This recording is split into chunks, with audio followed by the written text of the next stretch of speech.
Also recording stream, so Yushuan gets happy. So, okay. You all had a hell of an evening last night. Some with a tad more blood-soaked bags than others. But still a fun evening for everyone. But you do not expect to wake up where you woke up. Now, soft surface for sure. Cold as fuck for sure. Moving surface laying on, very unnerving. And as you look up and look around, you realize that you are in some very, very plush surroundings. Now, you three are basically in a pile on this like lush, almost like sofa seat. Almost like when you go to like a diner and there's no sides or anything, you just kind of sit right into it. There's a small, let's go ahead and place you here actually when I think about it. There's a small table right here.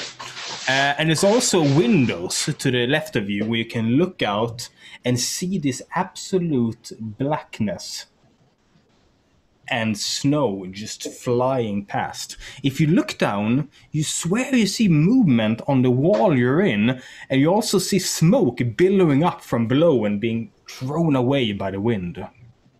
You see a corridor right here that leads over here, and you also hear the sound of a metal clink coming from the corridor downwards. Now, when you look over here, you see the exact same thing. Windows, snow, and not much else. So for a second, everyone's just kind of rubbing the hungover out of their eyes and just kind of waking up. But then you realize that you have no idea. Even those of you who remember where you fell asleep, it sure as fuck was not here. What do you guys do? I keep drinking. Well, you do have everything with you had, which means that Valdis will eventually have his bags ahead. But for now, you five, how do you react to this? The seat you're on is kind of like moving a bit as you feel like dunk, constantly. It's like a normal this is morning. the first time I wake up from moving. And I'd like to point out, trains are not a thing in Forgotten Realms. Brooks would like to run to the windows and look out. All right. Now, Tux, I'm going to go ahead and move this over here. Tux immediately, I'm just going to go ahead and make Tux a tiny bit smaller as well. There we go. Runs over, and there's these lush drapes that are kind of like, and then you have the windows, and as you look out, you see nothing. You look down and you see that you're moving in some kind of long kind of bridge made of black stone, and there's a light underneath you, but then it's just smoke billowing up and the wall outside as you kind of push your head against and kind of try and peer around what's happening. The second you touch the glass, your hand almost like starts freezing to it, so you kind of pull it back. It's like the Harry Potter. The glass is like that thick. Ooh. Seriously, guys, how hard did we party last night? I have no What idea. did? What do you mean? It was just a normal evening. Yeah, for you maybe. What did you do that made us end up here? I can't remember. It was You think we ogre ever... piss. I have Now- no idea. I had some ogre Tux, piss. you're for the first to spot something. You see a black leathered leg sticking out of not this booth, but the one to the left. It's just kind of like if you imagine someone laying on one of those benches with one leg straight out into the like corridor. Mm. Now, Ryan, how would you describe Valdis' foot? Basically, he looked like a Nazgul with black, heavy armor. That's totally what I imagine. So you basically hear this clonk as the boot just kind of hits the wood, and you see this evil-looking blackish armor foot kind of like sticking out into the corridor, Tux. Holy shit! What do What do you see? King? What do you see, my baby? First of all, we're in a lightning rail. What? Tux, you are uniquely adept at identifying what you're on. It's not exactly the same, but it seems to be of the same design. So yes, correct. Carry on. Yeah, we're in a lightning rail. What? What? Oh, are we home? Can you speak slowly? Thanks. I'm extremely hungover. I Big foster don't mate. know. It feels like home. Do we need protection from the lightning? What? What is that? Say again, please. What you say? Do we need protection from the lightning, or what are you talking about? Before we carry on, I need water. could you go ahead and check so you have the correct microphone selected as your input device? Because it sounds like a laptop's microphone right now. Who, me? Yeah. Oh, maybe? I remember you having better sound quality last time. Yeah. Yeah, it should go through my headphones. You can just click down in the left. Yeah, I'm trying that. It's like right next to the mute button. You can select a microphone. Yeah, and same as system standard or internal mic. Did it do anything? It seems pretty much the same. Move it a bit closer to your mouth and maybe lower the volume a bit and you'll be fine. Okay, so moving on. Yeah, and Valdis. I see a foot out there. You wake up, Like a Valdis. foot. I want to You check. hear voices coming as you wake up and you look up into this finely decorated ceiling. There's this glowing blue crystal casting a light down and everything is moving around you and you hear voices coming to the right of you as you realize you have no fucking idea where. Gonna immediately walk to the walkway and see where the noise come from. Tux, you look over, and out from the kind of like thing comes this Nazgul-looking, like cloaked, black cloaked person coming out with a giant sword on the back, I assume, based on your webcam. It's a great sword. And you can't even see a face, it's just this hood as they kind of stand up a bit shakily. Do you look over to where the noise comes from, Valdis? Yes, and The hood suddenly turns towards you. at the moment I see some people monster or coming! any kind of living thing, I draw out my dagger and stand in a fighting position. I'm holding out a drink. As a You gesture. see, as the thing draws a dagger, quick as lightning, and looks over at you, no face visible underneath the hood, just two eyes deep in. Duke I'm screams. sitting outside looking at what's going on. I run back in. It's a monster! The monster out there! I will Monster? attack Tux Oh, I'm gonna fight at it. one time. Look, see yourself! It's a monster! I take all Does my Li- broccoli and do the defense. Alright, does Lionheart step out as well? Yes. Out from the booth steps one of the tallest fucking tabaxis you've ever seen in your life. Or is it you're Leonin, right? I'm a Leonin.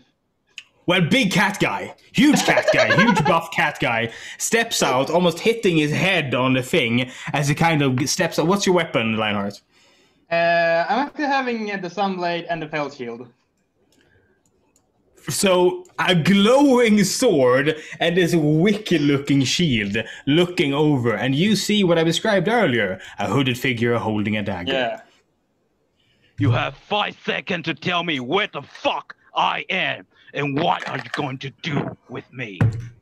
I have no idea where the fuck I am. I'm drunk. He is actually holding a bottle as he speaks. I'm stepping outside too. Out You know where we steps are? what appears to be a female pirate is the easiest way to describe Larissa. Let's not talk about, I don't remember if it's fingers or foreskins or whatever the fuck you're collecting around your neck. It was balls. Balls, check. Let's not talk about the human ball necklace. Well, I guess it does have to be human. Yeah. As suddenly two people stand in the hallway facing you, seeming just as confused as you are, Valdis. As you stand there, the light kind of like keeps flickering as you move, and it's just this like entire thing just shakes a bit underneath your feet. And it seems like you're taking a curve at the moment because everyone kind of goes whoop, whoop, whoop, whoop, whoop to the left as it just kind of like hits a curve and starts heading leftward. What do you guys do? Well, And keep balance. I'm holding out a bottle of booze. At an put away my Unclear dagger. liquid is being held. I like how you immediately go, oh, fair enough then. I mean, he's holding a bottle. Doesn't look like he's the mastermind behind all this. That makes a lot of sense. So, do you step up and accept the bottle? Or do you still keep your distance? I keep my distance, but yeah, I keep my distance. I'm not gonna drink anything anyone just randomly offer to me. I need a perception check from everyone. Grab your dice, the first roll of the evening. Natural 20. 18. 13. Interesting. What does got that? 13. What is the total from the natural 20? Is 25. Okay. Did anyone else get anything? Did anyone get higher than 25? Not higher. I'm gonna say no for Wish then. I like the 3. Before anyone of you can say another word, and without any one of you noticing, you suddenly hear a not very confident voice coming from behind Valdis going, "You're all very lucky, you know." Valdis, Lucky? you didn't hear. It's right behind you, this voice. I immediately turn around and put my hand on my giant great sword. And looking at you, holding their hat. Oh, that's the wrong screen. God, go touch your back. Okay, give me a second. Oh my god. Okay, I'm gonna do this then instead.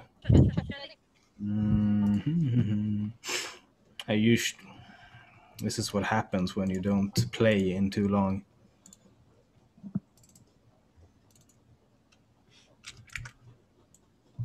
Okay, I'm just gonna do this. Screw it. Oop. I don't wanna. There we go. Now, standing in front of you is this guy. Now he's holding. Oh, not that guy. What? I can see anything. I don't see anything. I hate my life. Me too. It's not going great today. It's not going great.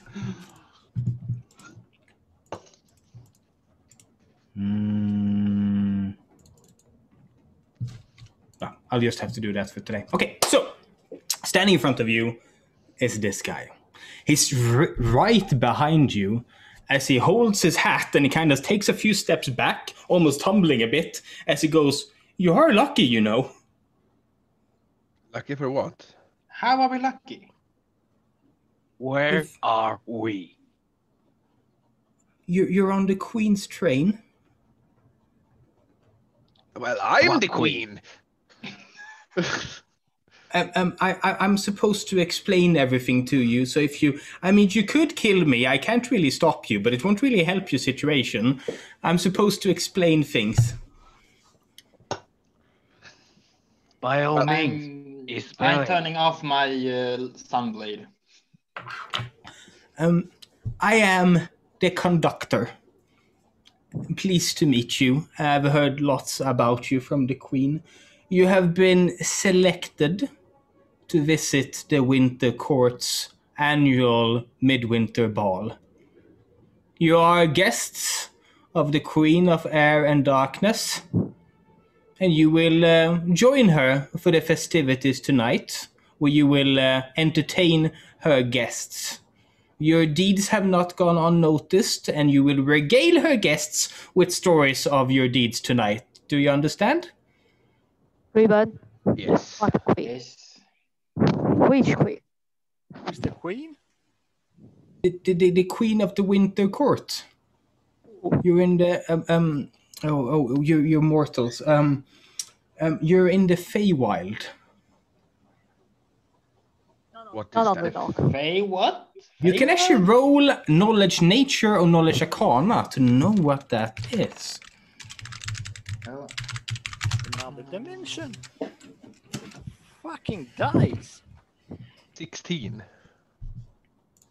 I need a 10 or higher to give you any information about the Feywild. I actually know. got what it is. 15. Okay. Oh! 13. 7. Now, most of you have heard stories of the Fey. There's nothing strange about that. But some of you believe them to be nothing but fairy tales, and some of you know that there is a plane called the Feywild, which is almost like an echo of our current plane, where the rules are entirely different. I have It's a place question. where... Yeah? As coming from Mesa Horizon, Underdog, I saw maybe Knife had a different perception of Feywild. Is the Feywild and the Drow connected? I think it's not, but I think Underdog they have another. It's not quite normal. Like I said, you've heard of it, but for most of you, it's mere fairy tale. There's not a lot of people who talk about coming back from the Feywild. Those stories are rare indeed. So he looks at you again and says, so, there's no choice, I'm afraid. She picks a couple of interesting people each year and kind of whisks them away to go do. And you should. She'll ask you to do tricks. You should think up some tricks. I have the perfect trick in mind. Now he's actually speaking to you. You have no choice. And you're gonna go and basically perform like trained monkeys at this court for the evening. Is everyone fine and dandy with this, or does anyone have concerns? I'm fine with that. Only if they're booze. I need Wish alcohol. is completely silent. I can finally perform my one song. Any difference? Wow. Yeah, we Yeah, hear yeah, around the nobility and the royalty. So I just have one question. Yes. I'm here for. I'm here for all. Queen as Your Highness or Your Grace or Your Excellency or just simply my lady. Here's the thing. Since you are mere mortals, she isn't really expecting a lot. So unless you actually physically hurt her, she'll take any breaches of etiquette as just you being silly mortals. So whatever you feel is respectful. I call her my queen personally, but she's not your queen, so Your Highness, I guess, would work. What kind of queen are she? She is the queen of the winter court. In the Feywild, there's 4 courts. There's ours, the one of winter, the summer, fall, and spring. There used to be war between them, but not anymore. And now they kind of mostly compete in festivities. You are in for quite an evening tonight. Yeah, you too. Oh, you will not remember a thing afterwards. Well, luckily for you, you have the Queen of Pirates here. Brilliant. You should regale the Queen of Air and Darkness with your story of... What's a pirate? It's like boats, water, fighting. Arg. Okay. Goose. Boats and water I need explained. You know liquid. We do serve tea on the train. Yeah, it's water and tea, yes. So, and what is a boat? It's something on the water. So you put something on the tea? Yes. Ah, and you're the queen of things on tea? No, water. Of the tea? You're queen of tea? No. Yeah, I'm sorry, I'm not very bright, I'm afraid. You'll have to explain later. How about I serve some tea, and then we'll talk a bit more about it. I will also be showing you the sights of the Feywild. I'll be telling you when to look out the left and right window to show you what we're passing, to kind of give you an idea of where you are. How about I give you a couple of minutes to settle, and then I'll have tea served. Does that sound good? Is it normal tea? I'm not a fan of tea. I fell asleep. Yeah, same I here. prefer coffee. Tea would be great. There's tea. That's where you're getting tea. I'm afraid that's all I have. So I do apologize a lot, but it's customary to serve tea. Well, do you have any alcohol? What's alcohol? I will give him my booze that is left in my bottle and make him take a sip. Is this safe? It's safe. Trust me. Don't trust her. He pops the cork and looks down at it. Oh, it smells rather interesting. It's really good. Do you clean things with it? No. We drink. This? Yes. Yes. Yeah, well, it would be rude not to. You sure? Yes. He looks over at... Okay, who looks the most trustworthy? I'm going to go ahead and say it's Wish. Yes, Gibbs. He looks over and like raises an eyebrow. And this guy, he has this like white bang covering one eye and then his like really black heavy bags under the other. And looks over at you and raises a thin black eyebrow warily as his hand shakes and goes, "Shall I?" No. Roll persuasion to both of you, Wish and Larissa. Larissa can roll intimidation. And Wish can roll persuasion. Oh. It's a natural 20. Oh. Well, what did Wish get? 8. 8. He looks over at you and goes, "Oh, I guess I shouldn't." Then looks up at Larissa, says drinks, he goes, "Ee!" and just starts drinking. I'm going to face home. Here's the thing, Larissa. I am gonna motion out him drinking, and then you stop him, okay? Okay. So he takes the bottle. I'm just gonna go ahead and he goes, Yeah. and just have a...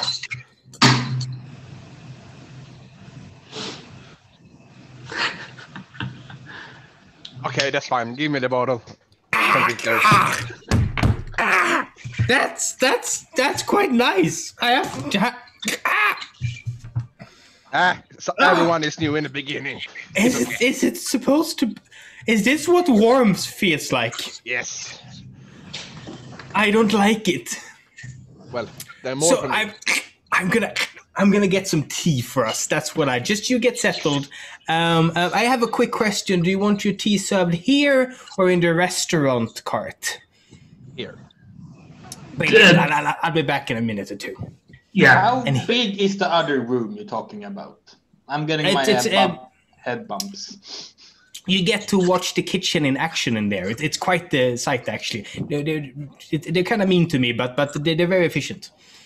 I'll stay here. Sir, just a little correction. Yes. The booze is safe for us. What's gonna happen to me? Good luck, Walter. I don't know. I just say it's safe for us. Oh, I think I feel it happening. He says. Are you mortal? Oh, no. Oh, no. Ew. He says. That's a mere suggestion that he would be mortal. I think, and you hear this loud coming from his stomach as he goes, "I'll go fix the tea," and runs off. Can we look how he walks when we leave? Oh, he stumbles now. There's this like fog on the floor constantly. It kind of comes off all the windows, kind of pours down fog from the condensation, and he stumbles through it, throwing fog up, and kind of steadies himself. Opens the door, and when he does, there's this like gap between the carriage carts, like on all trains. And just this snowstorm just goes in and swallows him as he heads into the next cart. And you are now left on your own again. What do you guys do? So is it just me or is the entire room moving? Or am I still drunk? I need to sit down. I still have a headache. I think you're still drunk, but you are not wrong. I think the room is actually moving. Oh yeah, who's Darky? Oh, yeah. Yeah, the darky, you with the hood. Who are you? Oh, Scare the shit out of me. I'm so sorry. Where's my manner? Allow me to introduce myself. Yes, please. I'm Valters Noctus von Ravensile. at long your name? service. Oh, at our service. Perfect. Do we need to do anything? No, I don't actually serve you. That's just what a nobility But says to introduce you just yourself, right? told that you were at our service. Obvious. I maybe want to talk to him. DM, could I take a look with this guy and I lick on my dancing light to use the light to see how he looks? Actually, dancing lights. I will lick on my dancing lights. On which guy? This him? Got it. Yep. To see his. Oh yeah, to face. kind of yeah. Okay. You stand there, Valdis, and suddenly from in here, dancing lights, these like orbs, come out, and they kind of come up to your hood, roof, and just illuminate underneath it, which is kind of bright light, to be honest. Bright You watch light. You watch as Valdis kind of tries to cover his face. How does Valdis look? What do you see through the fingers, Valdis? Well, you can see he have very pale skin and some kind of black blood vine crossed around his face, and his eye is black, but the pupil is glowing like a blue light. That looks like a trustworthy fellow. Okay, that's what you see, Nave. Could I, as the mercenary from the direct, could I maybe have some memory if my uncle had told something about this? I mean, you are a bounty hunter, Valdis. I'm just gonna say, since Naib, since Yushwan is very well acquainted with Valdis' backstory, if you give me 16 or higher on a knowledge history with advantage, you can use little bits. Like, just imagine what you've heard about Valdis and his bounty hunting ways. Would you please remove the light?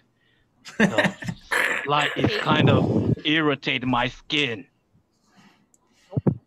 You're very fancy skin though. I'd like to see it. Basically, this. I have a question to the dark, longy man. Why do you wear a hood inside? Fair. It's kind of cold in here, don't you think? Nah. Can This keep me warm. this keeps me warm. This liquid. I thought you were gonna say it's kind of cool. It's kind of cool, don't you think? But no, it's kind of cold. Okay. And yes, it is very, very, very cold. Like, it's kind of, your fingers are getting a bit numb as well. And as you look outside, you can kind of see that it's much, much colder on the outside. I have a question Now- about main. Is it having ice things? Not yet. If you were to go outside immediately, but inside there's no wetness. It's dry. It's actually extremely dry, so it's not like humid at all. It's just sharp dryness. Are we alone in the train? Yes, at the moment you are in this carriage. You're entirely on your own. This is the entirety of it, and the door over there that he disappeared into, and another door over here. I will stand up and Yeah. remove my dancing lights and move my dancing light to the end of the carriage if I can know something with the light. Like over here? Yeah. Your dancing lights fly over, illuminating all of these carriages, and there's no one else here. You seem to be the only 6 invited to the Winter Court Midwinter Ball. Wait, So- a Isn't it pirate interesting? queen, a big-ass lion kind of people, and Thank a you. drow. Are you guys, by any chance, the companion of Lorraine? We was. You're talking about my ex-wife. What a timely coincidence. You know what? Looking for you guys for quite a time now. Well, to be fair, I was actually looking for Lorraine. If you want her, you can have her. I don't want to marry her anymore. You can do No. my She it's left not me like for that. dead once. I don't care about her. Don't worry, she will seduce you. Wait, Well, so well, she's Larry not is no here. longer with you guys anymore? No. She just kind of disappeared. Ah, that's just perfect. RIP Krakoa, I thought. Do you need her for anything?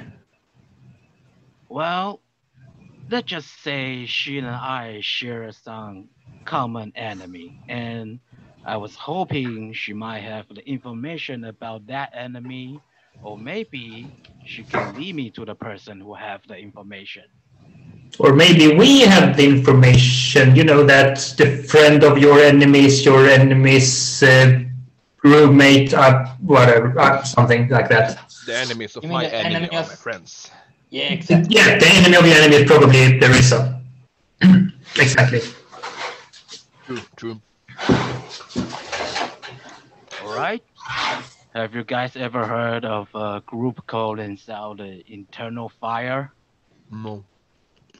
Oh, but I like the name. Maybe. Have I heard of that in my studies? That's the question, have you? Not that I know of. Roll a knowledge history. If you get 15 or higher, I'll have Ryan You get- tell you. You get what 20. information. A 20? Yeah, in total. What is something that a few select people might know about the Eternal Fire? Well, they are a group of vampire hunters with a religious fanatic ideal. They think the fire should bright and burn the whole world so the world can be cleansed. Of vampires. And we all know what happened to Loreen, so... Yeah. Oh, yes, it was a vampire one. She was a half vampire. She loved her blood. Are you kind of chasing after other, how to say, pale creatures? Let's just say I have lost someone I hold dear to the eternal fire. Roll perception, all of you. Backward Pino. 16. 17. How the fudge does he I got know? 10. 11. 23. 14. And Tux. All right. Suddenly, Valdis, once again behind you. T! Someone says, having heard not a single footstep as they approach, and suddenly he stands behind you once again. So, how are you feeling? Oh my goodness, where did you come from? Oh my god! Are you a demon? Make a sound, man. Or you. I didn't mean to startle you. Well, you succeeded. Oh, T. And Perfect. as you, I'm just gonna change the music from this super. Let's do that. Okay, now, as you watch down the hall, cups of tea starts floating through the air as if carried by invisible servants. And he goes, "Yes, yes, in here, into them, please." And as they pass, you realize that the first 6 of them, and they kind of pass close to you. You realize that there's no substance to whoever's carrying them at all. They just float down. There's tea, kind of small teaspoons as well, that float down and land. A little bowl of sugar and a little bowl of milk lands on the table. And then suddenly there's a 7th cup of tea that just stops in front of him. He looks down at it and he goes, "You never make me tea," as he looks straight out into nothing. As the tea is thrown straight into his face. "Now, why do you have to be so mean to me?" he says. As Who are you he talking to? drips down. I'm using prestidigitation to clean him up. It's just, I don't know if they find it funny. They can't speak, so I can't really ask them for their motives, but they're just... And suddenly his hat is just flicked off his head. And he kind of scrambles on the ground for it. Stop that! God damn it. And he kind of puts it on and holds it down with a hand. So I need everyone to sit, because we will be passing our first sight on our left, and you will not want to miss this. So sit. Grab sugar, grab milk. Do you? I'm gonna grab a cup and sniff it. I'm gonna grab a Roll cup. a perception check. 5. Well, that smells great. I'm gonna take a cup and pour some alcohol in it. And then drink. Now, does anyone else want to sniff their tea for anything dangerous? Yeah, sure. I will I check. smell it. I don't like tea. All right, How- roll perception. How warm is it? Is it perfectly close to warm? I got It's 16. ice cold. It's ice cold. Ice cold. I'm using 16. I'm not gonna take a cup of tea. I am heating up the tea with prestidigitation before gulping it down. He looks at you and goes, "What are you doing with the tea?" It's cold in here. Tea is supposed to be warm. I need warmth, and I'm extremely hungover. And I down the entire thing. He looks at you disgusted and go, "Okay, absolutely. You. Can I have another one? I'm actually turning off my sound and trying to heat my cup up. Who rolled perception and what did you get? 14. 23. Exton. Nabe, you can roll. Anyone who rolled over 20 is allowed to roll medicine. 21. Perfect. 21 on medicine. You smell, and with the high perception check, you can pick out every single herb in this tea. There are some strange ones, but nothing dangerous. Did I know You- anything? It seems to be some rather rare roots and herbs that are only grown like at the top of fucking mountains, where it's like ice cold. Can you make the poison? No. I look at others and yeah, tea is quite cold, but obvious tea is okay. Yes. Mr. Conductor, is it a Yes. is it a tradition to serve cold tea? Home we have warm. How do you serve tea? Warm! Freaking warm, man! Can I taste? He pokes over at your tea. Wish. I've already downed the entire thing immediately and asked for another one. I have been trying to warm mine up with the sunblade. Just dip it. You know, I can do that without you poking your sword in it. I'm drinking my cold. I will make it warm, Wish. I am heating up Larissa's tea from a distance. No! No! Stop it! I'm heating up everyone's tea just because. Freaking cold. I look at the conductor and he just seemed as the same as before. Yeah. When I saw other audience just starting fighting around with their tea. Oh yeah, it looks the same. Tooks, take a sip of the tea.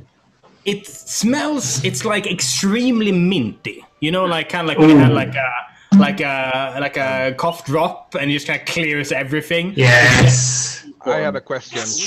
If I put my fork into the tea, will it taste chicken?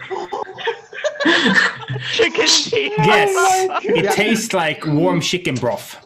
Yeah. I have cold tea. I have the cold. No, it's warm. Sorry. The conductor looks over at Larissa. Do you want a spoon? No. I want a fork. Taste this. Trust me. It's good.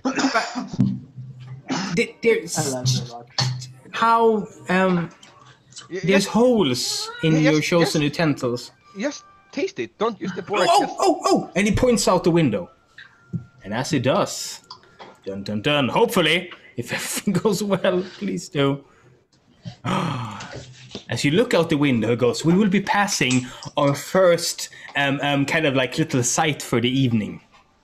And I'll take this opportunity to tell you about some of the people you'll be meeting at the ball. You should pay attention because you don't want to get on the wrong side of them. In any second, we'll be passing the spire of Jack Frost himself, also called the Prince of Frost. Now, he's a rather mischievous Fae. He kind of had his heart broken by a mortal way back when, so he doesn't really trust your kind. Makes sense. Great warrior back in his day, but it's no wars anymore, so not anymore. Oh, did it? You can see it now. Look. Isn't it glorious? you'll be seeing many more. And as you look over in the distance, there's this giant mountains, and that thing has to be bigger than Castle Waterdeep. As it just glows in the distance, throwing a light straight into the sky. So if you are approached by Jack Frost, remember, you can't trust anything he says. Don't flirt with him at all. I call it promise. Ask him for old war stories. He loves talking about old war stories. Any questions? So, no. What kind of species was his heart broken by? A human, dwarf? I believe it was an elf, actually. They are a bit fate-touched, those people, so I guess they kind of connected over that. But she rebutted poor Jack, I'm afraid. And now he lives alone in his tower, longing for the old glory days. Is he the reason why it's so flipping cold in here? Oh, no, we'll get to Old Man Winter in a bit. Oh. Okay. So you should have a couple of minutes before the next site. Do enjoy your tea. I'll be back in a second. Before he goes, I wanna just sort of touch him. You wanna touch him? Yeah, just sort of see if my hand goes through him since he's so pale. You pervert. You reach out and touch him. No, sorry. You reach out and you touch him, and he's super cold, but kind of like firm and cold. But it's firm in the way where you realize there's not as much like of all that biological nonsense happening on the inside. It's more like just like woodish flesh. Well, you seem to be real. There's not a lot of give in it. He's like, hello? And he touches your arm as well. Is this some sort of greeting? I just wanted to see if you were real or a ghost. Oh, quite real. And is quite stuck on this. Is it possible to get some more tea?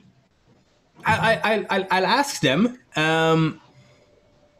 You can have my cup. I never drink other people's tea if I don't know the person. Oh, could you warm this? I do love to try other customs. Sure, I heat it up. Now, you have to imagine that... Yeah? I just... how the taste tastes like?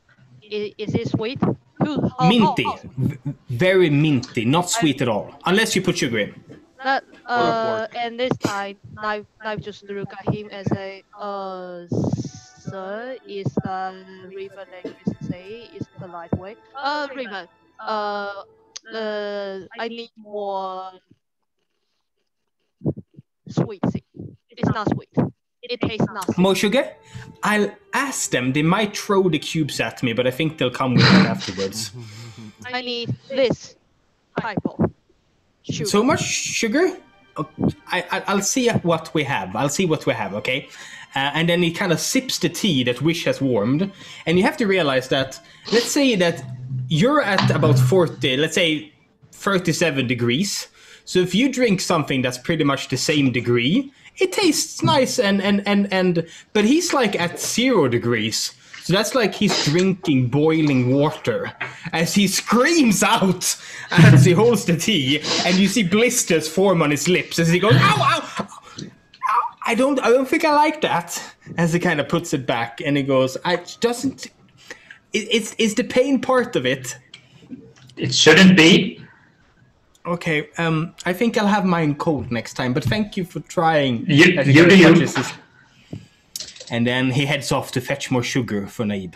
As they walk away, can I see if he has feet? Does he touch he has feet. ground? He has feet. He doesn't seem to make a lot of sound as he steps on the carpet, though. Okay. Good.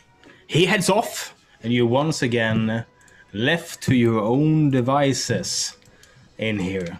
Is tea served? What do you guys do? How much warmer can I get if I keep use prestidigitation on myself? Would it make any difference? More comfortable, but not comfortable. I'll keep doing that. I would grab in my bag of holding all my winter clothing and put them on. You just start decking yourself. Yep. You just kind of sitting there like arms out because there's too much clothes on. Can we still see the tower of Jack Frost? If you kind of look out and kind of look over there, yeah? Can I like make a drawing of it? In case I lose my memories of it, I can still have this piece. Roll a perform. I'm gonna show Actually, dexterity, wisdom. God damn it, what is drawing? Sleight of hand, I don't have. maybe? I'm gonna say sleight of hand. Or I'm perform. gonna say sleight of hand. Oh, it's 19 plus 6, so 25. Jesus. Perfect rendition. Where did you get blue from? You're using pencils. I have my way. Just grab some frost from the window to kind of shade it blue. And then I will hide it somewhere on my body. I'd ask you to specify, but I'm afraid what the answer might be. Yeah, that's why I say it's somewhere on my body. Yeah, you hide it somewhere on your body. Oh, we're not going there. So, Checking the hole in the stomach. yeah, Nabe? The question is the weather now and compared to Underdog, where I really came from, is quite the same or not? It's not very similar because it's very barren here. The Underdog still has things. This is just like this huge realm with a bunch of nothingness, and then there's places like every here and there where people live. Weather is same cold as the Underdog or not? Oh, much colder. Much colder. You believe that you would have a hard time surviving long outside this train. I will take off my winter coat from my backpack and just take it off, and I just go and check Tux if she's still warm and she's alive. Tux is sitting like this with all of her clothes on. It's like 5 layers. I will move my dancing light to her. Maybe can make some. Yeah. A little bit light. Now the tea is delightful as he suddenly comes running back in holding a bag of sugar, and as the door closes behind him, lumps of sugar are just like thrown at him that he kind of ducks as he runs back into the room and comes back over to you and puts the entire bag down on the table for Nabe. Sugar? Also says take half of the sugar, and I put half of the sugar, throw it into my tea and stay. To the massacre. Pretty serious. Now, this person seems to have a strong opinions about tea as a British man, and you can see the pain and turmoil on his face as you all kind of, in your own weird way, fuck up the very simple act of drinking tea, according to him. He goes, yes, oh, and he points out the window, and suddenly something else appears. Now he goes, okay, so, next person, very old. You can tell by his name. We call him Old Man Winter. Some call him Kringle. Some call him Saint Nicholas. He has a lot of names. He lives in this forest. Oh, he kind of looked surprised as that thing came roaring past. Okay, now, this forest, he has his mountain in, and this is where he powers all of his inventions. He used to be quite the warrior back in his day as well, but he's kind of turned a more gentler leaf these days. Oh, it should be coming up any second. What to think about when you meet Old Man Winter. Do not ask him about old war stories, whatever you do. And suddenly, in the distance, this giant mountain with a freaking glowing sun moon thing just kind of appears in this enormous forest that just kind of sprawls out for miles. So don't ask him about old war stories. If you have any like inventions with you, he loves seeing those. So that's how to get on his good side. Any questions about Old Man Winter? Can we seduce him? I don't think you'll be successful, but I think you'll be amused by the attempt. Good. He has a rather hearty laugh as well, kind of a ho ho ho kind of thing. Oh, it's Santa Claus. Did that just vanish? Yes. Now, as we reach the end of this, suddenly a noise is heard. I'm going to go ahead and... first of all, I'm going to change the very, very calm music to something a bit less calm.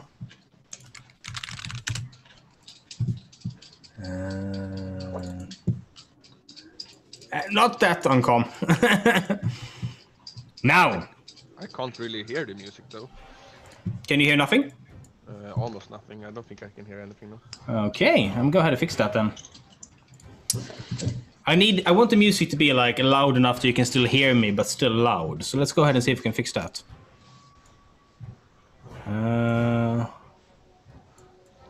Is this louder? Yeah, I can hear now. That's good. Can you still hear me?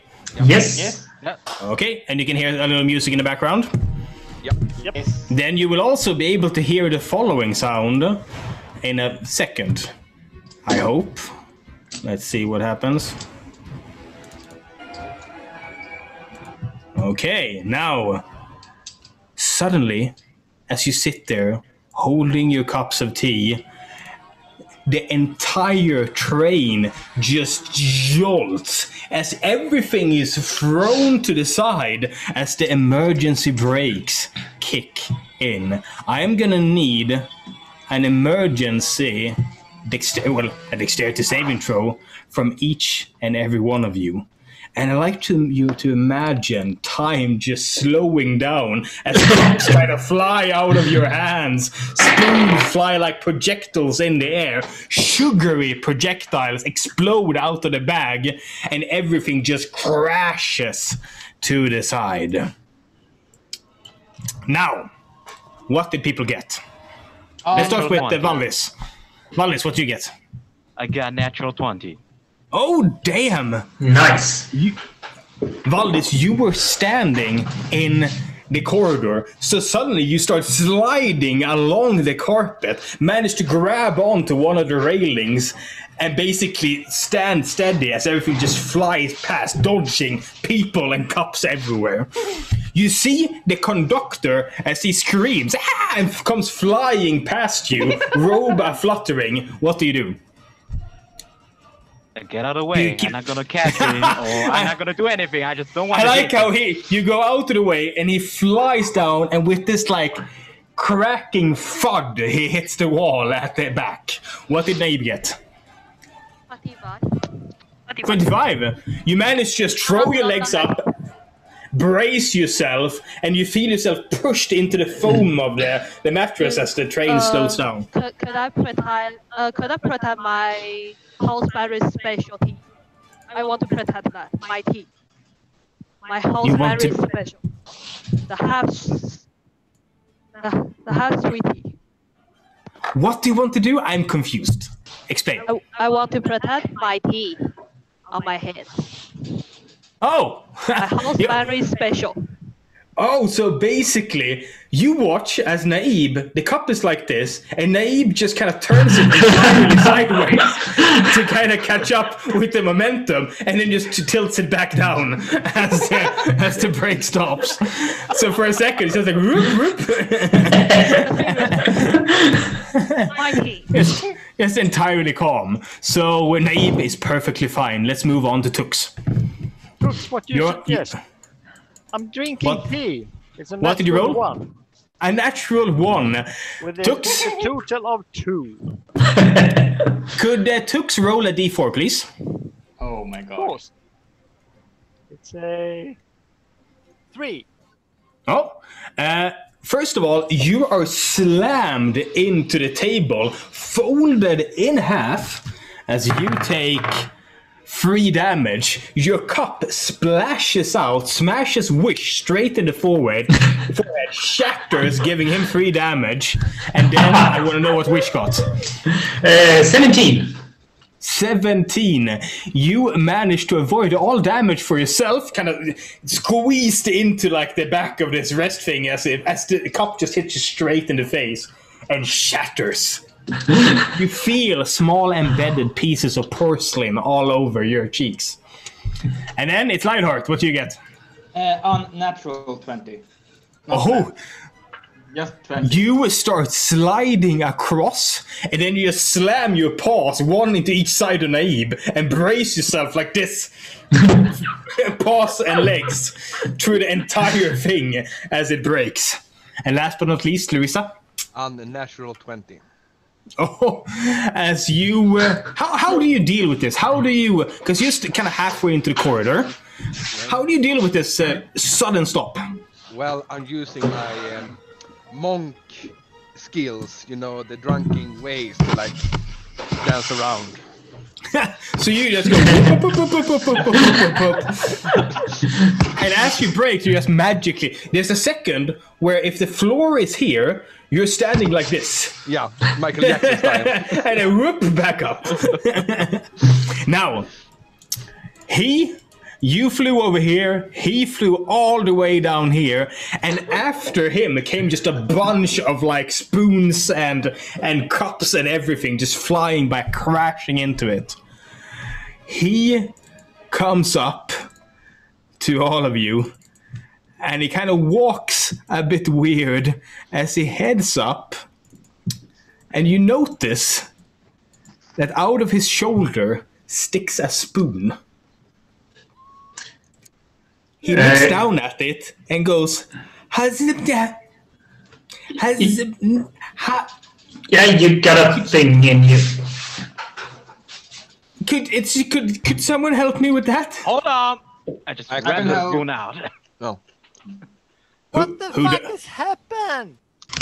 I stopped. Damn it! Well, I'd have to go check. He says. Well, do so. As you look out, you suddenly see a bit more definition. You see the thing you're on as it's not blistering past. There's still snowing a lot, and you see that it's just like empty mountain on both sides. He looks at the spoon and he points to it and he goes, ha ha ha, and then he collapses, passing out on the floor. Right. What do you guys do? I want to see if I can wake him up. I want to shake him. You shake him? I'm gonna try to. Yep. Before, I'm gonna have to take out the spoon. You rip out the spoon. It's like, you know, like the texture of mushroom? It's like that. It's not like flesh. It's more like a... And then you see, it's just... There's no like bone or anything inside. It's just the same texture all the way through. He does not stir. He cannot be woken. He's laying on the ground, mumbling to himself as he keeps his hat on, sleeping.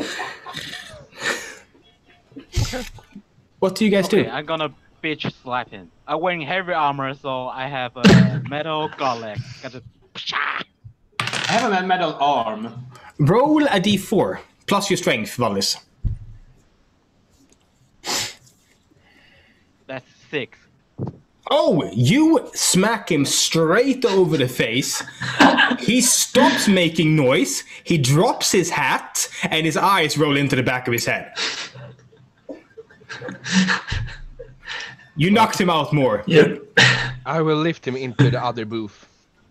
Okay, you like place him here as he just lolls into the booth. And I will take his hat. Obviously.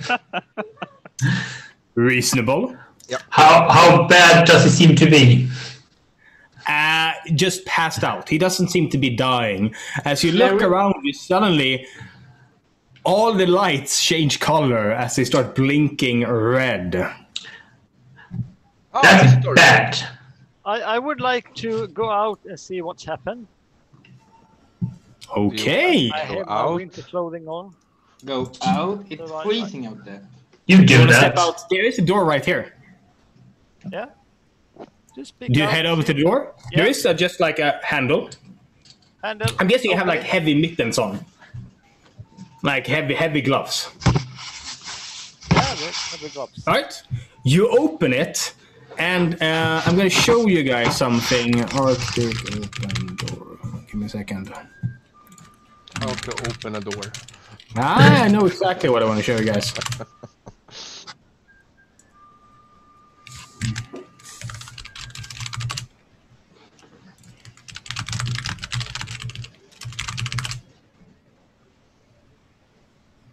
Perfect. It's a door here. This is the way to our dorm. Let's go ahead and wait. This is what happens when you open the door. So Canada is out there. Yeah, it just snow just pours into the room, but you can step out if you want to, Tux. Yeah, I would like to do that. Roll a strength save.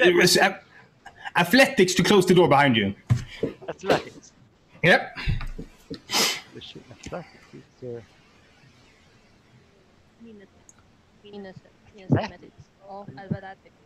Grab that back.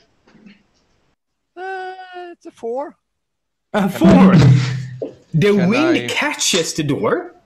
Tux flings inside once again, smacks into the wall, and you hear a crack. You do take half damage due to you being you're so covered in cloth. So you take 2 damage. Back in, you bounce off, you roll a few times, and you land at Valde's feet. The door is now open and blasting in snow. Can I try to close it? Roll athletics. What's outside? I can't see anything. That's 12. Oh yeah, you managed to close the door, and the snow just kind of lays down. Okay, Tux, gonna don't help open Tux this get again, out. okay? Larissa, what you saw? What's out there? I don't know, it was snowy. I You don't saw like a path just going off into the distance, snow. Okay, I saw a path out in the distance. and a lot of snow and cold. And a lot of snow and cold, of course. Okay. Yeah, Should we walk? I think we are. I don't want to walk out there. This vessel it stands still right now. I don't know what's happened. I rather want to go the other way to There the is other a- carriage. Is it Do possible? you have any more booze on you? What? Do you have any more booze on you? Oh, I have a lot. I even have Pour a it, pour brewer's. it into the conductor. See if it I can wakes even. him up. I can make some more alcohol. I got the brewer's kit. I just need some things. Just pour it into the conductor and try to wake him up. Nah, he's still asleep. I don't think Orc Piss will do anything. Is it possible to see something through the windows? Or is it just black? Here White. you can see the path. Through these windows, you see another set of windows, and you see another carriage. Can I go into the other carriage? Yes. Does anyone want to move with them? Tux, you said you know what this kind of vehicle thing is. Is it safe to move around?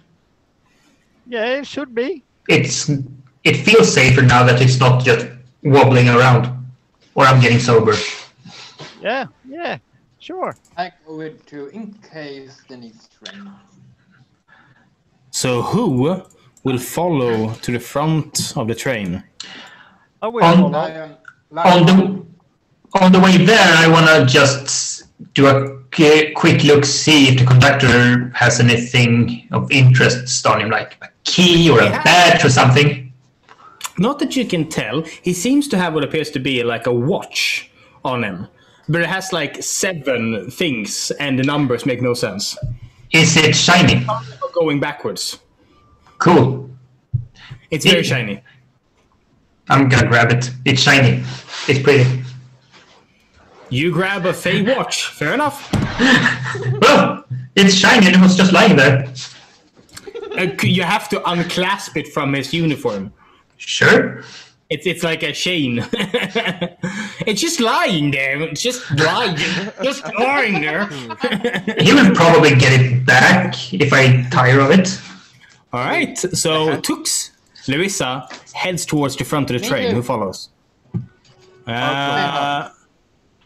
What about Wish and Abe? I follow in the back after I grab the watch. Naib? I will help Wish to grab the watch, but I will want to see if there anything valuable on this guy, like clothes or hat or something can represent as the train conductor? Well, I mean, he has his conductor hat and his conductor clothes, but the only thing of value he seemed to have on him was the watch. I have already taken his hat. So we knocked him out and stole his shit as usual. He lost consciousness for a hot fucking minute, and you're like, "Oh, loot!" He doesn't use it now, right? You head backwards. Right? What does Valis do? I go with them. Okay. You head over here, and all you need to get from one carriage to the other is a Constitution saving throw of 8 or more to not take damage in the cold. It's kind of, the winds aren't as bad when you're kind of shielded here, so it's just kind of like, you have advantage if you have the warm weather clothing. Whoa! Does it affect anything if I prestige heat myself? Nope, not enough. Nope. I got 8. Oh, Larissa makes it across. Tux? 17.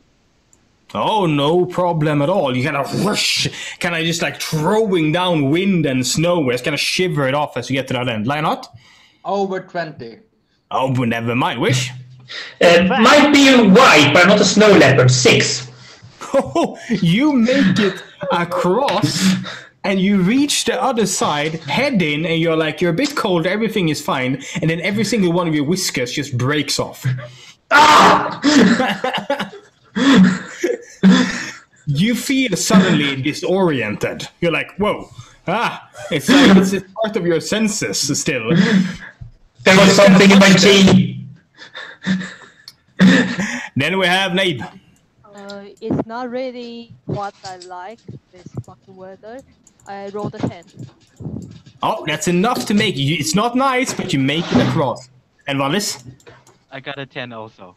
Oh, you make it into the next carriage. Now, there's windows here as well, and there's still the emergency light kind of heading, blinking constantly. You do hear a lot of commotion coming from a door right here. There is a window there, but it's completely frosted over. You hear like sounds that sound like from in there. Come in. I'm going in there. I'm opening the door.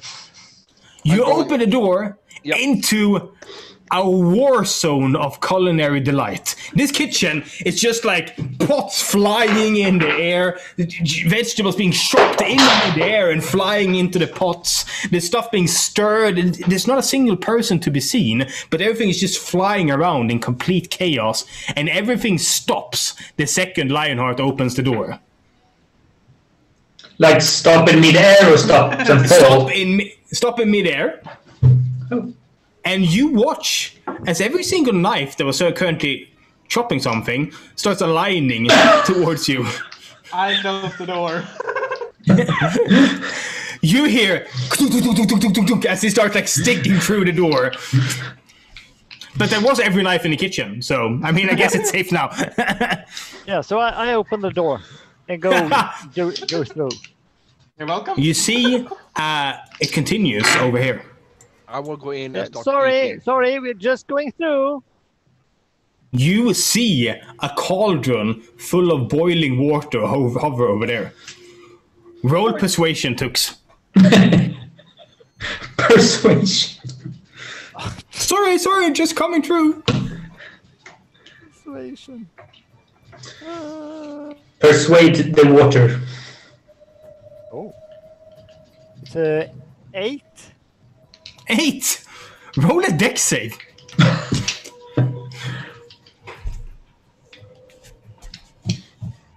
Good. With a total. How much? 2. Natural 1 with a 2. Question. Can I see Hey, no, him? it's 3. Oh my god. Can I see him? You're down. No, he went in and closed the door behind him. Oh. I'm gonna roll this openly. Oh god. Ow! Oh. I'm just gonna grab the dice. Here we go. Okay, it's dice time. So, I'm gonna need 3 dice as you are hit by an entire cauldron of boiling water soup. You take 13 damage as it hits you, scalding you from head to toe. I need you to roll a d6 because you get a lingering injury from that. How does the soup taste? You burn off your taste buds, so you don't really know. Because you scream as it hits you. Roll a d6. D6. It's a 6. Is it a 6? Yep. Oh god, you feel how it hits your legs and arms. You experience numbness. You lose all sensation in your legs and feet. Your skin looks waxy and white. You gain 2 levels of exhaustion. Your speed is halved. And you must use a cane or crutch to move. Well, I have my quarterstaff. Yeah, you have to. You can't move without it. You have Oh my god. You are pushed out the door by something hitting you straight in the chest. And then you hear a tapping and look up and you see what appears to be a sign. It's kind of plastered against the glass in a language you do not understand. Wait. Can I use those thing from the skåpet, where we buy? Can we use those? Of course. Then I have something I might have use for now. What? Something that I will be able to understand languages. I just need to find it. The vial of tongues. Yeah, I think it is. Yeah, vial of tongues. Yeah, I have one of those. I will use one of those. That should work. Wait, you know my collection. You probably have it. You use it. What did you use? Vial of tongue, so I should be able to read that. Oh yeah, you see how the words realign, and it says staff only. Okay. Well, I'm gonna go in anyway. Larissa, wait. Let's get the staff. No, wait, yeah, we have the staff here. Larissa, keep the hat here, take the watch. I take the watch, I guess. You are now working here. Try and make the best of it. Alright, I put it on the hat. And watch. And after that, I cast Cure Wounds on poor Tux. It's not enough to fix your feet, but you do get HP back. Yes. Larissa, you step into the room. There is an army of spoons aligned towards you. I'm holding up my... I'm showing my hat, and I'm showing my watch. Okay, thank you. Roll a persuasion with advantage. As you see, it's like the spoons are held like they're just gonna bonk you to death, all of them, like all 200 of them. Oh, it's a natural 20. Natural 20? I got a 7 and a 20 and a... Yeah. The spoons, they unwield their spoons as they kind of land on all surfaces all around. And then the activity continues in the kitchen as they continue to prepare lunch for you guys. Everything just keeps flying around, but they seem to ignore you guys now. I'm like showing it's a round tour. It's a round tour. Come on, I'm gonna show you around here. I'm gonna walk to Tux and ask what happened to you. Tux is just still sizzling from that. Also smells amazingly. I'm gonna put Tux on my back. Thank you. Yeah, because Tux can't. It's like right now. This wasn't supposed to be a combat encounter, but sure. Fine. Do I see anything edible that I can go and eat? There's tons. This doesn't seem to be any meat. Mostly vegetables. Well, I can take my fork. It doesn't matter. Well, what kind? You see a rather large pumpkin. Oh, I will go ham on it. I will take out my fork and start eating. You hold a pumpkin, eating it with the... Yeah. You make it across the kitchen. What about the 2 room, the small room? Is that grocery room? These? You open, it seems to be crates of flour and sugar and that stuff. Could I search a bit? Could I find any herbs or any flowers or any stuff I can use? Roll a perception. 23. 23. You actually find twined together knippe. What the fuck is that in English? Bundle. A bundle of those minty high mountain herbs. They're called Wind's Peak. They don't really have any like. They're really good if you have like a sore throat. They're typ halstabletter. They're like literally cough drops in herbs. But I made how much? How much? You find one bundle. 1 bundle. Okay, nice. It's yayish big. Can I see if I find some items for my brewery supplies kit so I can make some alcohol? You find a bundle which you can make a really minty beer with. Minty beer, perfect. Mm-hmm. Minty beer. So you can also write up 1 bundle of Wind's Peak. Which I need to just get up a text document here. That's. I was gonna say that's old school, but I guess it's not really. Now, wait. You peer through here, and you see a door here, but this door seems secured as fuck. But you do see something else. As you peer closer, you see a plume of orange smoke ahead. And you hear a strange crackling sound coming from up ahead.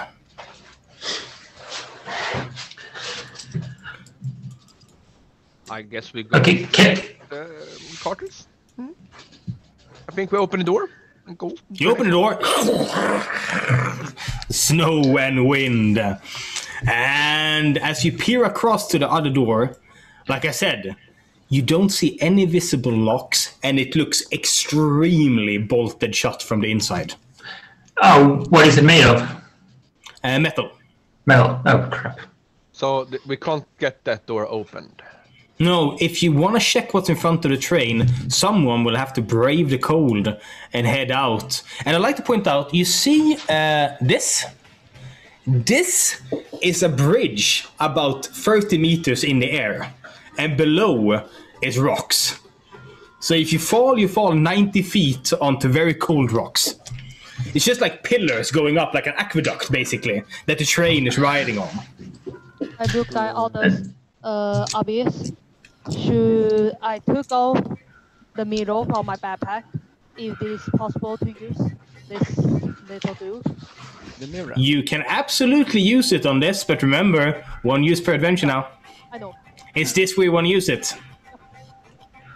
So that's why I asked. You can, but do you want to? I asked my teammates.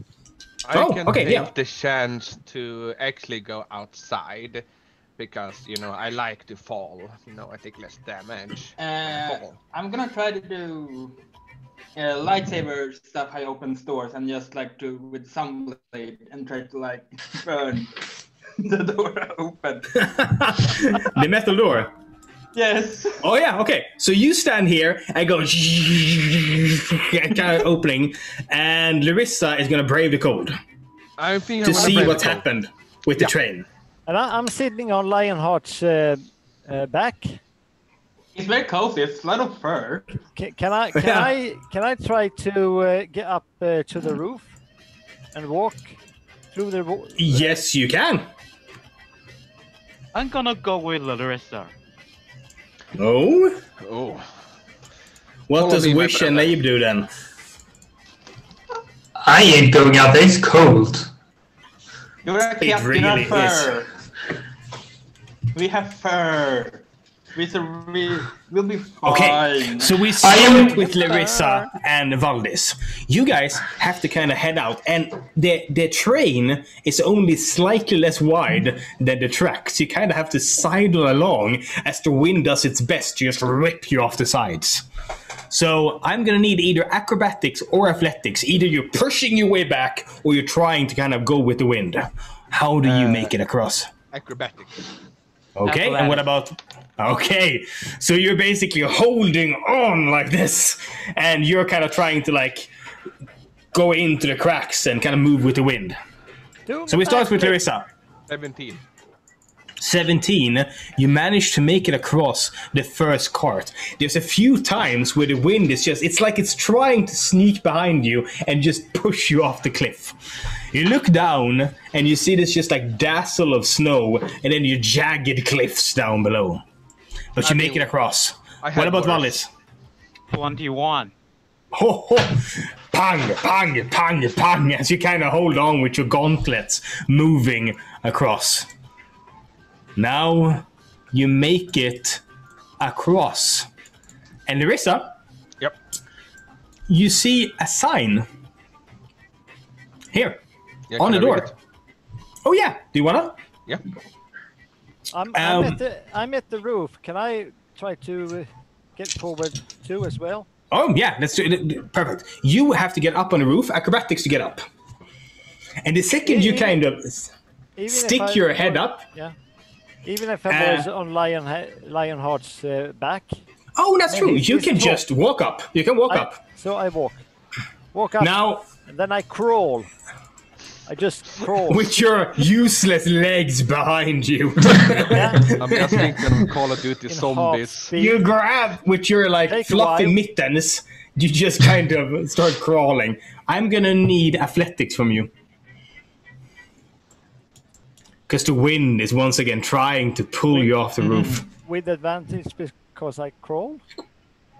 I'll give you advantage. I should give you disadvantage due to your legs being fucked, but let's say advantage. I'll be nice. Otherwise, Tux will go wee off the roof. Straight roll. Yeah, I just imagine just like crawling on the roof and you're just going wee.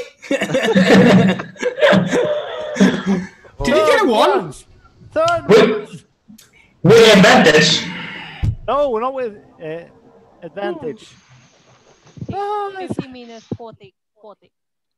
No, it's a natural 1 and a 5. So a 5. Are you getting my rolls? Okay, Tux, you have a lot of clothes on, which means that when the wind sneaks underneath you, you turn into a kite. You literally do what I said. Just see here, from here, and then from here, and then Tux comes crawling over here, and then suddenly the wind catches Tux, and Tux goes whoosh, backwards. Lionheart, you get 1 deck save. You need 17 or more to catch a leg.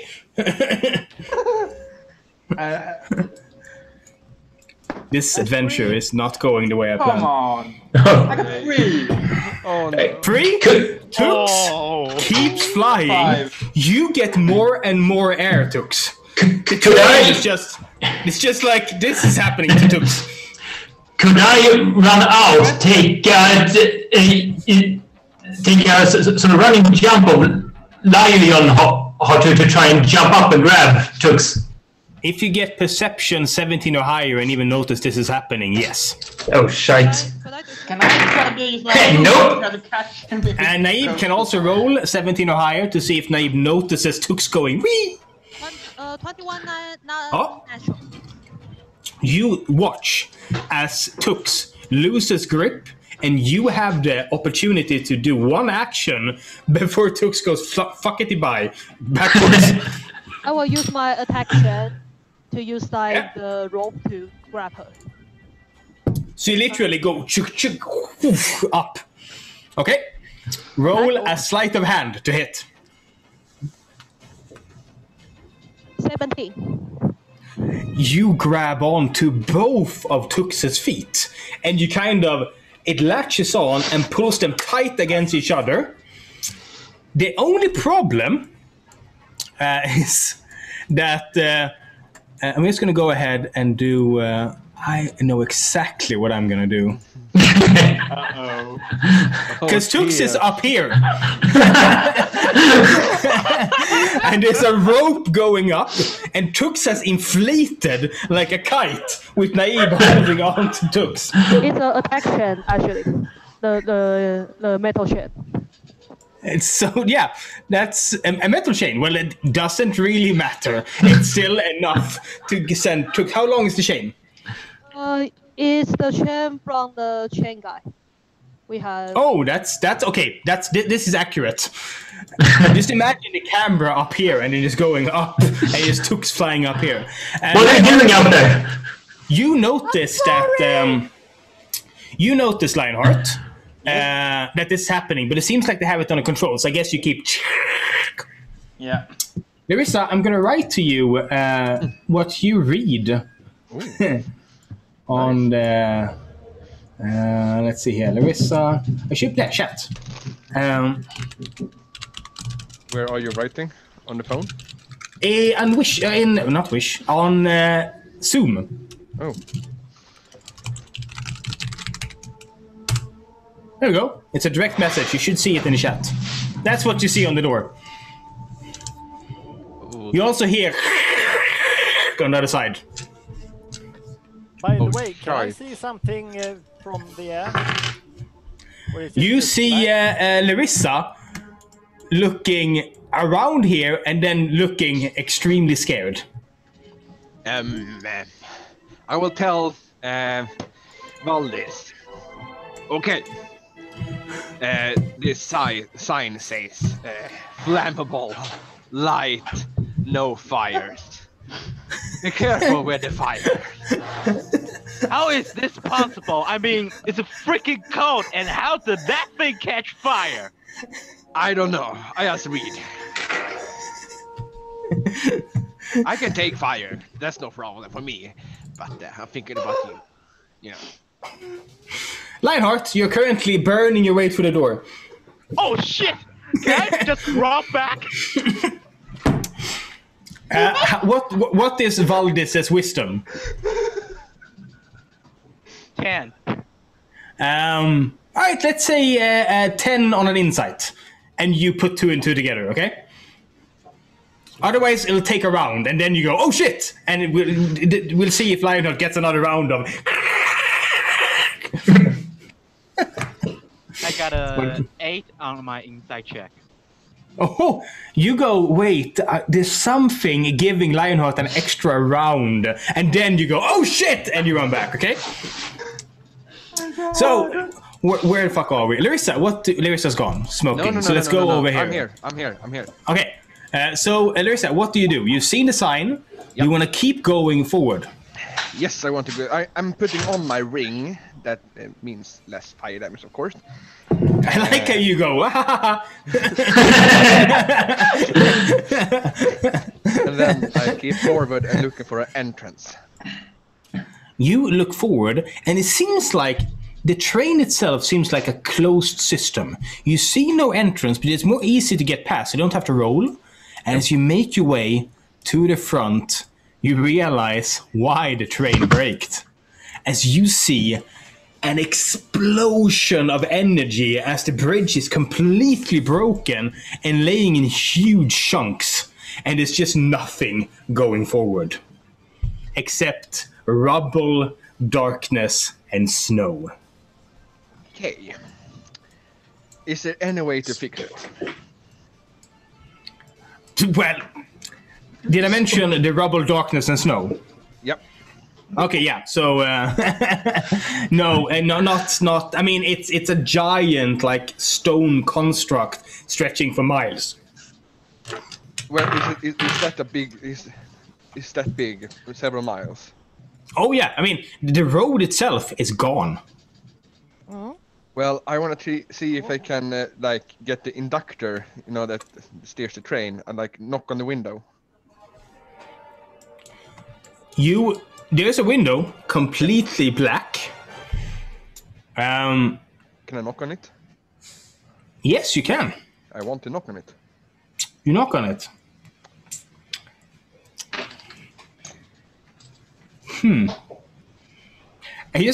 I don't think that's what would happen, but isn't it really amusing just to imagine this window being rolled down? So yes, a window is rolled down on the side of the train. You know, it's that like old car squeaky. Chicky, chicky, chicky, chicky. There's just blackness inside and instruments everywhere.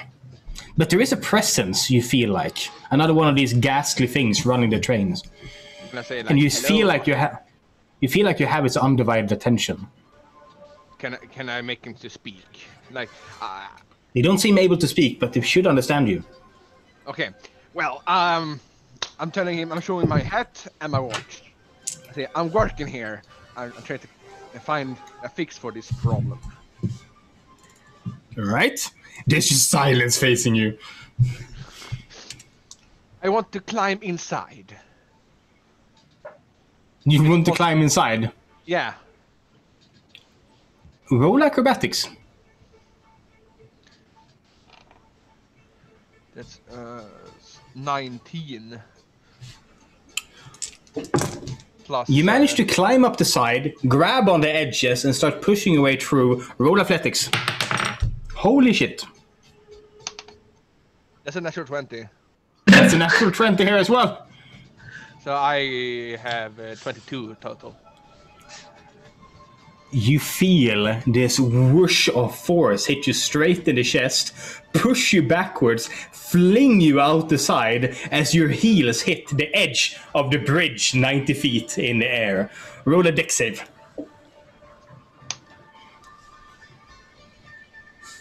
That's a 17 plus 6. You manage. A gust of wind at the back of you kind of pushes you onto the thing as you find yourself as the window rolls up. Hey, I'm working here. We go back. So, Naib, you have a tux kite.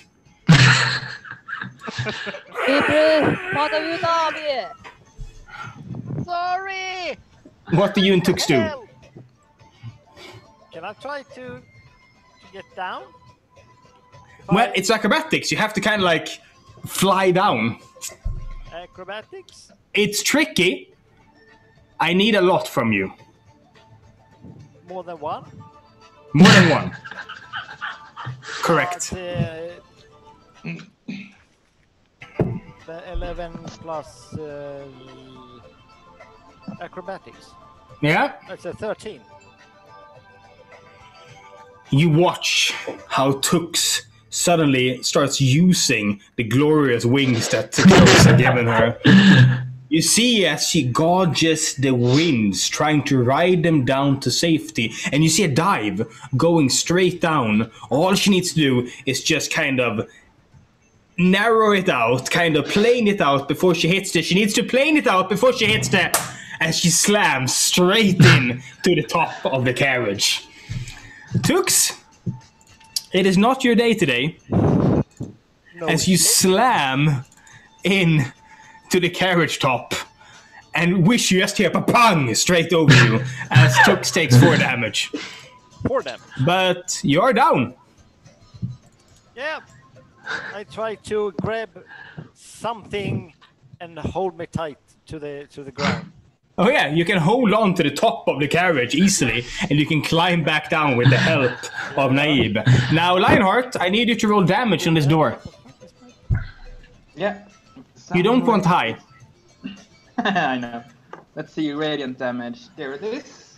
It's hard to get through. It's like fey metal, like cold iron. It's kind of putting up a fight. But you feel like any second you just punch straight through with your fiery blade.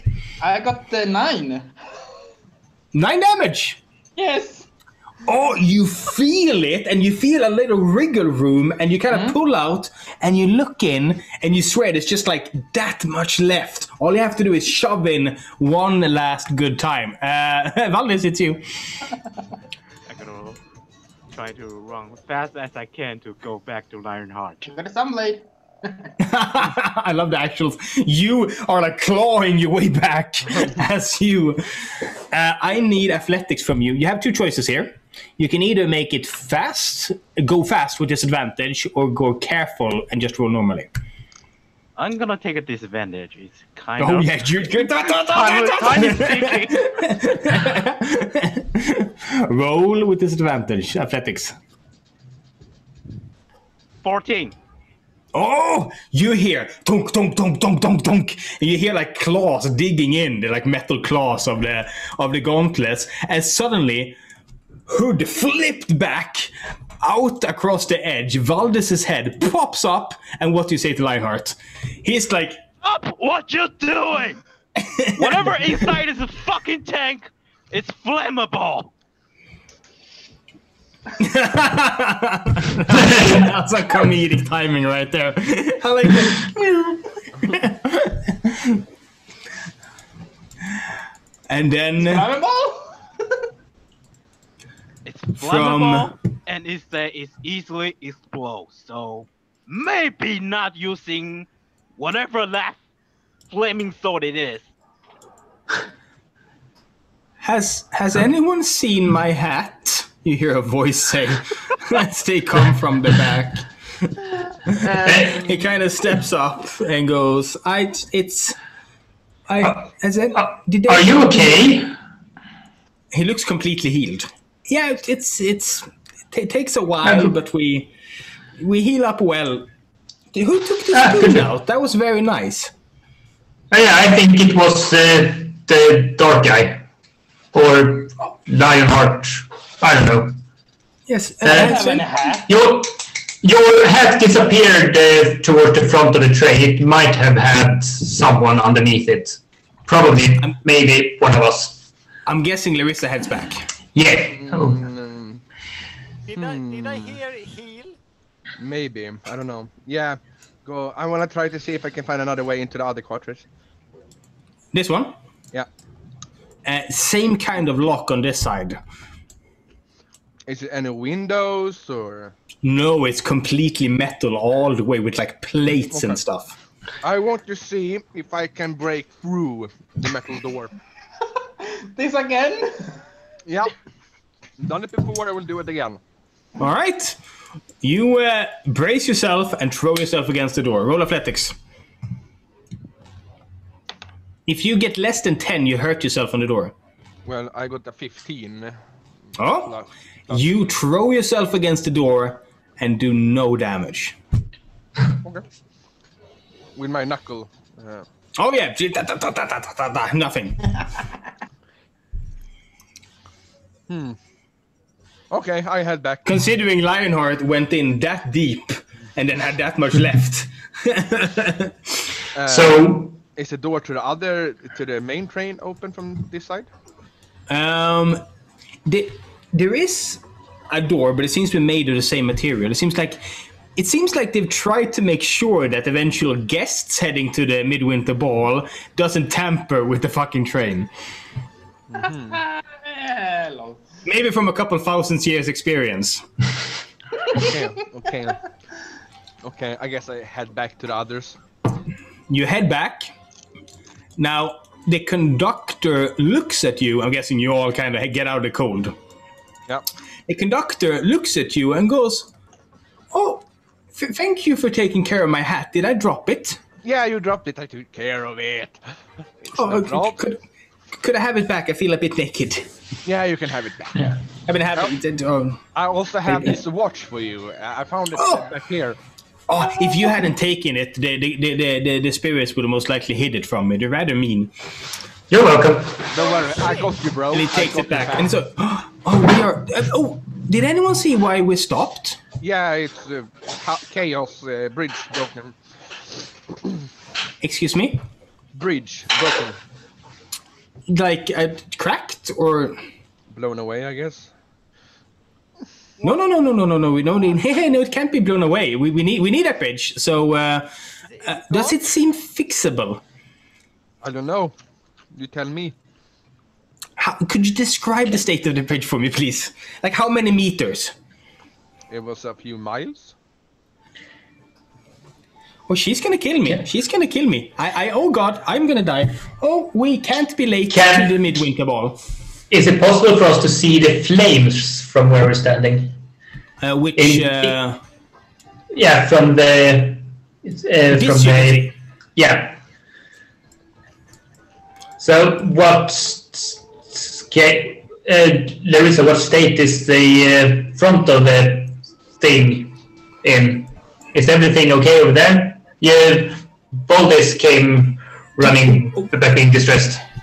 Well, I think everything is fine. I don't know. Was some problems over there, big hole, bridge, everything. You know, normal problems.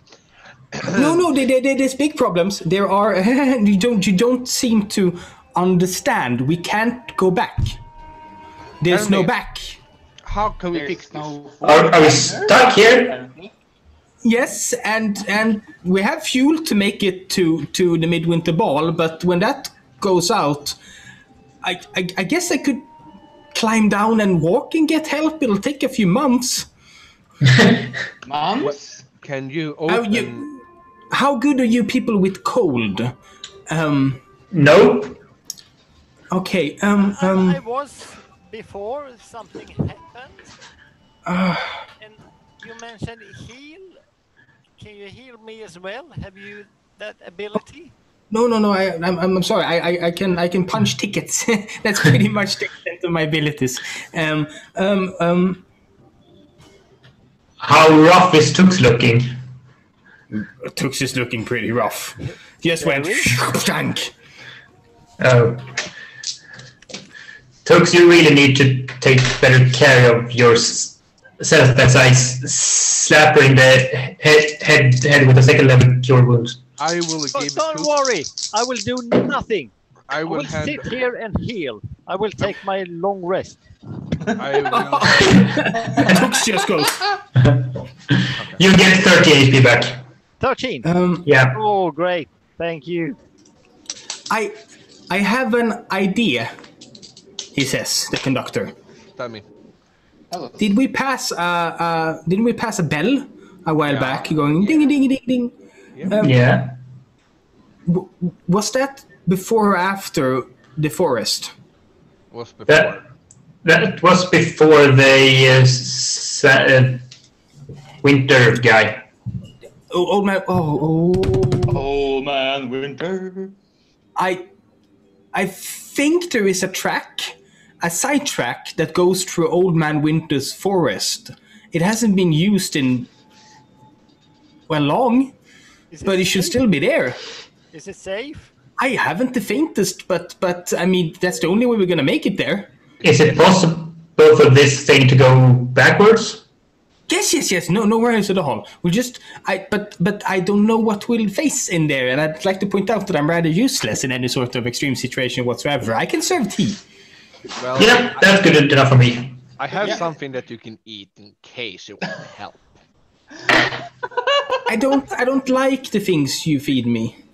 Don't worry. This Don't worry. This This doesn't one taste is anything. sometimes very useful. I know what's speaking about. So we have to make it on time or she will have my head, and I don't mean in any figurative sense, I mean in the literal sense. What about our heads? Well, she might, I mean, I was only thinking as far as my head, but yeah, she might take yours too. I think she'd blame mostly me, actually. I think you'll be fine, but I'm quite fond of my head. But if we don't make it there, we will run out of fuel, and everything will get as cold as the outside, and I don't think you guys can have... So don't stand here rambling. Get us going. I don't want to be stuck here. It's cold. He puts on the hat, and he grabs the watch, and says, I'll have them back up the train to the thing. And we follow you to the main train? Oh yeah, I'm gonna go on the outside, he says. Oh. Never mind. And he heads out. And in a very short time, he comes back, and as he does, the entire train starts going back in reverse. We're moving! We're moving! Now, I told them where to stop, and then someone has to go out and kind of pull the lever thingy, and then we'll be on our way through Old Man Winter's forest. Where do you guys should we go back to the carriage and wait? What's in this other carriage? The locked carriage. Oh, that's the fuel. It's rather volatile, so we keep it. We had an incident where some of Queen Mabe's guests. So we can't make sure. What kind of fuel do you use here? Oh, we use it's basically fire in crystal shape. It's a bit strange here. Elements can be in solid form. Would it be possible to look at one of those crystals? Perhaps, for purely academic reasons, of course. Absolutely, we can have a look at them when we're on our way through to the forest. Sure, or now, since we're not doing anything. I would like to investigate that. If something's not happened. I would like to. Should I go? I'm not supposed to let you in there, he says, due to the whole thing. We promise we won't tell anyone. I'm gonna whistle and go back to where we are usually staying. Yeah, you head back here. Whistling non-casually. Now, he goes, could someone roll persuade on being allowed to look at the super dangerous fire crystal? Yeah, of course. That's what I do. 12. Okay, he rolls willpower. Well, that did not go well. So, okay, I'll fetch one safe, and you can look at it, so we don't go into the room filled with it. Okay? Yes, perfect. Go grab your seats, and I'll come with it in a second. I'll wait here to make sure nothing happens to you. I will go to the round tables. All right. I have a little vial, an empty vial. This crystal, can you fill a little bit in it? Oh, there's always little scraps on the floor. Yeah, give me. Yeah. He takes the vial, and then he mutters to himself. He seems like a prayer to some sort of fey god. Steps out, walks over, puts his watch against the door, and the door opens.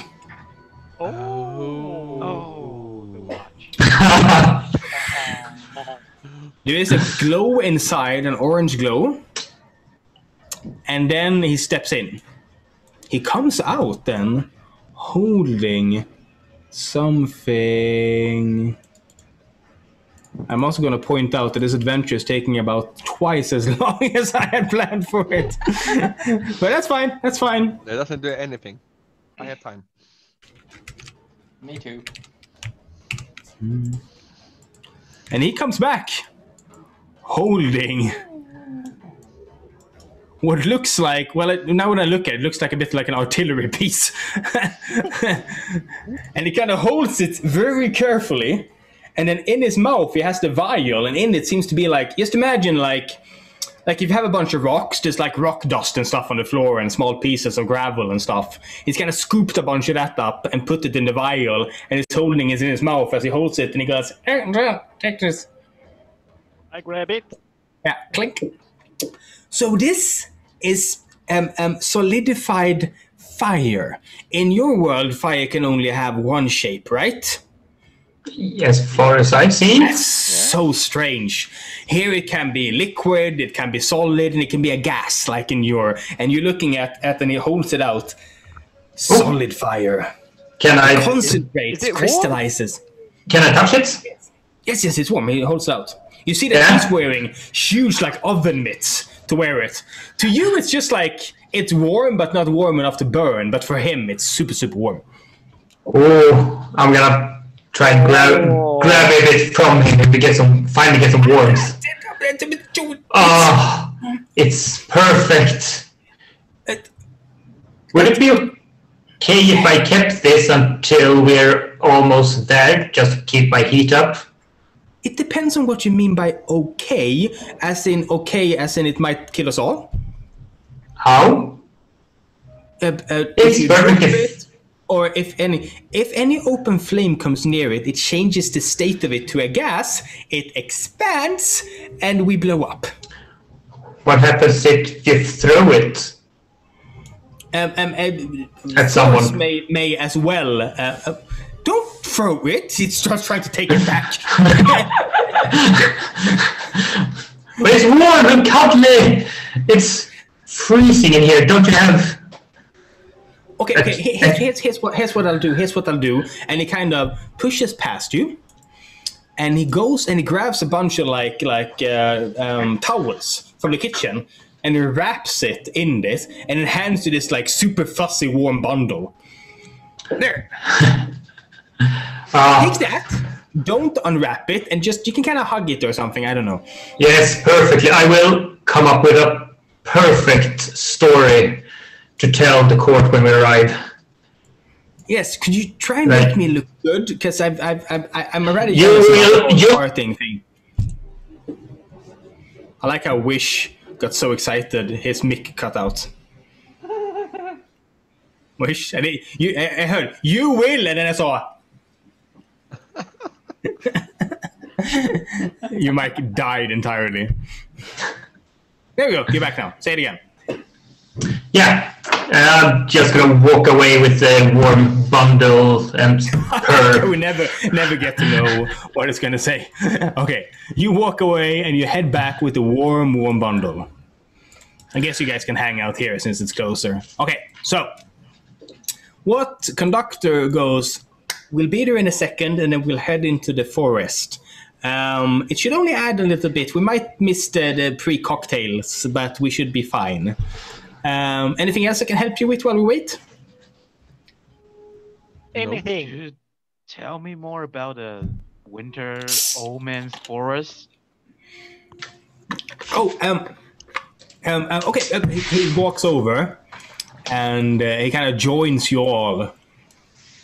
As you, Tux, you now have a solid flame in a vial. Yep, thank you.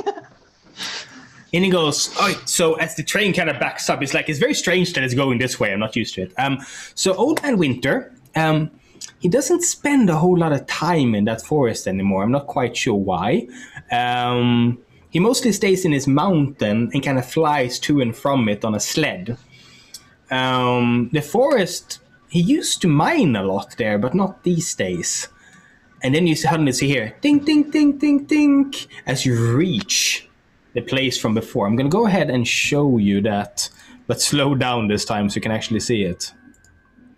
Here we go.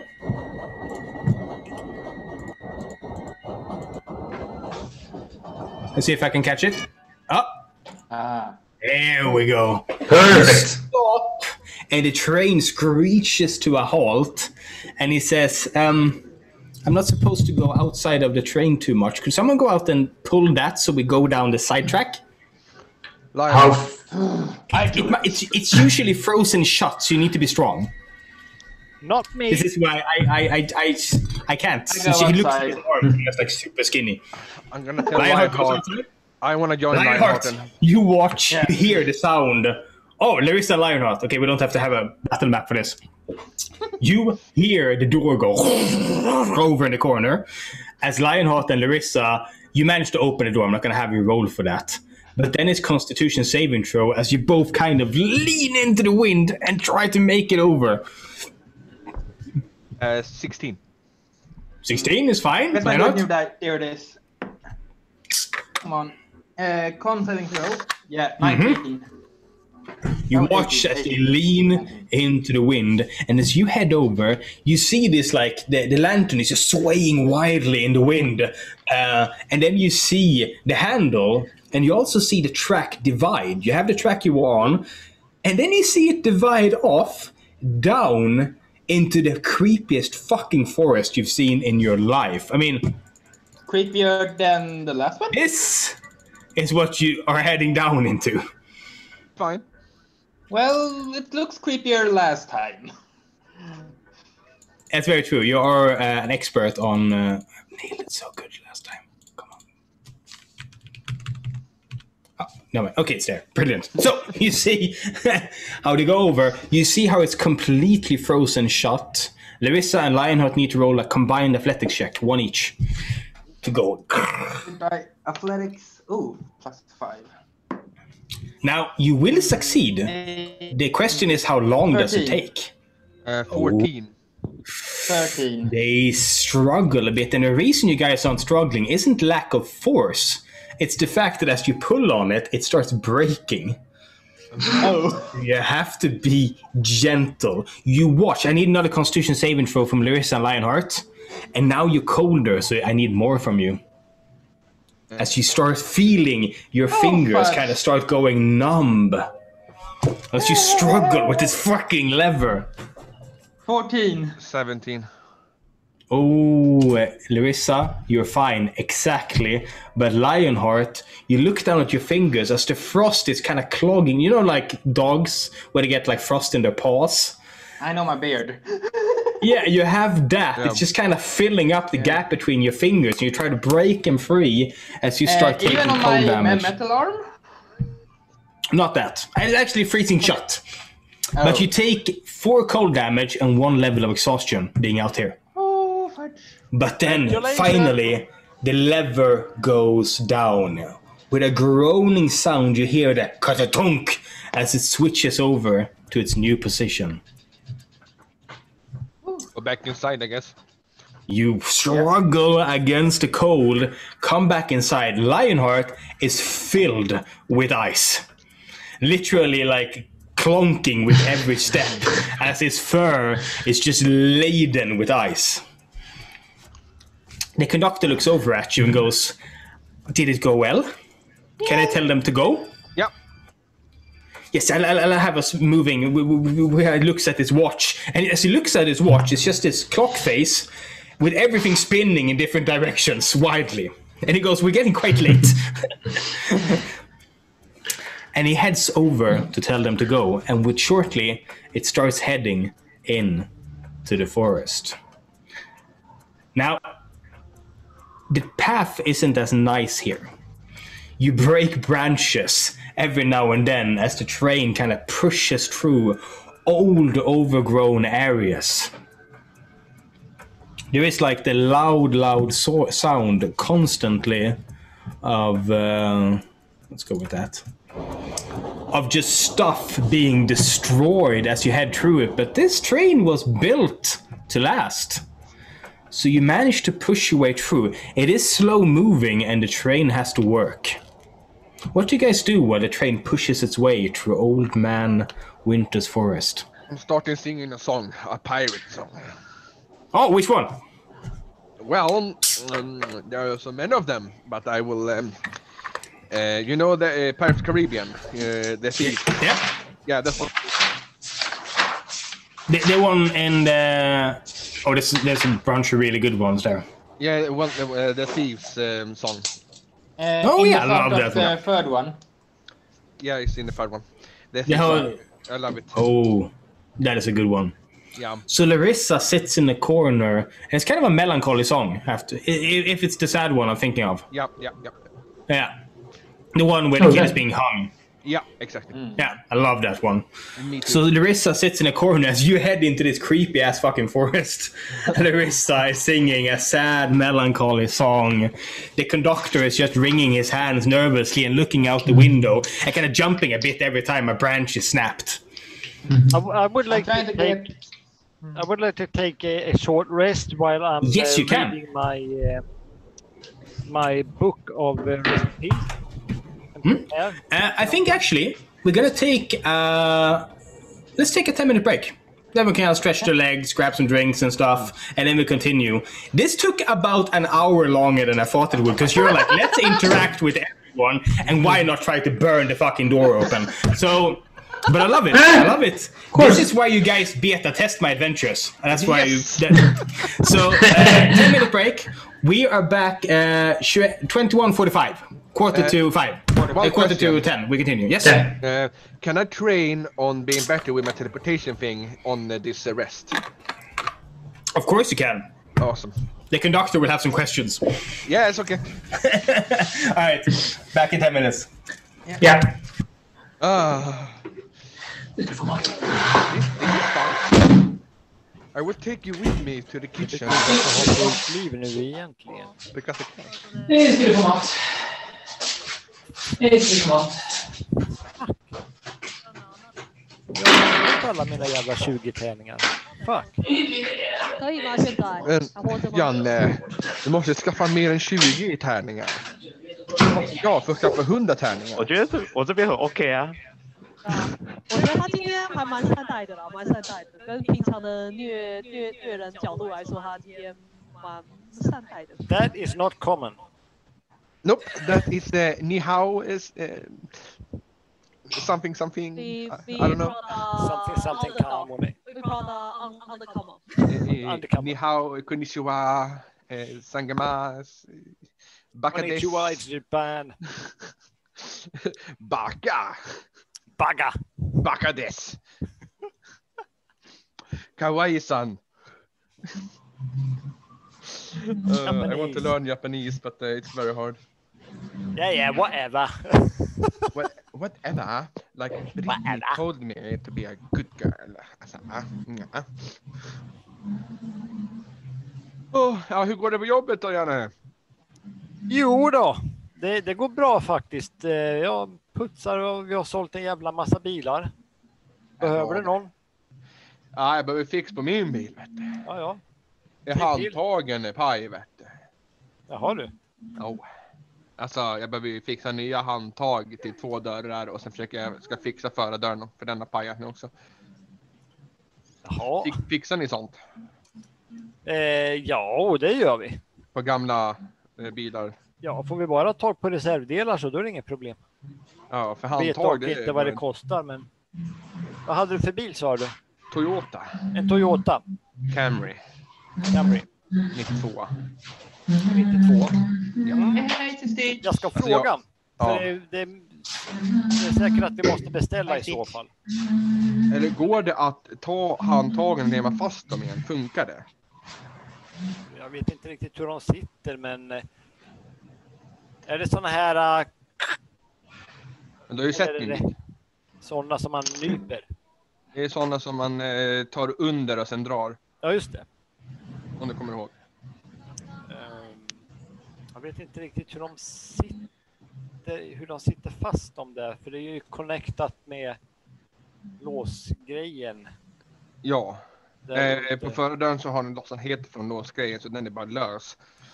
Grejen är att eftersom det är så pass gammal bil så tror inte jag att det är egentligen några problem. Det kan ju bara vara så att jag vet inte om det är själva handtaget som är loss eller om det är någon vajer som går upp. På förardörren så är det nog vajern som är helt jävla paj. Men på de andra 2 dörrarna så har ju den här. Ja, just det. De har ju åkt av. Ja. Ja. Men på förardörren är den fortfarande hel, men den går inte att använda. Nej. Så att liksom... Ja. Jag vet inte om det går att fixa. Ja, det gör det säkert. Eftersom det inte är så pass ny bil, så att säga. Det är ju mekanisk. Nya bilar, då har du ju en massa elektronik och allting pratar med varandra. Så att då är det inte säkert att det funkar lika lätt. Det går säkert att göra det också då, men det blir ju svårare. Och jag har inga elektroniska lådor. Nej, det är det jag menar. Då är det liksom, det är mekaniskt. Så att om det bara är någon vajer ner till låsningsmekanismen där. Sen är det bara att skruva fast de här.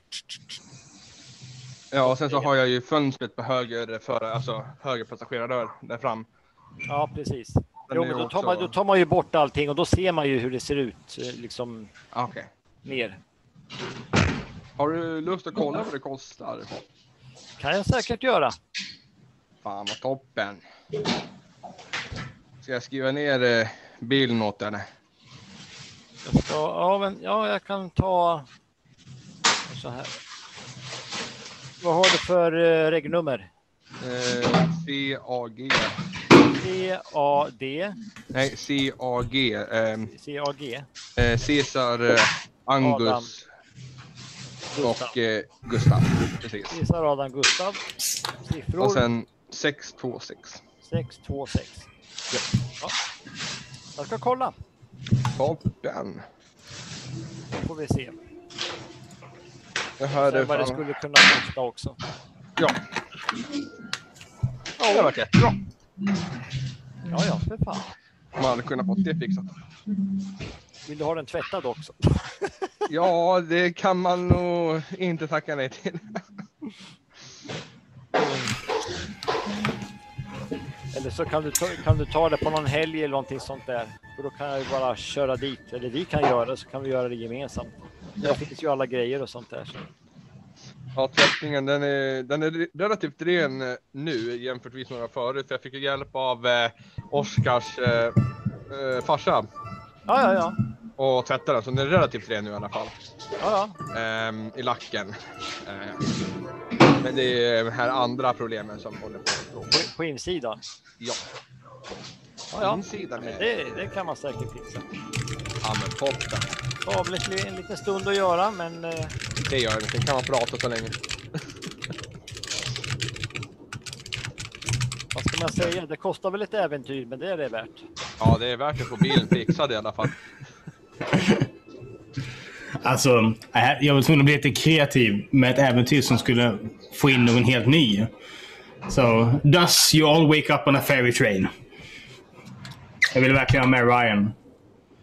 Ja. Plus att det här kommer... det här kommer att bli en serie, tror jag. På 2 eller 3 äventyr.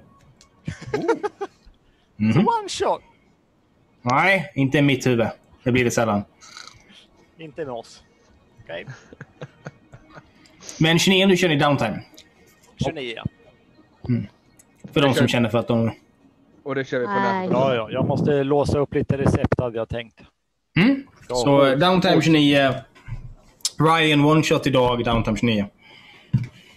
Och vi kör downtime på nätet 29 också. vad sa du, Louisa? 要把5%till honom. Kör vi downtime på nätet?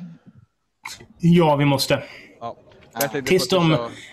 Tills de häver 4... until they change it from 4 people at a table in restaurants. I can't have.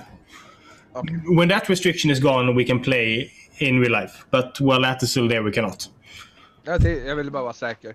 Jag tänkte på att du inte ville liksom köra downtime på nätet, eller vad du sa. I don't think we have a choice at this point. Unless I write the second, unless you guys are really excited, I can do the second adventure of this really fast as well. We'll see. We'll talk about it after today. Yeah. Sure. All right. So we have Wish. Well, I guess I have 3 more minutes. So it's just me, or is Wish's mic a bit worse today? Yeah, a little bit. Such a shame. Guess who's back? Back up. Wish, say something. Wish is back. I can try. Yeah, I mean, it's at least it's loud. That's good, at least. Yeah. We're talking about your mic. You need to invest in a new microphone if Corona is going to keep being a thing. Yeah, it's. I had to switch from the mic on my headset. I have no idea why they stopped working now all of a sudden. Har du kopplat in och kopplat ur den och testat om det funkar? Ett antal gånger i början. Well, that's fine. I mean, you're loud. It's just a tiny bit like scratchy. So it's that's it. It's only workable. So, everyone back? Yep. Should we continue this nonsense? So, recap from 10 minutes ago. You woke up on a strange ferry train. You started exploring it. You met the conductor. You were served tea-ish. You all very quickly had your heathen ways with the tea, to the conductor's great horror. You plundered the kitchen wagon, got some herbs. You are now on a detour headed into Old Man Winter's forest on a track that hasn't been used in forever, as you head ever closer to the Queen of Air and Darkness Midwinter Ball, where you're basically going to be dancing monkeys for the evening for her, with no choice at all. Now, I wanna train on my teleportation. We have an hour here. Does anyone want to do anything during this hour as you wait to push deeper in? Yes. All right, Wish, what do you do? I promised a heroic epic song about the conductor, so I've started working on that one. He looks over at you And he says, I've lived for a very long time. There's not that many songs about me. When do you think you will be finished? I would say about when do you think we'll arrive? He looks at his watch. Well, if the track stays this clear and a branch just hits the train and goes, if the track stays this clear, we should be there in a couple of hours at the most. So in a couple of hours at most. It's just I can't wait. He says. Yeah. Oh, a quick recap. Do you guys remember how you're supposed to act with Jack Frost and Old Man Winter? Yeah. Yep. Yeah. No war stories for one of them. War stories for the other one, and don't hug them too much.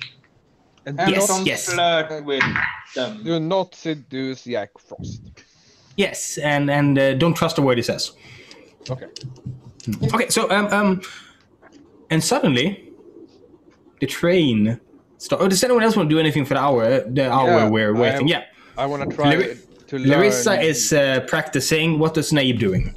I will took the sharp bones, sharp human rib bones from the dungeon we had take Bob and Hope before, and I will make all the sharp human bones to dot. Bomb dots. You're sharpening human rib bones. Right? You can go ahead and if you have human rib bones written in your inventory, you can add sharp in front of it. Make it a dot. Now, also, before we continue with Larissa, I'd like everyone except Ryan to roll perception. And I need the highest one. Who rolls the highest? I got 18 plus 5, so 23. All right. 23. Anyone beat that? 24. No Oh. shit. Naib, you hear a steady dripping. It seems to be coming from underneath the table you're sitting at. Do you look?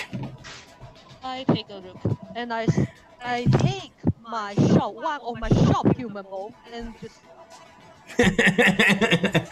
You peer underneath the table. On the other side sits Valdis with a bag next to him with a red liquid just dripping out of it onto the floor.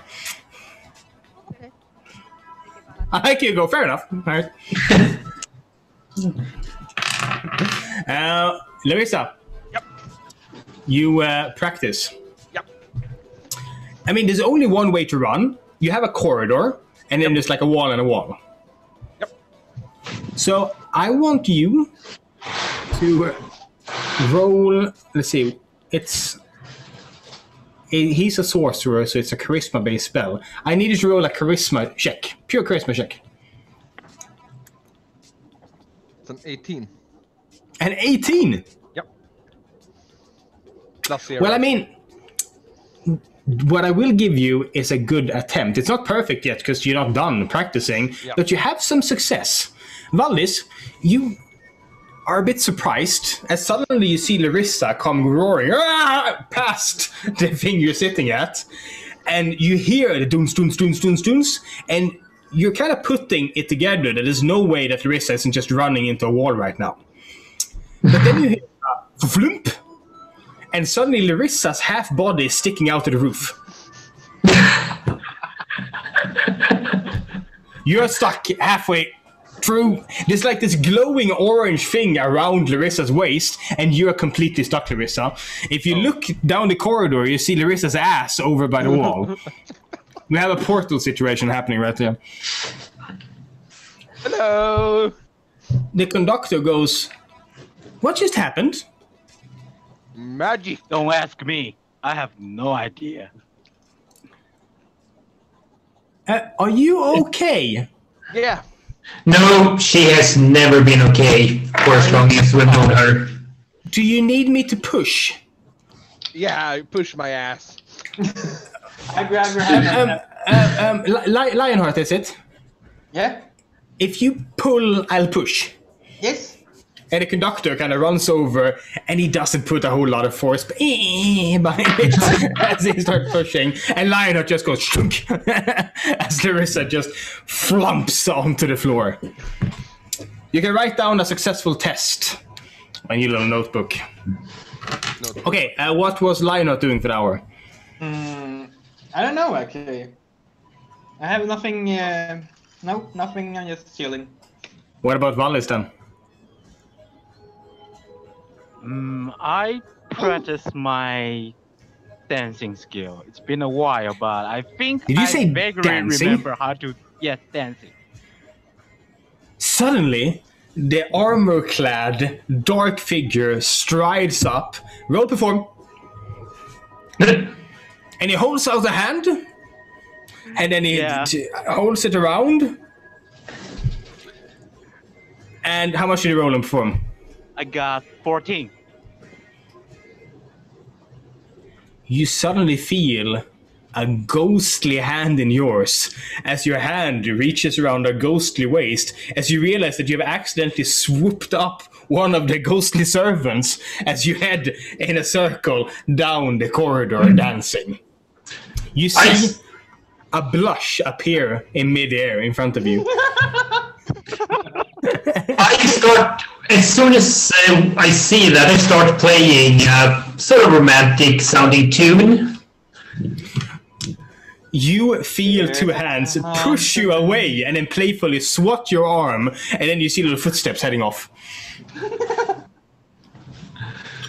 And an hour passes. And suddenly, the train starts making a rather weird sound. It's like chuka chuka chug chug, chuka chuka chug chug chug chuka. And the conductor looks up and goes, "That's not a good sound. I'm gonna go check," as he kind of runs off. Thank the you. train goes slower and slower and slower and slower, and then grinds to a halt deep in the forest. And suddenly, Oh no, not this again! it glows red Shot in the again. dark. The red light probably mean trouble. Just shine. The conductor comes running back, and he goes, What's the "We problem? have a rail. The rail is there. The fuel is not. Wait, what? Where it seems like they kind of judge the amount of fuel we'll need based on a direct path, not a detour. It's we have scraps. We have nothing. It's So that entire cart is empty? Come, look, he says, and he kind of storms off. Do you follow? Yeah. You follow Wit. And you head with the conductor backward as he goes up, opens it up, and shows you the following. He looks down and goes, "Look, it's this will get us nowhere. We need like big crystals. The bigger they are." So- And I appreciate the sentiment, Wish, but yours will get us absolutely nowhere. We need like at least a dozen of those. So I'm not quite what do sure we what do? we'll do here. Can we try to put them together into one big one? We might get like a extra couple of 100 meters. I think we might need this to keep the train warm while we think right now. Because, like I said, you guys do not do well with the cold, correct? No. Yeah, that's correct. Ooh, Can, this is the it's- happy one. can we look? Is there any other way of to make the engine go? I don't know, infuse it with something, create a big boom of something? It's designed to run on these crystals. I'm very much open So- for ideas. Theoretically, what would happen if we took this one crystal and the shards that we have here, put them in the fuel wherever you keep them, and then we make them go boom, boom with just these small ones? That might work, or it might blow us all up. Now, I reincarnate. What about you guys? I mean, it's worth a shot. The worst thing that happens is we miss the winter ball and reform into our bodies in about a week, right? Sure, good for you. But for us, it sounds like either completely. we either freeze to death or go up in flames. And I would prefer the heat in that case. Oh, I feel responsible for this. I just, maybe I can try and go for help. It should only be a few weeks now. Could you? Yeah, we don't have it. No, we have a few weeks. Show us to where the. Does this fire crystal thing can be found in the forest? Oh, I just got a very bad idea. Well, You know how I talked about Old Man Winter's mines? Yep. yeah. They should still be around. We should be able to find fire crystal there. But don't we need like a butt ton of them? Yes, there might be. I don't know. There's another problem. The engine has now gone cold due to the fire crystal, so we need a starter as well. They should. He might have that as well. It's like a round orb thingy. I'll go to the mines. I'll go to the mines. Just you wait here. How far away are they? How far? Through the forest. He kind of looks out. Then he looks at his watch. How many fire crystals do we even need? To get there, a dozen perhaps. Oh, perfect. How far is it to the mines? Maybe a kilometer in these woods.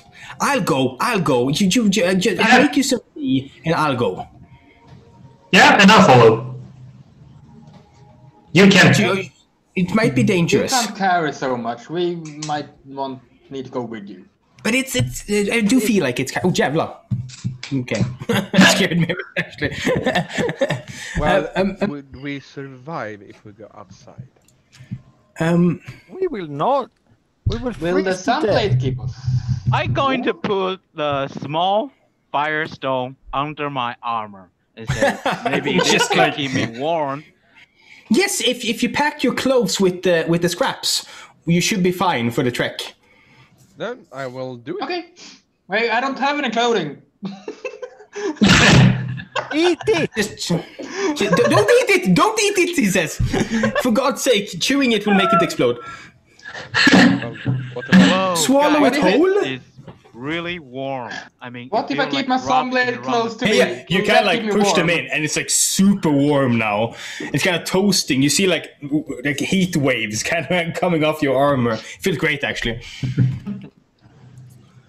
So I'll be fine. So we just no one's been in these woods for ages, but I think I should be able to find a way. Should we bring any of your ghostly companions here? Oh, they can't leave the train.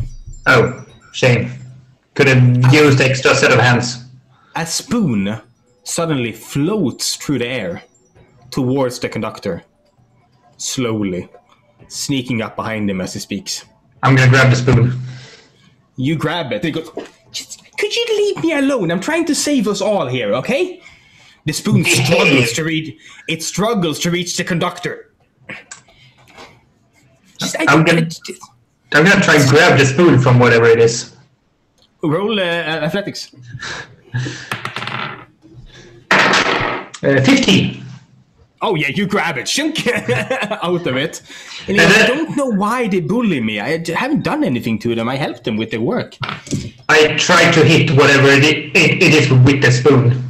Sort of, though, not like, don't do that. There's nothing here. You go so with the spoon. If we're gonna go, we should go quick. Oh, the cloak. Yeah, and then Absolutely, he says, and he puts it on. And you can pack it and he gives you the things to put inside the cloak. Yeah. So if everyone just kind of pack your clothes with the tiny fragments, and if we hurry up, Can we leave the big one here? It's safe? Yes, The big yes. crystal? Awesome. So remember, we need a starter orb, and then we need the fuel. Yes. And actually, the bird is just fucking with me. I love the bird on the head. Oh yeah, a bird. Fire key has arrived. Now, so we are gonna go ahead and show you guys the situation. So, you said you packed with all the like glowing warm crystals inside your clothes. What do the rest of you do? How do you bring the heat with you? I pick it. I in do the my same. clothes. Yeah, no worries. Yeah. All Tux is now warm. I'm gonna go ahead. Can I do? Aha! No. Yeah, perfect. I'm gonna give another halo. What does Nabe do? I will do the same. But I will do empty vial, empty vial to some to for the future use. Oh yeah, you grab some flame crystals and empty vial. Larissa? I packed my clothes and my hat. The hat! You see like a small smoldering come out from underneath the hat. And he looks at you, and Lionheart has his cloak filled as well. And Wish, you too?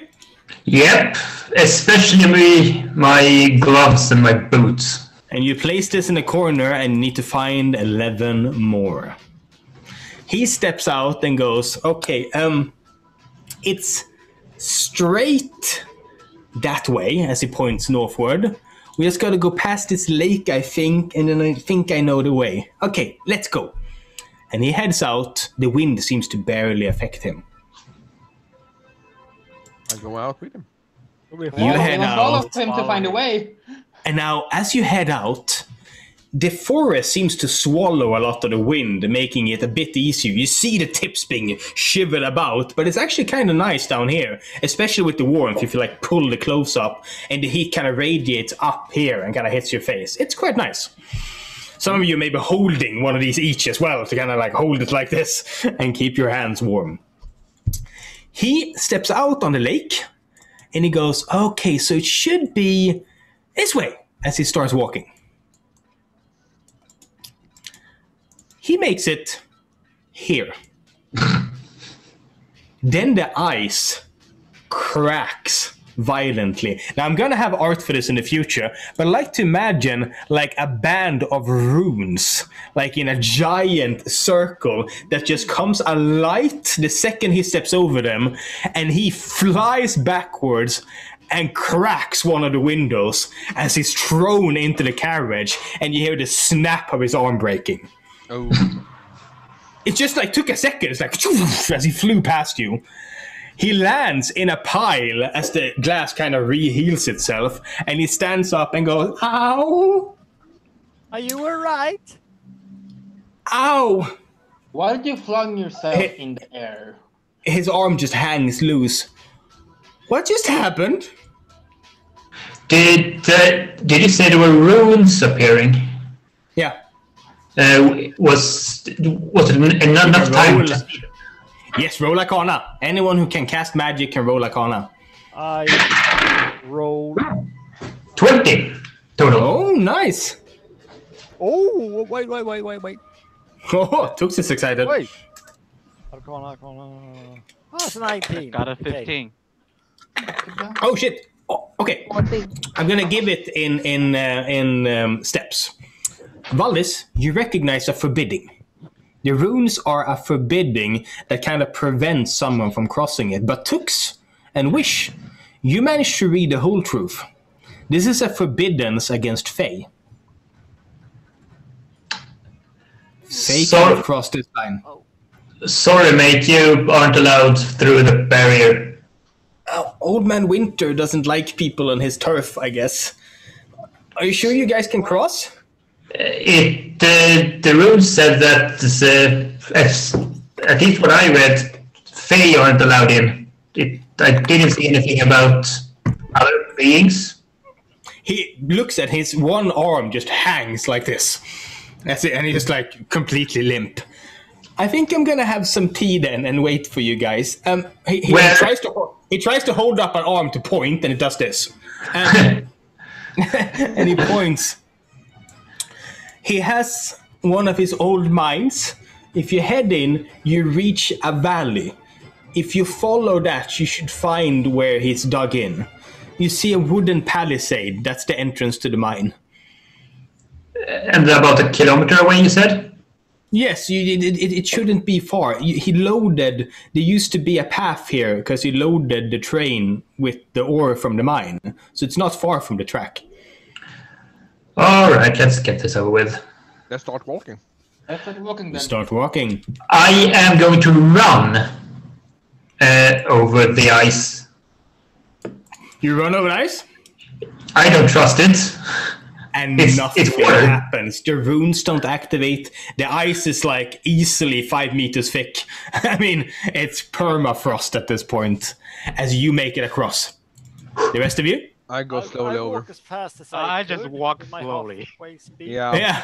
Some of you go slow, some of you go fast. I'm gonna I'm slide gonna over. I want the dexterity save, and I need over 5.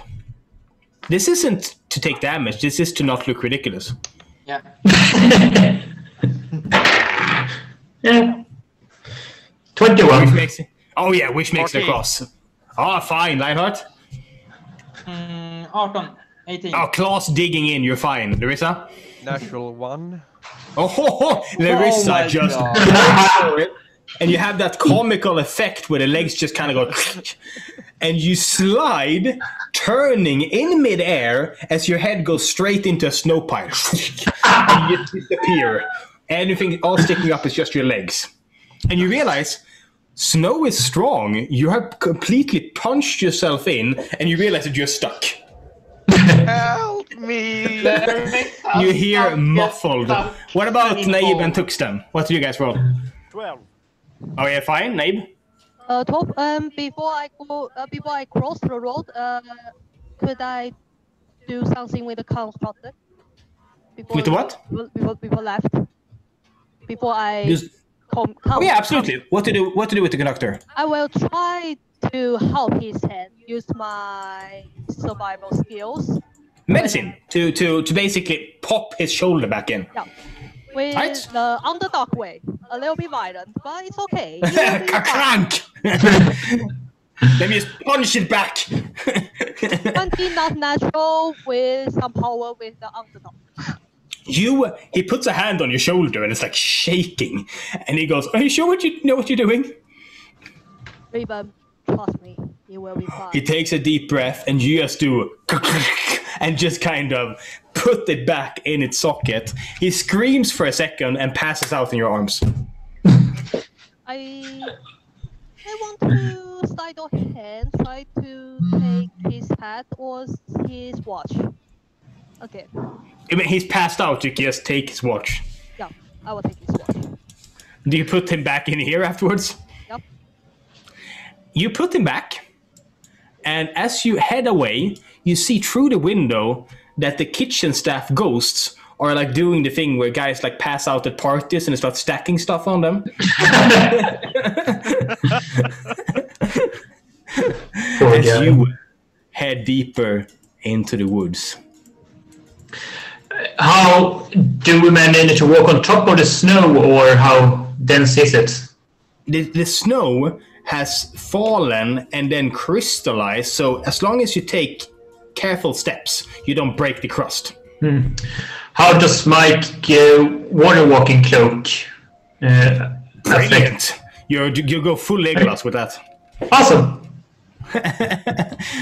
And after you get deeper in, the permafrost takes off. The rest of you have to kind of like move waist high through the snow, pushing forward.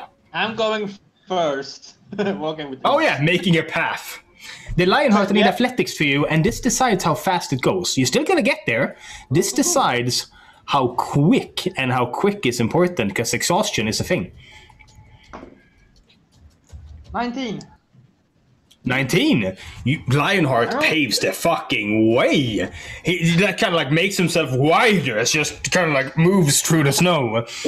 And he paves a way, making it easier for the rest of you as you head deeper. It's map switching time.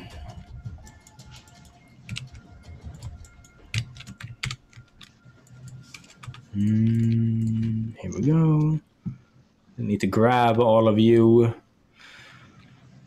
This has been an interesting adventure. Okay. I'm gonna grab you here. Okay. So.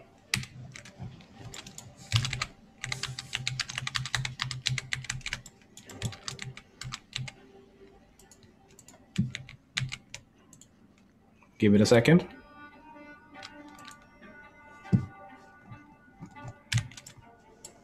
Give it more than a second.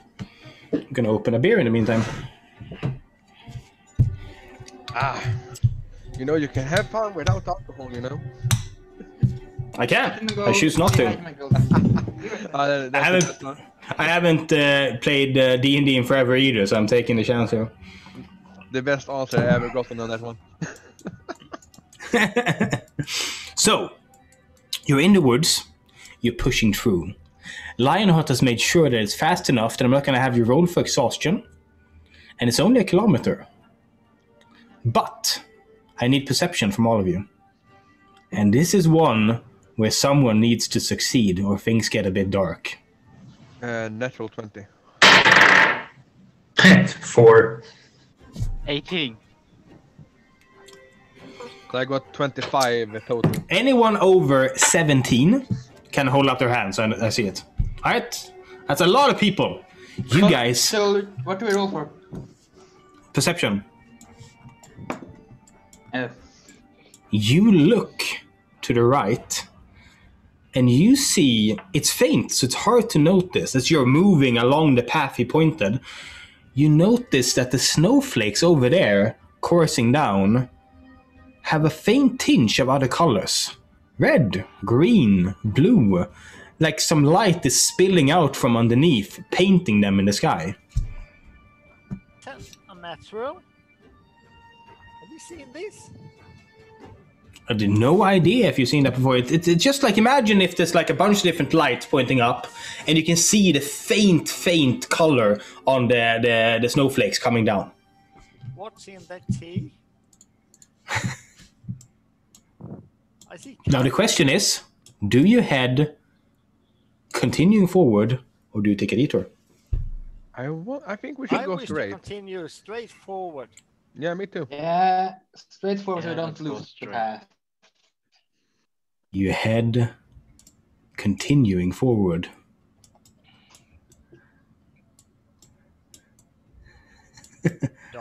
You see to the right, you see what appears to be a cliff. Yep. A natural mountain. Do you continue this way or go towards the cliff? I think straight. How does the darkness look like? It's totally darkness. How strong is the wind? The wind is strong. Yeah, not going towards the cliff. Oh, cliff is going upwards. It's a wall. Oh, it's upwards. Oh. Like you found a mountain. Oh, yeah. Yeah. Okay. Give me a second. Let's go gaily ahead. Straight You as move possible, please. ever forward off my map, because I didn't expect you to go forward. And you start realizing that you've gone past 1 kilometer. About here. I guess we go back to the cliff. Yeah. I think. And thus the game master usually learned- around the mountain. So, such a clever one, this Ryan. I like him. Now, you realize that you pushed past 1 kilometer, so you start doubling back. I assume. Yeah. Who takes the lead, by the way? Oh, yeah, Lionheart. Never mind. You head downwards, and you notice what appears to be a tower to your left. It sticks up. It's a bit... It looks like it's old, because the wood is old, parts of the masonry has fallen off and hit the ground. But then you also see what appears to be a great door and large timbers set into the ground. And then you notice something else as you come closer down. The wind lessens here as the mountain kind of grows out a bit. The geology doesn't adhere to the normal rules here as the mountain kind of cliffs out like this. And you see what appears to be an old ring. It seems all the markings seem warm because when snowflakes fall on them, they vanish, keeping it pristine. I'll watch the ring. Mm-hmm. Does it seem to be of an arcane nature? Well, I mean, it seems to be the same kind of runes you saw earlier. Oh. Which Is we it- could read. Yes, the runes were red back then. Do we know what it? Roll Arcana. Roll Arcana. To figure out what this is. I have no idea. Yeah, just get the A natural one. 12. And what about Ryan? I'm not going to investigate that ring. You're like, fuck that shit. 12. Wish. If you can you cast magic? Naib? Yup. Yeah, then go ahead. Shit. 20, not natural. Naib, you recognize the runes from before. This seems to be the origin of the banishment from before. What is said? Banishment from before. The ones that stopped the Fae from... From the lake? Yeah, just imagine this being the center of a huge ring. Oh. Can we Okay. step on it, see if something happens? You can try. I want Could to try. could I want to take a put look my. if any footstep around? No footsteps around. I want to put my feet on the markings. There is also what appears to be old candles and what appears to be a sacrifice in the middle. But the sacrifice, it looks ancient. It's preserved by the cold, but this was done ages ago. Investigation, and I'll tell you more. If anyone looks at it. Two persons can do it. Yeah. 2 people. Ooh, So don't tie the entire I group. got Investigation. Okay, everyone roll. We'll I got do the mine. group check next time. Yeah, everyone roll for investigation as you look at this circle better. Well, I 19. got Oh, 16. natural 20. Oh, 19. Yeah. Mm-hmm. Natural So 19. anyone who got over 15? Yeah. Well, oh, that's a lot of people. Okay, let's start with Larissa. Larissa, you see that the magic here seems to be active still. Lionheart, you look at your ring, Yes. and this must be thousands of years old. Like, if you look at it and you realize when you look at all the parts, the wax has fossilized in the candles. Wish, you realize what was sacrificed here. You see what appears to be a horse carcass, but with a horn in its head. So it's a unique cow? Yeah. No, a horse carcass, not a unicow. Tux, you look closer at it. Is there any more information left for me to give? Yes, you can tell that the Fae it stops from entering is Winter Fae. Why? Okay. So other people of his kind basically didn't want stepping on his turf. And Naib, is there any more information I can give you about this as you look around the ring? You rolled quite high, right, Naib? Not really. Okay, never mind then. Is there any little piece of information? You're not sure if it's dangerous or not to fuck with it. Is any relatable? Have I saw it when I was in London? This, no, not Fae magic like this. Can we throw a rock at it? Yes, you can. Yeah, I want to throw a rock. You throw a rock at the origin of the circle. Yeah. Trying to hit one of the lines? Yeah. Oh. Right. Larissa steps up to throw a rock. What do people do? I go away. Yeah, I've seen what I wanted to know and just go, nah, we should probably not fuck with that. Let's just get the 5 crystals, we can get out of here. Lionheart? I don't like magic, so I back away too. Knife? I I don't will- like this I will music. back a little bit underneath a little bit under Lionheart. A little bit range. Yeah. And I Yeah. will take a rook with the door. At the door. Valdis? At the door. Yeah? Well, Larissa fuck with the circle. I just go investigate the door. Yeah, you head towards the door. Larissa throws a rock. Yeah. The line. Yep. And you see for a split second as the stone turns from frozen gray rock to molten in a second. And then it explodes. And pieces of molten stone go in every direction as Larissa needs to roll a dexterity saving throw. Whoa! Be careful! 16 in total. Oh, that's not enough. Oh no. Oh, really? Larissa you try to dodge them, but a large goop of molten rock hits you for this +4. 10 damage. It hits you straight in the cheek, burning. I have my It's way in ring. your face. I have a ring, so it's hollow. Oh, half damage then. 5 damage. Aha! And the rest of you see this little explosion of magma, and it just kind of hits the snow and goes all the way around as it cools down. Do not touch this lion. Larissa, stop mucking about with things you don't understand. Please. You young Summon a man. giant snake from a lake. Now, Naib and Valdis, you're over by the door, and you see that it's locked shut, barred from the inside, but it's so old that there is a gap where you can kind of just like put something in and lift the bar on the inside. Yeah, exactly. Any keyboard, any horse, any horse. No, it's literally like a big plank on the inside like that.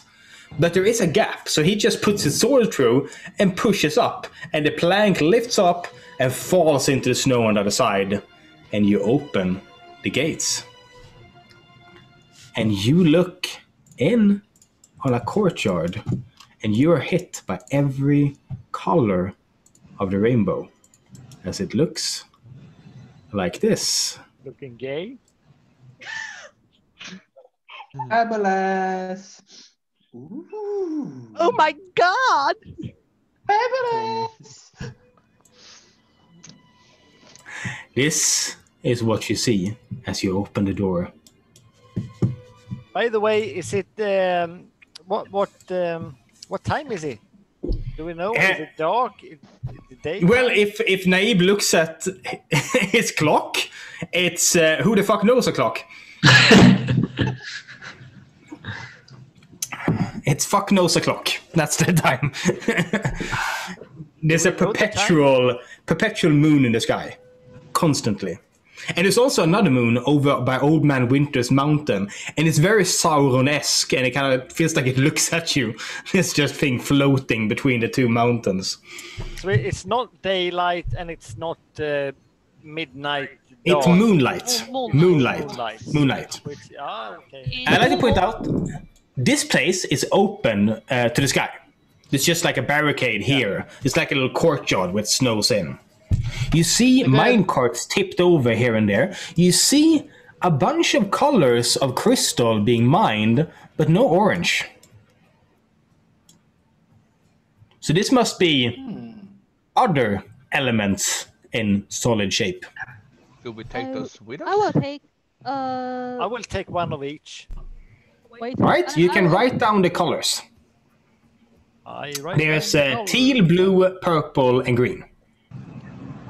Blue, purple, and green. And teal. Teal.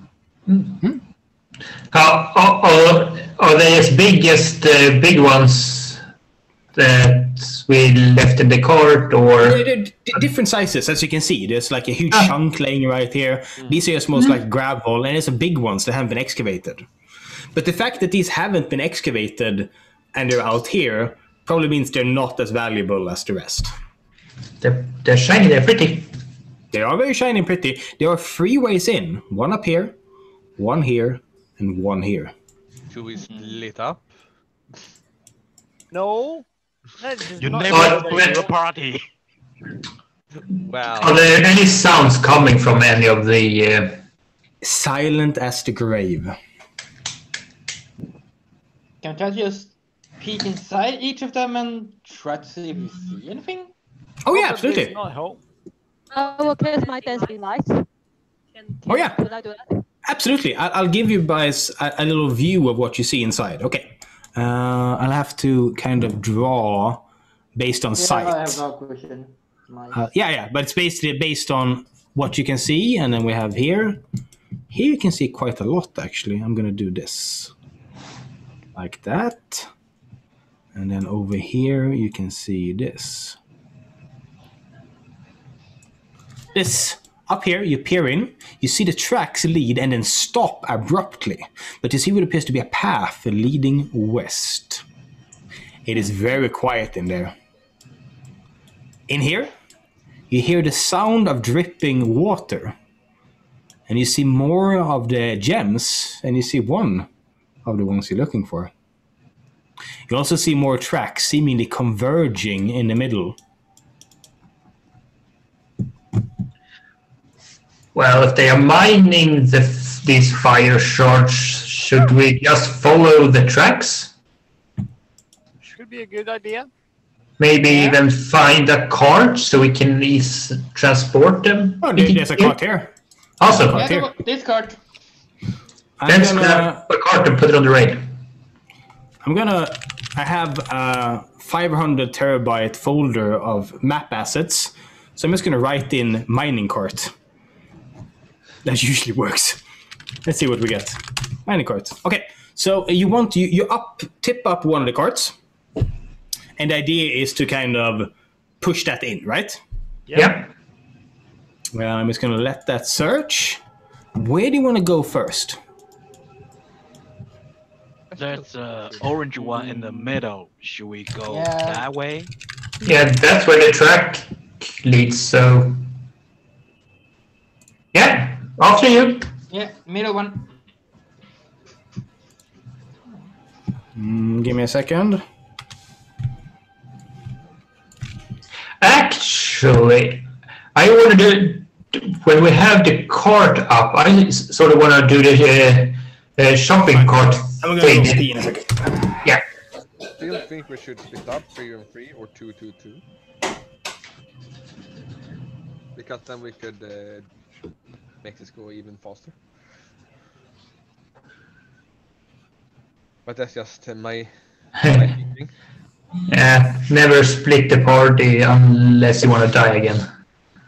Well, Not a good idea. Unless... Well, you would probably do that though.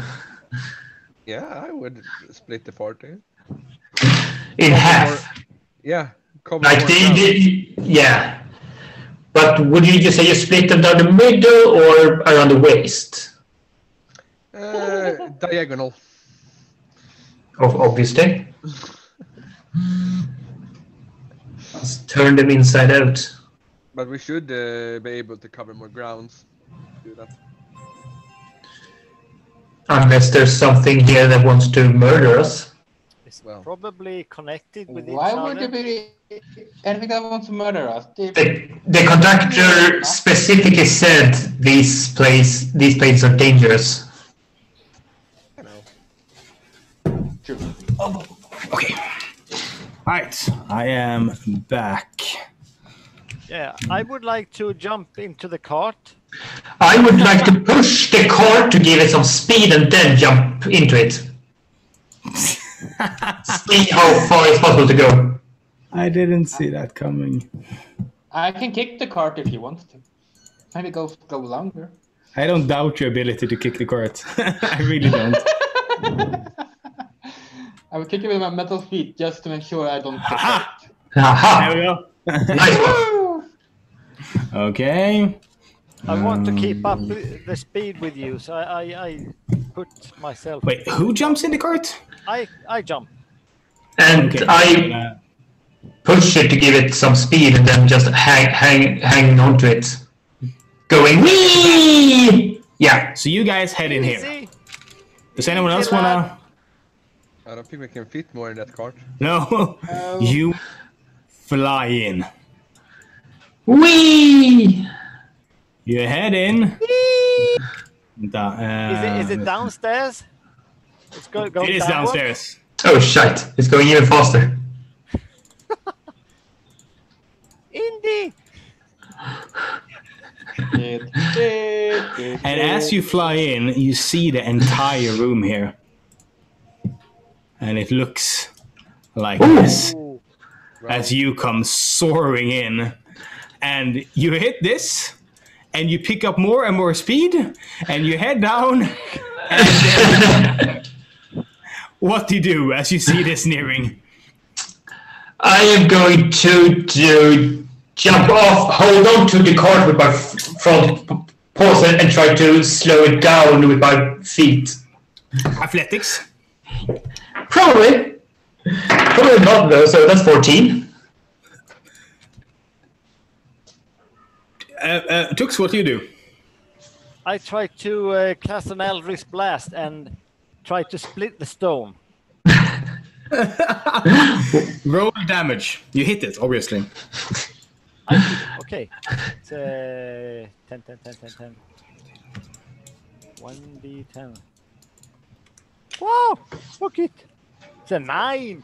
No, you shoot it out. You make barely a dent in this pile of rubber. You make a cascade of pebbles that, as you jump off, dig your paws into the ground, on the rails, you stop it right here, and a shower of pebbles hit you. Ouch! Just like, ow. What did the rest of you do? That was fun. I go in. We found the Wait a bottom! second. There's a bunch of fire crystals in here. What does Lionheart, Naib, and Valdis do? I walk into the middle and slowly walking, not going to do what other people are trying to rush. And Naib? I will double check the door is still open outside. The door Oh yeah, it's open.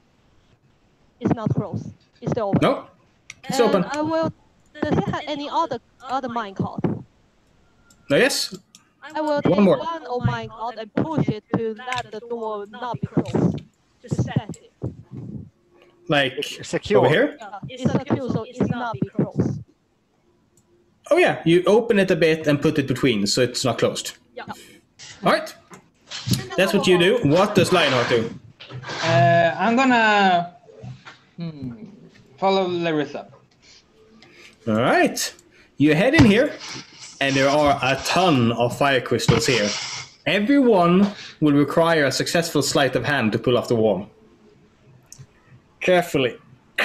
Yeah, I'm reaching out to the closest one to try and grab it out.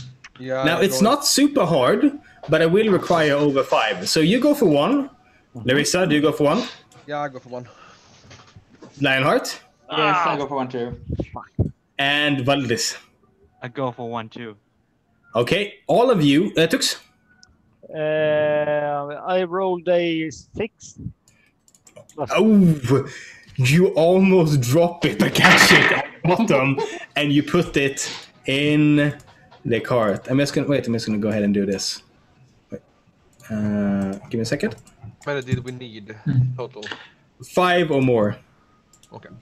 And remember, everyone, be super careful with these guys, or they're gonna go boom. I will You not put 1 I will in the not cart. engage my Wish? blade.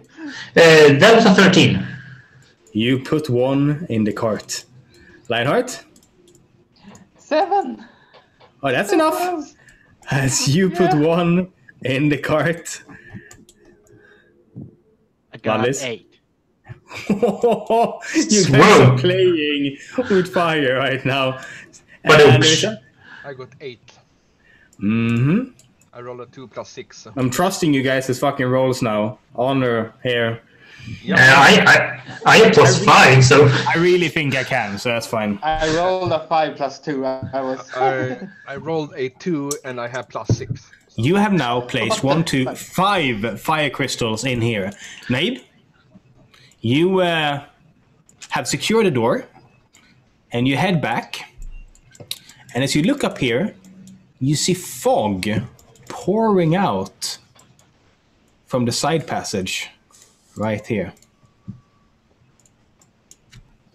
along the floor. I was slowly close to the up. I didn't go in. I just slowly go up, and I will cast my dancing lights and go a little further.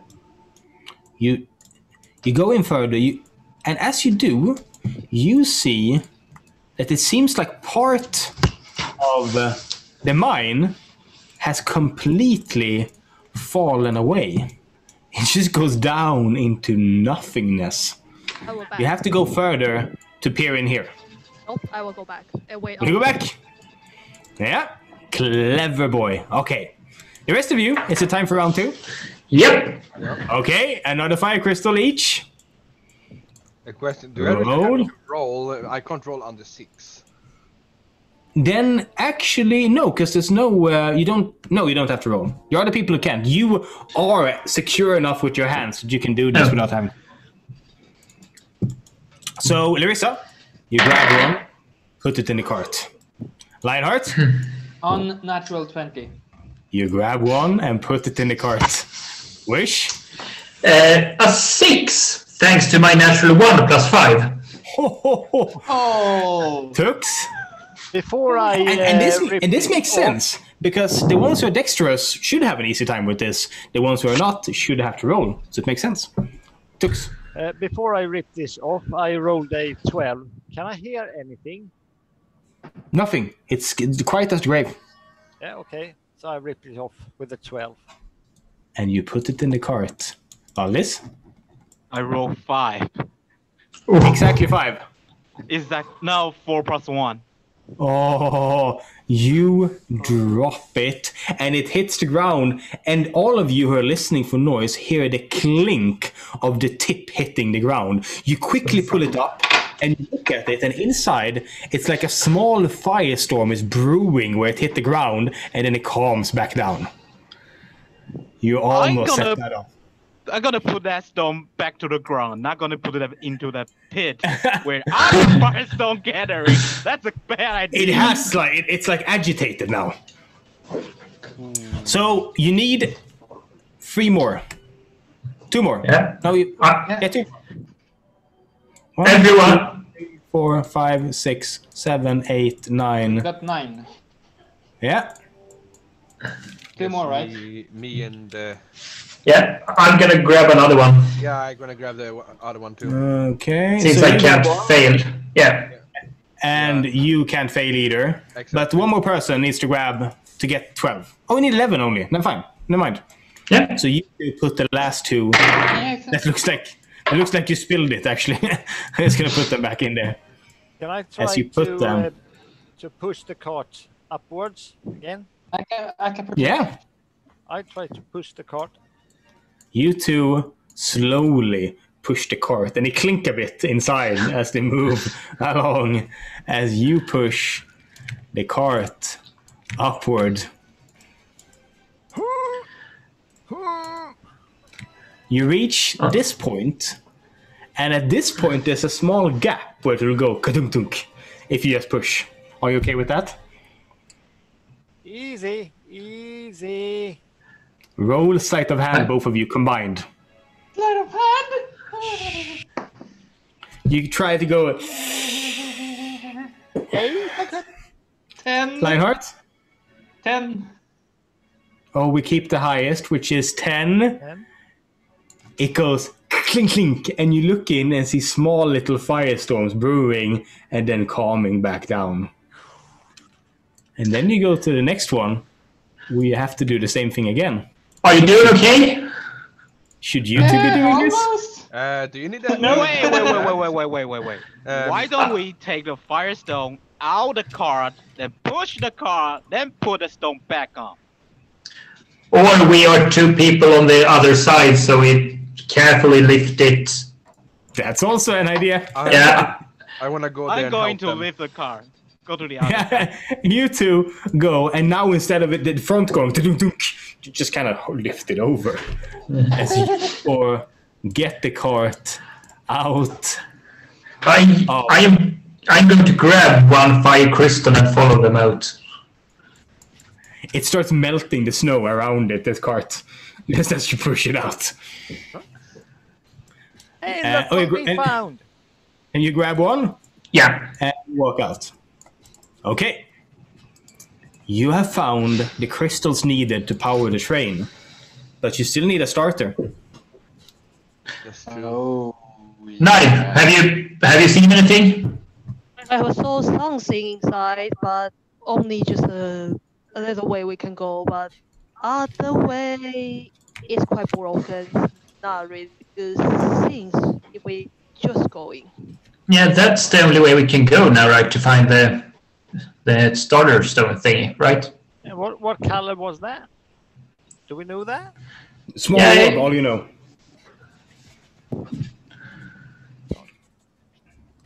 So let's just go in and search for it so we can leave this place. You go in. Yeah. It seems safe enough. You head inwards, and you notice how it trails off to the left. And so far, there hasn't been any like opposition or anything. There's a few caved-in walls right here. Who goes first? I do. Lionheart and then Larissa. Shield ready. Yep. And you head deeper in, and you see what appears to have happened here. I need investigation from you two. An 18. I'm rolling good today. Yeah. Yeah, so 18 minus 1, 17. 12. You see two paths here. First of all, this entire mining pathway seems newer than the ones over here. You notice that these two seem older than this one, and you notice that this opens up into an actual chamber. Not a cave, not a natural formation at all. A chamber. Let's check It doesn't look... It looks accidental, like to stumble upon this room. Do you continue forward? Let's investigate the room. It is covered with fog. And the fog is pouring off an orb on a pedestal in the middle. Like this. With the orb resting off it and fog just pouring off it onto the ground. Is that a starter? Well, I will go up to the orb and investigate it, see if anything dangerous around it. I mean, you don't really see anything. I mean, it's just like a pedestal. It seems to be resting on a small indentation so it doesn't roll off the thing. And it just rests there, coalescing fog. Can I see any like secret buttons or something? Roll a perception to see. You're basically trying to figure out if there's an Indiana Jones scenario happening, right? Yeah, check. Oh my god, Lionheart moment. I'm gonna try to take it with my metal hand. 14. Larissa is looking at the pedestal, kind of looking it over, seeing if there's any lines or anything. And you grab it, Lionheart. Yeah, with my metal hand. The ground rumbles for a second. And then it stops. You crazy cat! A bunch of dust falls off the ceiling and rests on the ground. A small rock hits the ground with a dink, and then it stops. I look up. What are you doing in there? Nothing. Grabbing that thingy.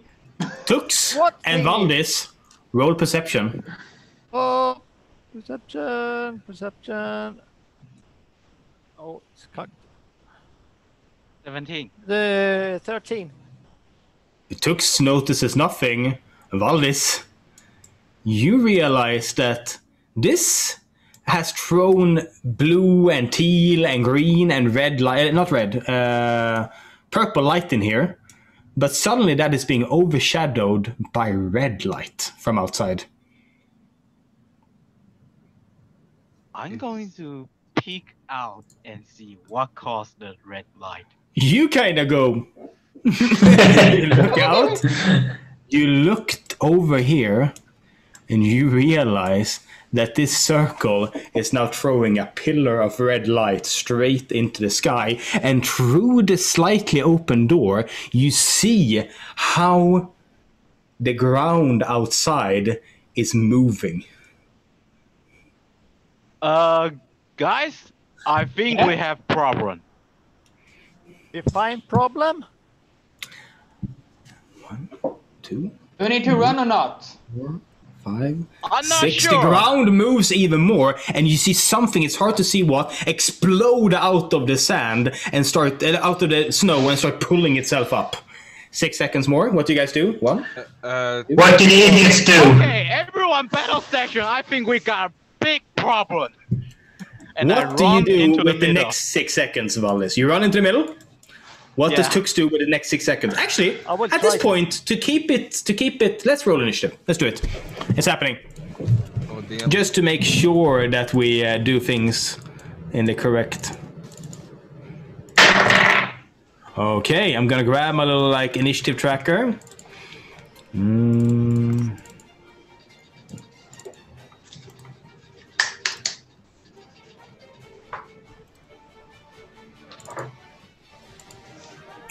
Okay, this is what I'll do. I'm gonna grab all of you. I'm gonna duplicate you. Damn. I'm gonna put you up here. I'll make you tiny. I'll remove your halos. And instead give you... Yeah. Okay, no. That was stupid. What is his song called? Strength of 1,000 men. Damn. Was very good. Okay. Now, I need to know what initiative Larissa got. 10. 10 initiative. Wish? 20. 20. Valdis? I got 14. Oh, Tux? 16. Naib? 26. Lionheart? 20. Wish got how much? 16, 20. right? I got 20. Lionheart and Wish, what's your dex scores? 17. 14. Okay, this is the situation then. Now I'm gonna go ahead and do hidden. There we go. This is the initiative tracker. The first one to do anything is Naib. You're standing here by the edge as you hear Valdis screams, "We got a problem!" and hear his sword being drawn. You also look back and see the red light from outside. Okay, I will. Is my math wrong? Okay, I have 43 speed. Okay, I will run. Nearby Tux. How long I can do? 40. What's your speed? 40. You can make it here. Okay, I will back radius. Back. A little bit back. Yep. And Okay. I will hold action. And if something coming through, then I will have prepare my heavy crossbow and ready to shoot it. You need to be a bit more out then, because you're in a cave here. Yeah, it's okay. Here you can be, and you can be by the corner. Yeah, it's okay. Okay. Now, and you read an action. If anything makes it through, you shoot it with a crossbow. Yeah. Okay. Then it is Wish. I am running into the dynamic duo and asking, what the heck did you do this time? Look at Lionheart. We needed to start the train. He did it. Lionheart did it. Some shit is going on outside. Grab the shit and let's get out of here. Okay. And Grab it. and I run towards I'll follow Knife out. Okay, so you run 30 feet now. And then 30 feet more. Yeah, you can make it here. Yeah. After that, it's Lionheart. I will I grab the thing and start walking, and have my shield ready in the other arm. You hold it in your hand. It is super cold. It's causing frost to build all over your metallic arm. You run 20 feet. This is 30. What's your speed? 35. All right, you have 5 more. This is 1 movement. What do you want to do now? Can I push my axe to walk more forward to see what's going on? Oh yeah, you can move here. Yeah. You can even push your way out and go here. Yeah, sure. Right, you head out, you push your way through, and you see how the ground is starting to explode out here. And as it does, you suddenly see what is pushing its way up through the ground. And you see a humanoid shape moving upwards, covered in blue crystal. And they look like this. And there is a lot of them. As they spend their round, I'm just gonna spread them out a bit. They spend their round pulling themselves out of the ground. They look a tad bit different, all of them. But you see something worse. Behind them, huge mounds of earth is pushing upwards. And they start moving towards the gate. Next round, they will slam into the open gate. Since there's a minecart in the middle, keeping it open. Now, after that, it's Tux.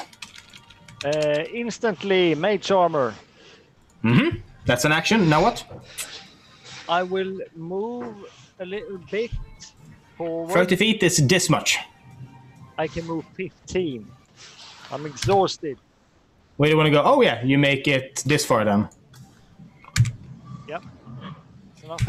I made a hotkey for this. You can tell me when you want this. Oh, nice. Nice. Nice. Okay. Then you done? Yeah, I'm ready. It's Valdis, it's you. You see them as they run towards the gate. I'd like to point out the gate is open now, with the minecart right between it. There is the thing that you can close it with and kind of put across. And that's on the snow right here. Well, I'm gonna run into the middle. You make it this far. Okay, and I'm gonna take dodge action. You take dodge action, holding your blade, getting ready. And then it's Larissa.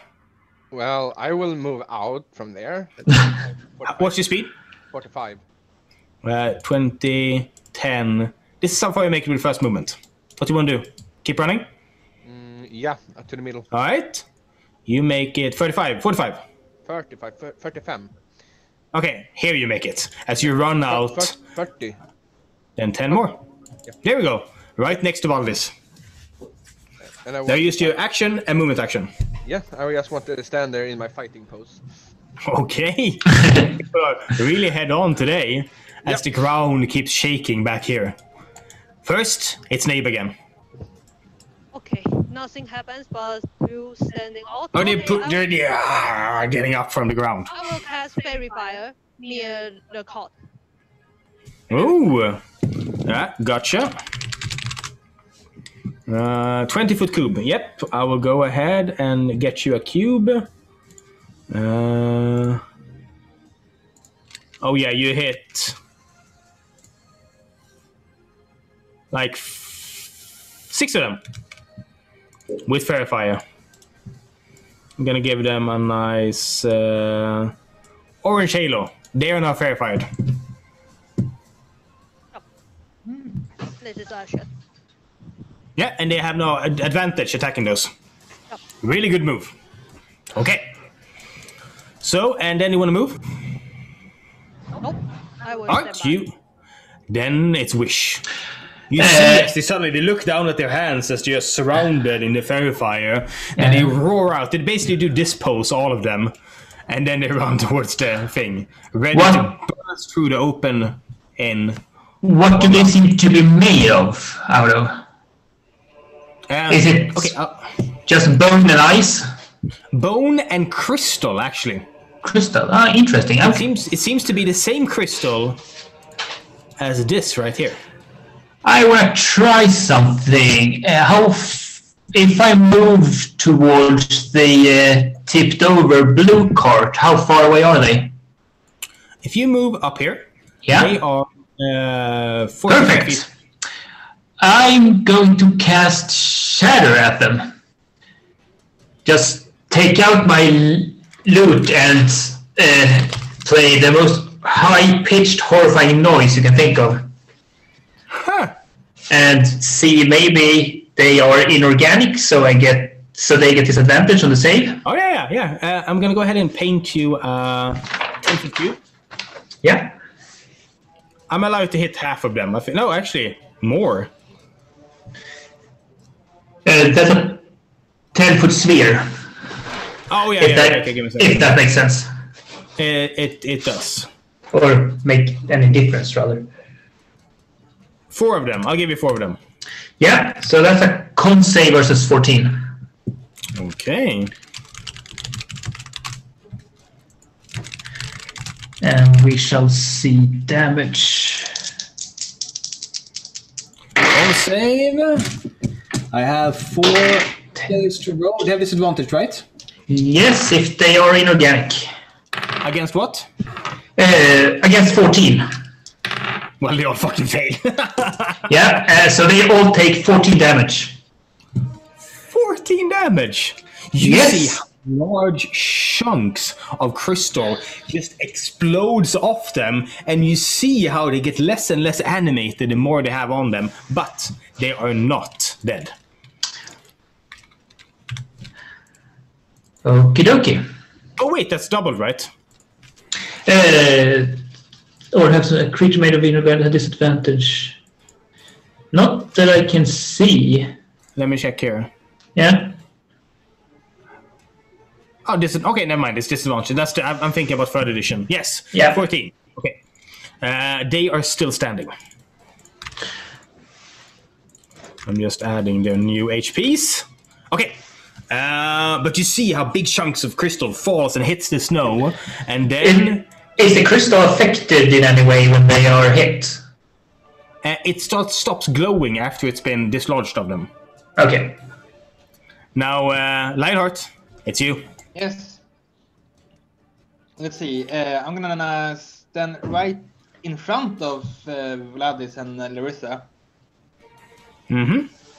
And gonna make...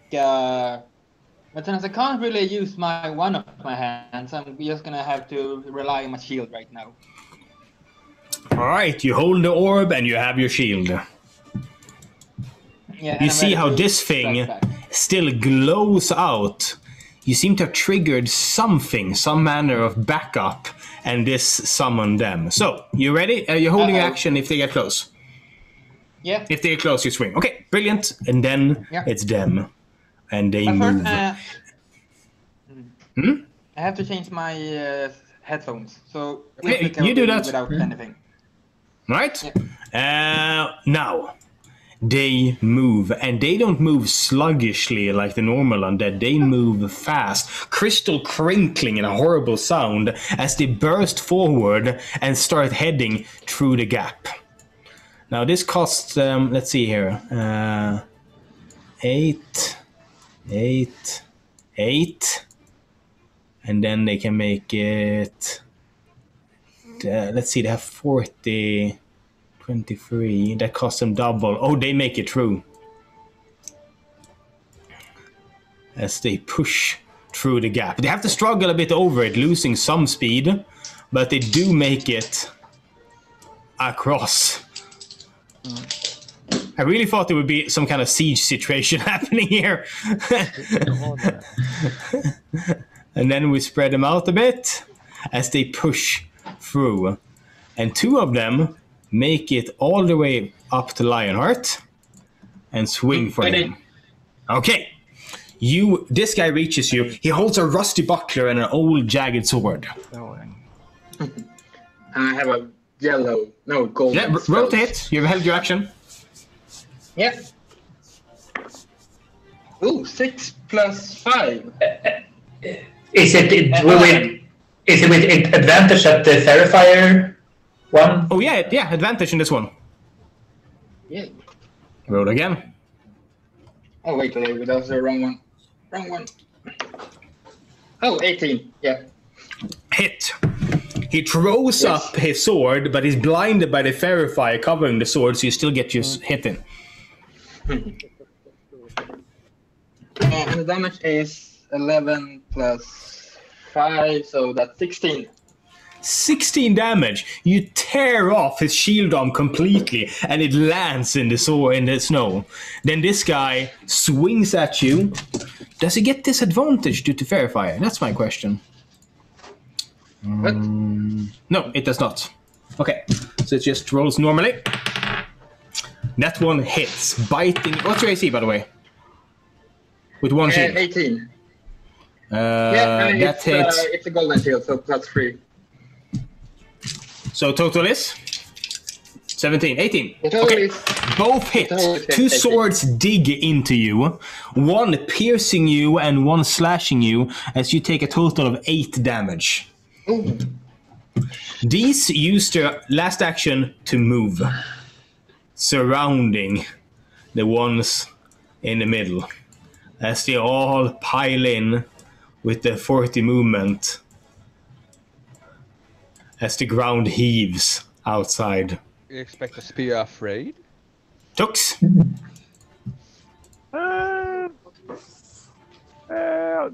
Can I see them from that point? Nope. Nope. You cannot. I You can see it here.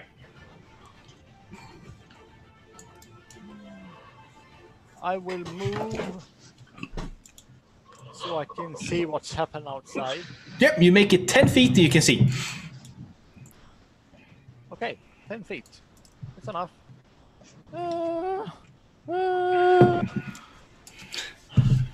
What's the plan here, Tux? What's the plan? I don't have any plan. That's a bad place to be. I do whatever I can. I shoot an Eldritch Blast. At who? These have advantage. All the yellow ones. At the front. Yeah, the three up in... Right. This one has one arm, but a rather big sword. Go for him. Yeah, Roll to hit. Advantage. Advantage? I was so happy when I found 10 different pictures of the same mob. It's just so much cooler to have. Yeah, that's true, that's true. A lot. Roll damage then. It was 23 to hit. Yeah, I figured it was over 20. When people say a lot, that's usually what it means. Roll damage. That is just only 1d10. It's a 9. A 9. The Eldritch Blast soars through the air, purple fire striking into it, beating off a huge chunk of crystal as it looks straight up at you. Then it's surrounded by skeletons with eyes. This one looks like it's gonna hug you and just pierce you. What do you do, Valdis? I spec my bonus action to cast the Thundering Smite. I pull my sword into the sky as the thunder hit my sword. Oh, damn! And then I go to wheel my lightning sword to hit the guy want to hug me. Oh yeah, he is like roaring at you, this pike sticking out of him as he goes in, and you go, fuck that! Roll to hit. 20, not natural. Oh yeah, you hit. Damage? 9 plus... Jeez, we are loud. Oh yeah. It's like a pillar of light here and a lightning bolts. Yeah. Shattered. 16. 16. You strike deep into him and you manage to break off the crystal pointing out of his chest. And but he still stands. He need to do, wait a second, let me check. A strength saving throw or be pushed 10 feet away. Oh, he flies backwards as he slams into the wall, taking another D6. D6. Oh shit, 6. He hits the wall and is destroyed by the impact and just falls into a pile of bones as he is dead. And any more actions? Nope. We're done? I'm done. Okay, Valdis is done as the horrible truth of what is outside reveals itself as something pushes itself out of the ground. It is not this guy. Instead, it looks a little bit like this. Nope. Oh no! Like this. Conductor. That would be hilarious. This thing pushes itself out and stands tall out here. And it's not just him. There's 2 of them. Oh, fudge. Ah, perfect. And then I'm just gonna go ahead and grab that and put up here. Not my fault, not my fault, not my fault. There we go. And then it's Nabe. Yeah. What about me? I will use my hunger Oh, block. sorry, it's Larissa. How dare you? How dare I? How dare I do a dare? Incredible, Larissa. Well, I have 2 things I can do. One is a little better than the other, I think. Pick the good one, I think. I think I have the chess piece with the fireballs. But that would be stupid. Close to those crystals we need. 5. Well, 4, I will eat what my you do? bean. Oh my god. Bean. Random animal table. Blue whale crushes everyone. Roll a D100. That's a 92. Oh.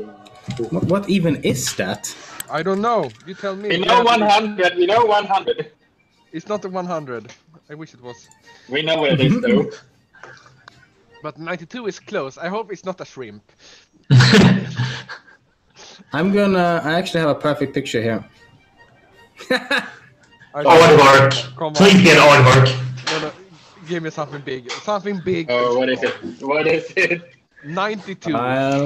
Be my lucky number, 92.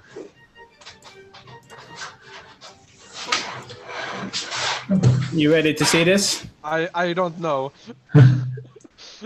You ready? Yeah, I think so. Okay. This is where Larissa used to be. And this is Larissa now. Yes! Almost. What the hell is that? It's a rat? It's a shrew. I had to Google it. Oh, it's a shrew even! Awesome! The shrew? Oh my god. Ned Moose! How the hell do you even spell it? S-H-L-E-W. Vad sa du? S-H-L-E-W. S-H-L-E-W. The most pathetic of all mammals. Seriously, you go boo and they die. Kan du skriva ner det? Jag hörde inte vad du sa.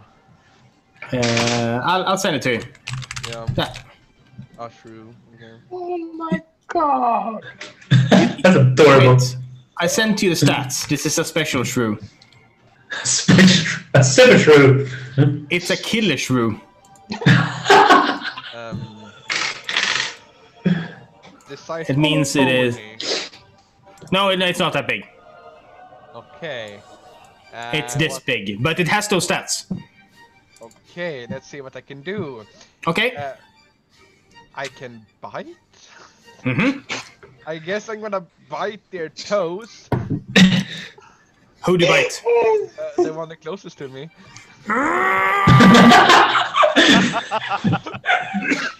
He goes like rage.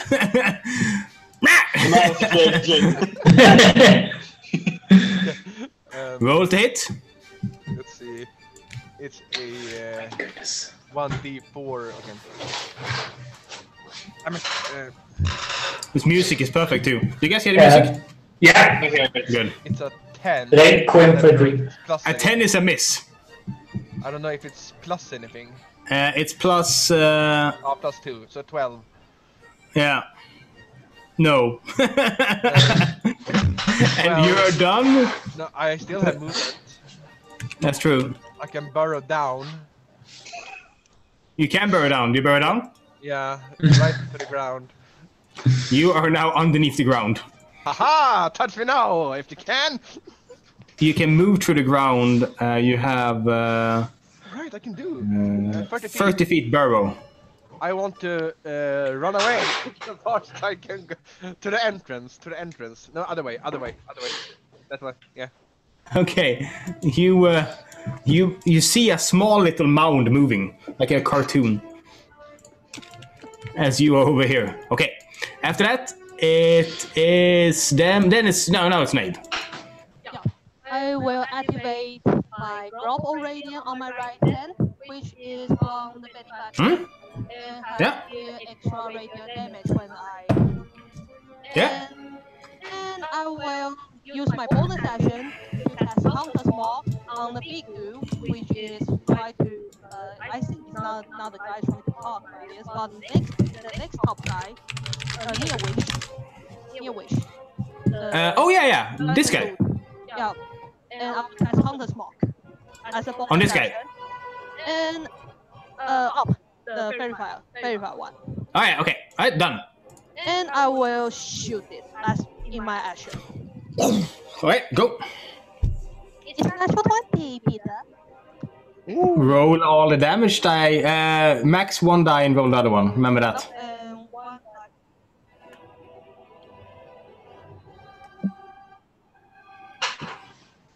This could go. I mean, Valdis was back to back with another fighter, and suddenly it was a fucking shrew. Is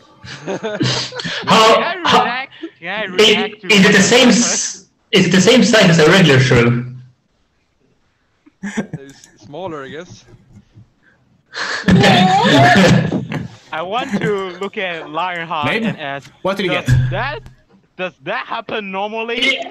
Yeah, it does happen normally. Babe, what did you do? 5 damage total. 35 damage total. You send it coursing, straight into the head of this thing, ripping off the head as it falls to the ground, dead. Now what? I will use my movement. I have the question with the global radiant. How many damage will add to? Global radiant. Isn't that 1d8? 1d8. Okay, extra. Okay. But you only have a set amount of charges. Remember that. When you told me it will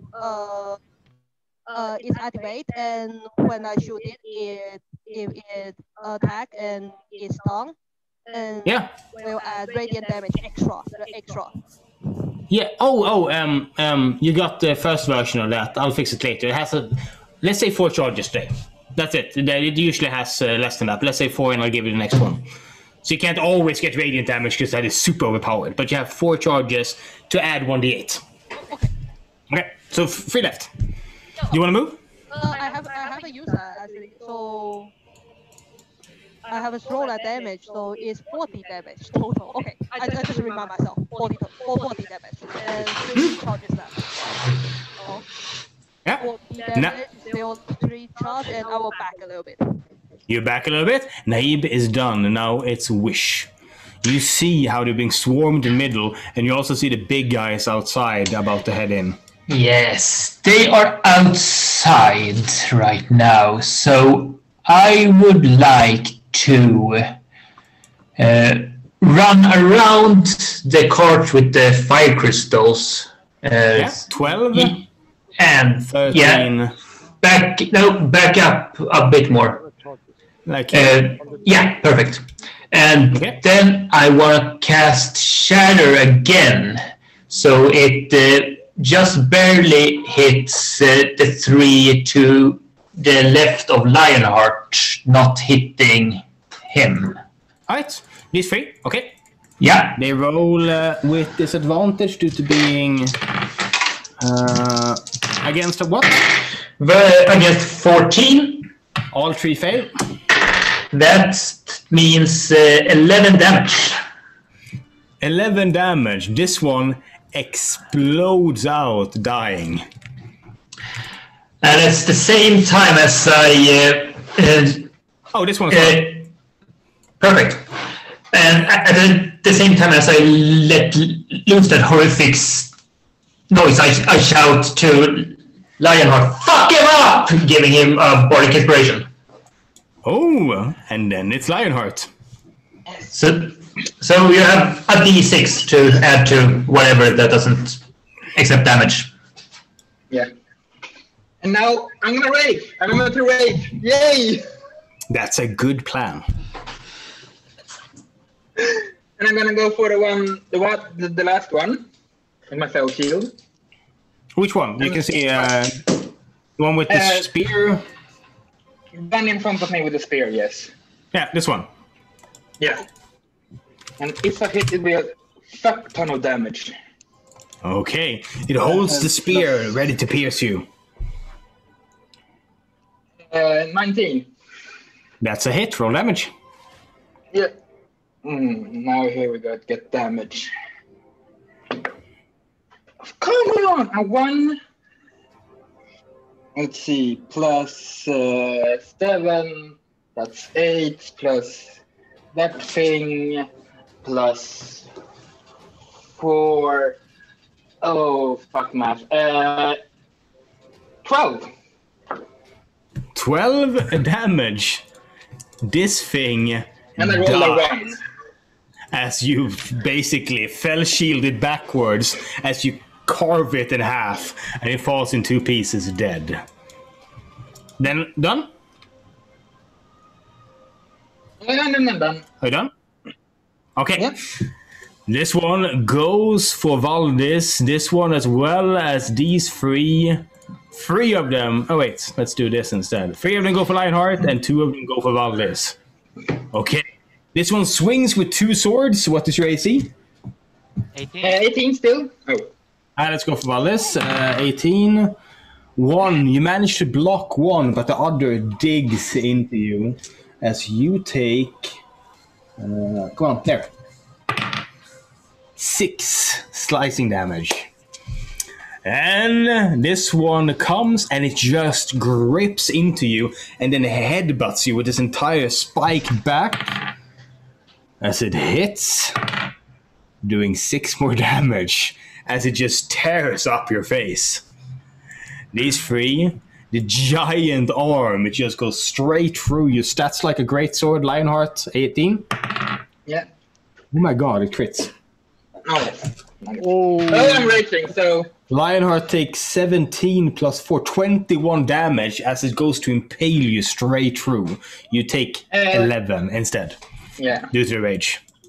This one slices at Lionheart, misses. And the last one swings in a vicious uppercut and crits. Oops. As you take 15 plus 3, 18 more damage, which is 9. Are you still up? Just need to 11. Yeah, I should be still up though. Lionheart takes a beating. I'm gonna go ahead and remove the ones that are dead. 5 left. Then it's Tux. Can I get out? Oh yeah. 10 feet. Yeah. Like, limping out. And well, prepare yourself. Tux is here, and I will cast Toll the Dead. This guy in the middle. This guy's hurt already. This guy's not. Okay, take that one. He rolls a saving throw, right? He will do a wisdom. Fails. He rolled 4, so I guess he fails. Ah. Okay. Bing bong. And it's take 9 damage. You hear, Valdis, you hear the bell strike inside the ribcage of this thing, and it just explodes out in a shower of bones and sparks as it hits the ground. Then after that, it's you, Valdis. Well, I just got hit, so I need to make a Constitution saving throw to maintain my concentration on the spell. So Do it. Oh, I got an advantage because my feet. So roll twice.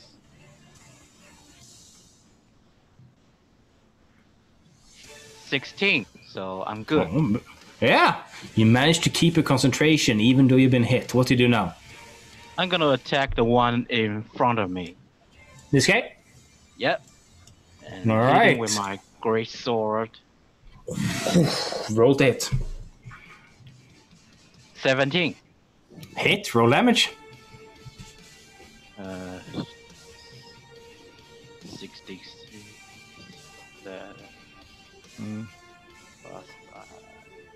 12 damage. 12 damage. You slice off his entire arm as you deal 12 damage to him. He's still standing, but he's hurt. Anything else? No, I'm good. Okay, shrew time. Yes.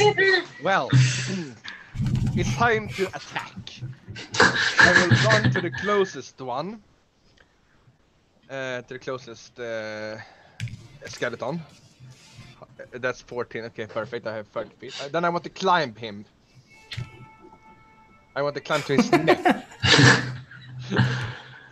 Yeah, there we go. And roll if I can see him on there. Yeah. And then I want to bite his neck. Go ahead. Oh, fun. That's a 15. 15 is a hit. Yes. Roll damage? 1d4. That's wait, that was the wrong dice. Are you trying to cheat? Nope. 2 plus. Yeah, it's 2 damage. 2 poison. 2 damage. You bite halfway through his neck. One more bite like that, and he is done. Poison damage. No, not on these. Okay, then I can't do anything else. No, all right. So we move on, and then it's them as they run for the gates. And they hit the gates hard, flinging them backwards, landing on the ground. One of them hits the mining cart as it comes flying through the air. Let's see, 1, 2, 3, 4, 5. Hello, Wish. Hi there. Roll dex save throw. Makes sense. That is a 19. 19, you duck as it's crushed behind you. And this one used an attack, so it stays, but this one keeps moving in and stops. Let's see, it has... Here, it has 10-foot reach anyways. Then Okay. It can hit me. Then it's Naib. Yeah. And I will use my bonus action because Hunter's Mark has I say that if the target drops to 0 hit points before the spell ends, you can use a bonus action to change the new creature. Go I ahead. will mark the skeleton, Which one? which the Sioux is fighting. The biggie. Okay. There's one. He is now Hunter's marked. Appears in a blazing mark on his forehead. Now what? The big guy will what? Yeah? Okay. And I will shoot with my crossbow, heavy crossbow. Yeah. Roll to hit. 27 to hit. That's a hit. Roll damage. And it's D10, D10. 好。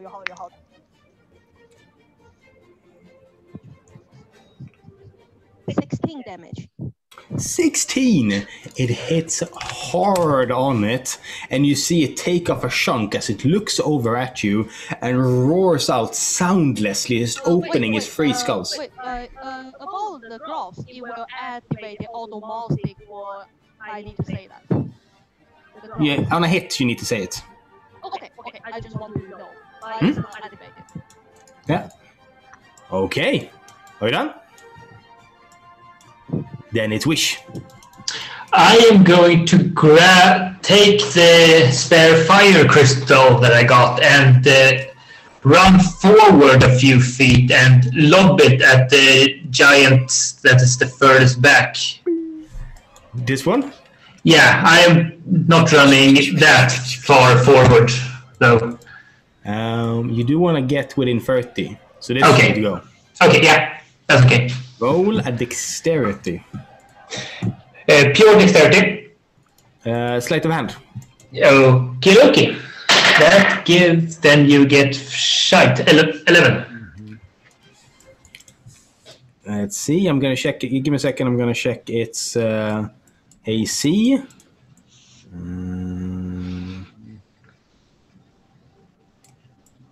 Okay, this is what happens. It soars through the air, it strikes dead center, and suddenly you're all blinded as it's hit with the fire crystal. You need to roll damage. Yes, and that, what damage? It will be 8d6, please. 8d6, goodness me. That is 5, that is 7d6. This feels amazing. That's 10, that is 20, and that is, oh my goodness, 29. Damn. 29. Holy shit. I've never rolled so many dice. How the crystal cracks and you see pieces of it fall off and it seems to lose part of its momentum and it looks straight at you and you see how it digs its hand into the soil to pick up pure bedrock to throw at you. Yeah, with my bonus action, I'm shouting to Valdis, "Let's break them apart!" and giving him a bardic inspiration. All right. After you, it's Lionheart. Yes. I'm gonna go for. No, I'm actually. I can heal now, though. I'm gonna go with.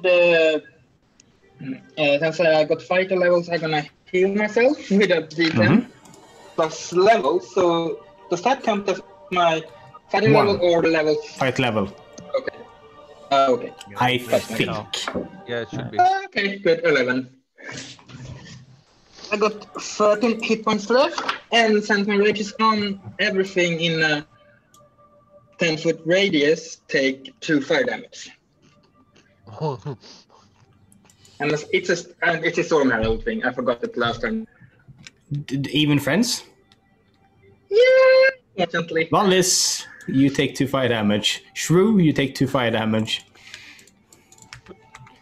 I'm just gonna go ahead and update everyone's life here. As they all catch a flame for a split second. I don't mind if you kill my shrew form. I mean, I just go back to my normal form after that. You should totally just like try to commit shrewiside at the moment.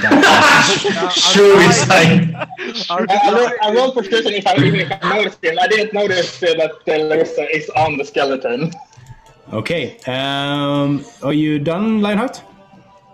Yeah, I don't think I can do much more. Okay, then it is them. This guy swings towards you, Lionheart. 18, right? Yes. Hits. You take 5 damage. As he scrapes you, a sword comes flying out, misses. 2 hands try to rip your face off, Valdis, and misses. A last sword comes for Lionheart and misses. And then it is Tux. I will cast Hex on the biggie, close to the party. This one? Yeah. Yeah, with a Hunter Smart, yeah. And I will take down his Wisdom. And then I will take out a scroll, which I get from previous... The dungeon. The dungeon, yeah. Which is called Poem of the Southern Gate. Oh yeah, from the creepy dungeon. Yeah. Fuck, what does that do? I have completely forgotten. I can't see anything right now. I automatically win the game. Remember. Okay, go. I go. It's the lightning bolts, right? No. It's like Oh, yeah. radiant. 24 to hit. That's a hit. As you read the scroll, it disintegrates into a lightning bolt that flashes from your hands and strikes dead into this thing. Ooh. 11. So 11? It's 8 burning and 3 necrotic damage. It just smashes straight into this thing, pushes it backward for a second, and it lumbers back to its position. And then it's Valdis. Question. Those guys are skeletons, so they are undead, right? Yeah, they are. And the big one just got his wisdom taken by Took. Yep. I'm gonna use control undead, my channel divinity. So, wait. Oh, what is his challenge level? Challenge rating? You don't know that, do you? Because if he's greater or equal to 4, I cannot use this. He's not. Oh yes, then do wisdom saving throw, DC 13. Okay. How much does Hex decrease it? Just disadvantage. Okay. I'm gonna roll this, because that means... I'm gonna roll this openly. Because he has 0 in wisdom. So here we go. And he fails. As you Okay. take control of him. I just reach my hand and yell, "Open!" And I control him for 24 hours. 24 hours! Yep. I'm the all breaker. I can do this. We got a new pet! He can be fed with Hob and Bob. Okay, yeah. What do you tell it to do? I tell him to attack the one in front of me. Okay. First it's true time. How is the quickest way I can kill myself? I know, what is the quickest way I can kill yourself? I don't know. I guess. That sounds like a you problem, not a me problem. I know. How far is it to the flaming guy? It's 26. I run right to him. You take 2d6 damage, fire damage, as you enter his square. Shall you roll or shall I roll? I can roll. Yep. Let's do it. Please be 12. Please be 12. Come on. 8? Let's see. 8, 11, and 2. I have 3 You see the shrew just go fling itself into the fire. Okay. I have 3 HP left. I have some movement left. I have an action left, right? Let's see. I want to put myself under his foot, something like that. So. Roll an acrobatics to time his foot. Okay. His feet. Let's see. How much acrobatics? He's running around going. Let's see. I can't see his acrobatics. What's his dex? Go with that. Dex. Plus 1. Oh, let's go with plus 9, actually. This is Pathfinder, so it's a bit weird. Plus 9. Plus 9? Mm-hmm, and acrobatics. Makes sense with a rat, actually. It's Alright. 2. Wait. It's 2 plus 9, so it's 11, right? Yep. How much? 11. Okay. I rolled a 2. As you explode up underneath him, as he stomps down on a shrew, and Larissa pops up. Do I still have my action left? Take 2d6 fire damage. Again? Yeah, because you start. It's a new shape. Then I guess you roll. I don't know. Shall I roll? I can roll. Yeah.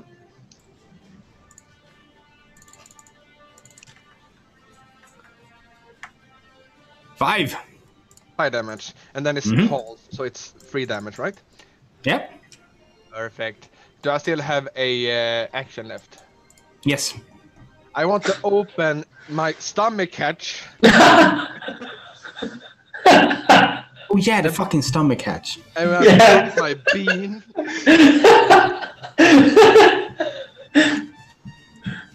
Mistakes have been made. And I want Mistakes. to eat it again. Roll a d100. Yeah, it's time for redemption. Yes, Oh, lobster. I'm gonna roll it. I'm gonna roll it. Okay.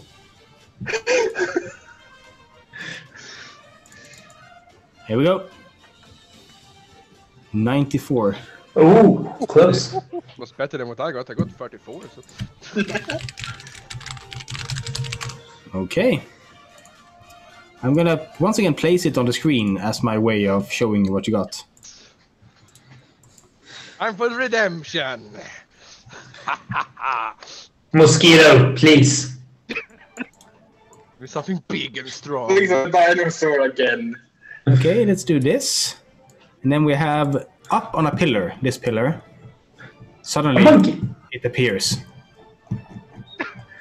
Bring out this. Yeah. You guys deal with that while the game master, please, quickly. Yeah. Aha! New form!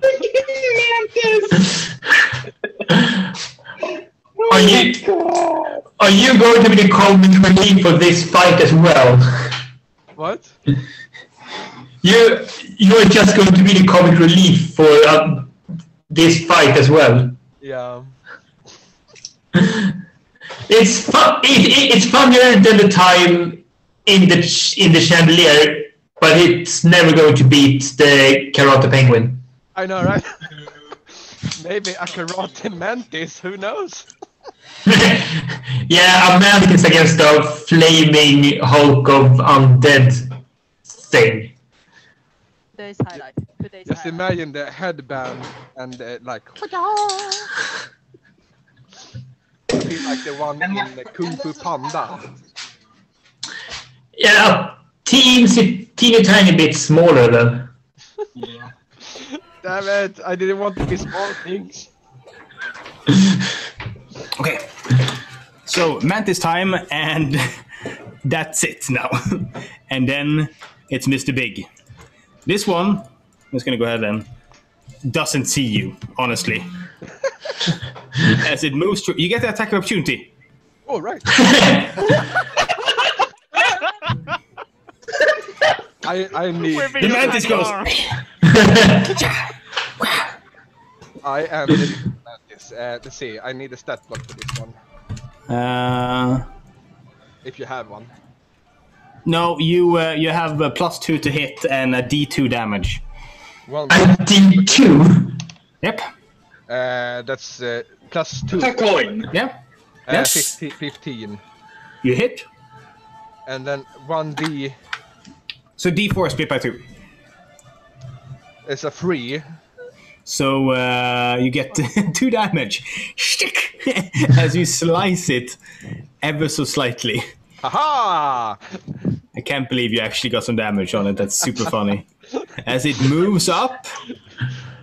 By the way, will I take some towards wave. Will I take fire damage as the Mantis? No, you will not. Okay. Just wanted to be Wave. Wish. It. Oh, sorry. God damn it.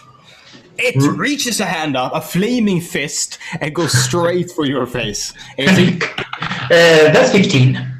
Oh, it's a hit. It uppercuts you, lifting you from 8 plus 5 is 13 damage, and you fly 30 feet backwards, slamming into the wall. Makes sense. This one moves around, heading towards the... That one is under my control. Oh, wait! I forgot that. It smashes this fucker.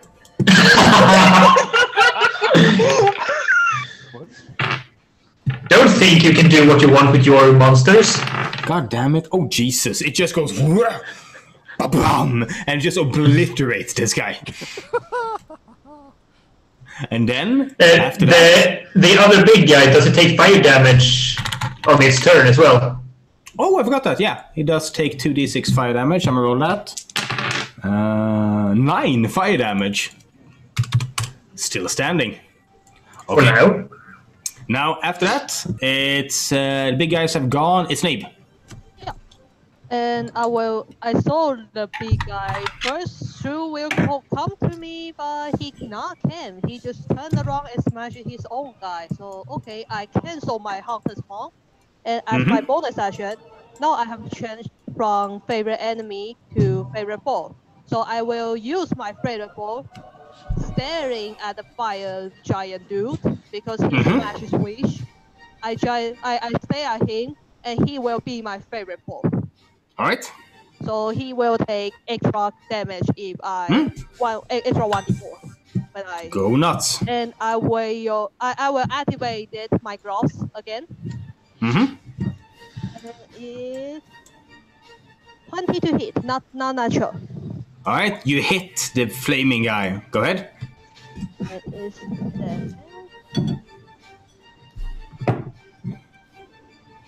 22. Your bolt goes straight into the flame, and you see him drop like you have severed his spine as he hits the ground, a flaming, burning wreck. Good job. Cool. Then it's Wish. Oh, really? Sit down with your head in a pile of snow. Yeah, I'm gonna go not upside down. Get myself up. Whoa! Yeah, and see that, oh, big guy is gone. Awesome. And I am going to... let's see, that one is on our side. I am actually just going to rush forward. How far to the closest skeleton? 30. Yeah, so I rush forward with my rapier and stabby. Go ahead. And advantage still, right? Yeah. To sort of terrify it. That is a nat 20. Roll some damage. I am going to roll some damage. I haven't used this one in a while. So it's max on 1 die, right? Yeah. So that's 6 plus 5 total, so 11. You smash into him, you pierce through, and then just break off some ribs. After you, it's Lionheart. Yes, I'm gonna attack the one that's downwards. And with my precious shield, I'm gonna use my little helper with 16. Is that a hit? It's a hit. No shield on him, so it hits. Yes. Let's see, in the D12, 9 plus a heck load. Let's start with plus 7. That's up to 16, and he explodes. I'm doing that. And 2 damage, 10 footer on me too, though. 2 damage. This guy, his skull flames up and he falls dead to the ground. And this guy turns towards Wish and tries to bury the giant ice spike straight into him. 6 plus 5 is 11. Is that a hit? Nope. 15. As you dodge it. And then it's Tux. Just a question here. The hex, I can with a bonus action move it if he's dead, but he's not. Does it just disappear? Then you... Or could I move it? No, he has to die if you move it. Okay, so it's gone. Yeah, it's still on him, but it's a friend now, so that's still active. It's do anything. Yeah, okay. I will... fuck. I tried to cast Ray of Feeblement on the dudes who hit Wish. It's a ranged attack. Oh, fuck it. It's damn it. Wait. How much? Jaha, ja. 2 plus 7, I think. It's 9. That's a miss. The ray streaks past. Do you have advantage on the spells as well? Yes, he does. Yeah. Oh. Because it's a ranged attack, and all attacks have advantage. Neat. Okay. Then it's a little better. It's 16. Hit, roll damage. Oh no, he just takes half. He does half damage. Half damage, and he make a Constitution every round. Yeah. Okay. After that, it's you, Valdis.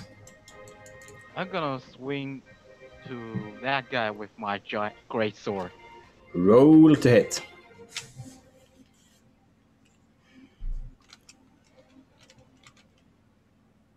It's 16. Hit, roll damage.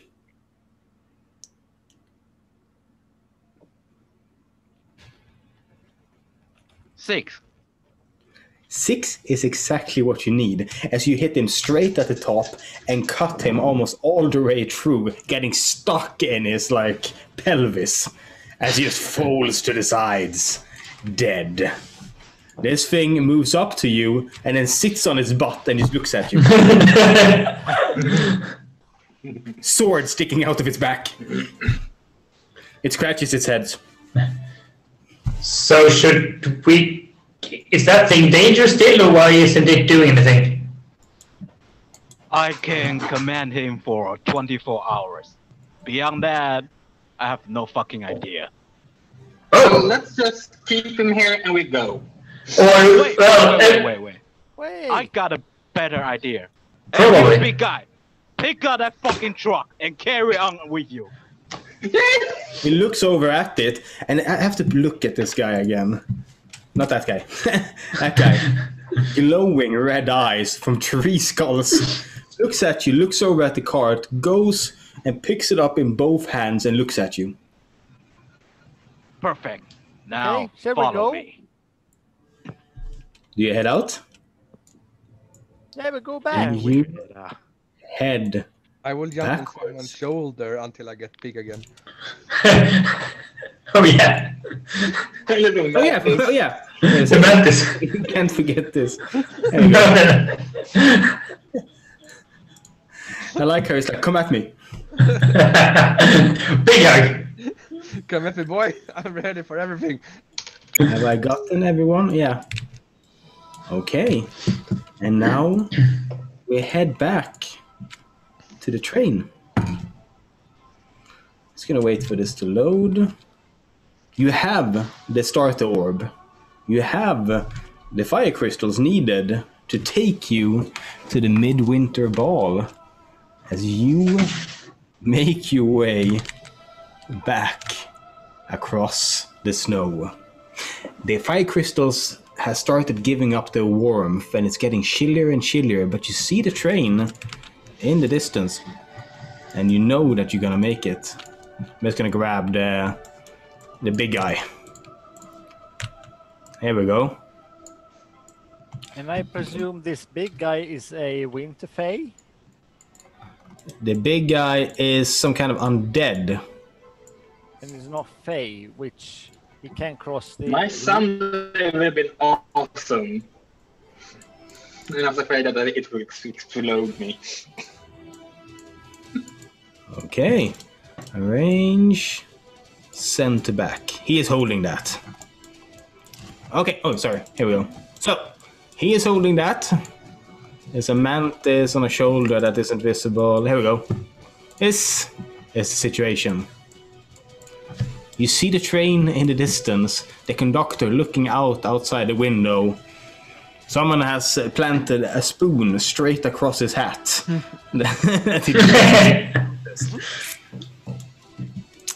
He waves towards you as you see him. Wave back. Well, You head towards the train? Yep.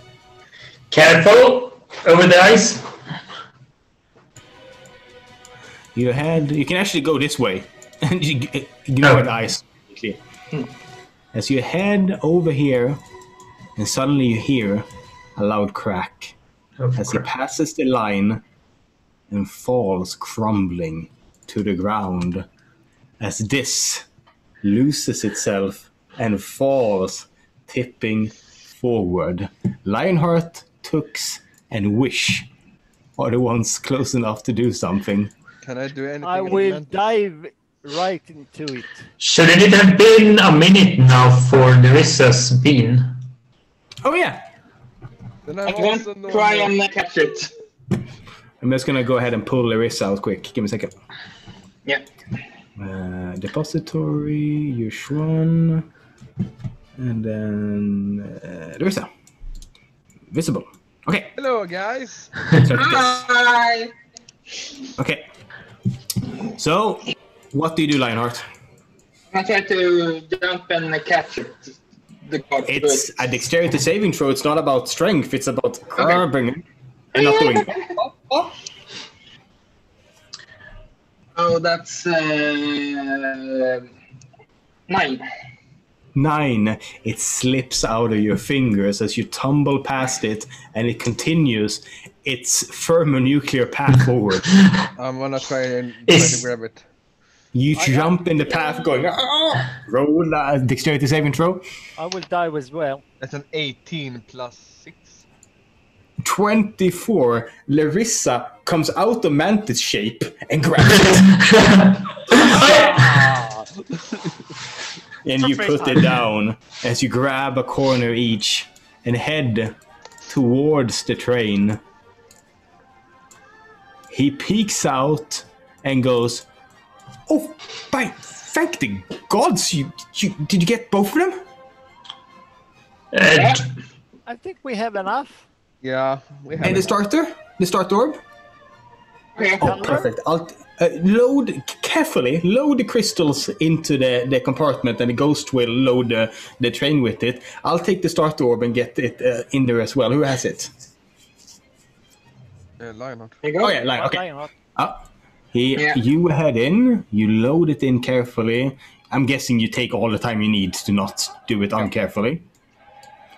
And he looks ahead and goes, "We have absolute..." Why is there super epic music?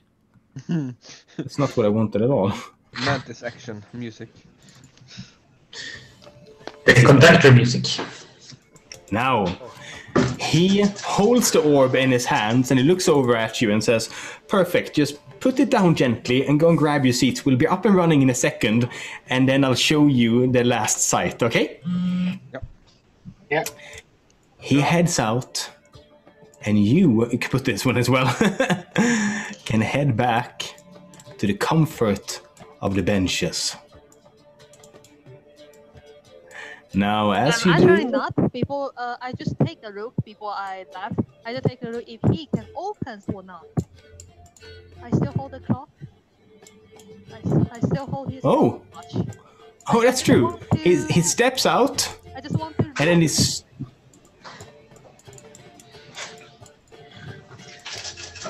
You see him as he kind of pushes the door, and then he goes, "Oh," and looks a bit surprised. And then he pats his pockets. And then he looks back, sorry, wrong person. He looks back and looks at you. And he opens the door and goes, "Have you seen my watch?" I look at him and... actually I have, and I take off his pocket watch and look at him and... actually I have hunted in the forest, so... I think you needed that. Okay. Catch it, Kaven. Yeah, I just called him Kaven. And I just throw it, the watch, and I want to see how he catch it. I just throw it to him. You throw it? He goes, and he catches it by the thing before it disappears into the snow. And he looks at it and goes, okay. And then he holds it up to the door, it opens, and he steps inside. And soon, smoke once again billows out as the train starts moving. Now, as the train starts moving now, I'm going to go ahead and put it up on the screen. Here we go. The train once again moves. Confectionery is served. There's all manner of like biscuits and rolls and everything. And he comes out and he does like a little thing of his things. He's like, I mean, I'd like to say we solved all these crises rather well, wouldn't you say? As he looks at you. Of course. We are the best. I mean, we could have died there. Are we still Yes, in time? we could have. Yeah, Time we is could have. fluid here, so I think we'll be fine if we hurry up. As he looks up at you. Oh, it's coming up now. The last thing I'm gonna show you. Your destination. We're gonna curve right in a second, but before we do, I'm gonna show you where you guys are going. Now, you're gonna be. It's rather big and it's rather grandiose, and it's run by Queen Mab herself. That's also one of her names.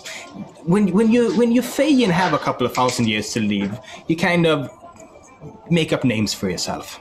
Now, don't worry about how you dress. They kind of want to see you in your natural garb. Try not to offend anyone, but people don't expect much of you, to be honest. It's coming up any second. Tips for dealing with the queen. Don't deal with the queen directly. If she speaks to you, speak back, but don't seek her out, ever.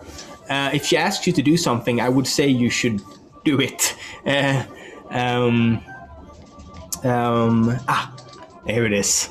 The Winter Palace. And you see it in the distance. This giant fucking structure. With like this winter tree growing in the middle, towering towards the skies.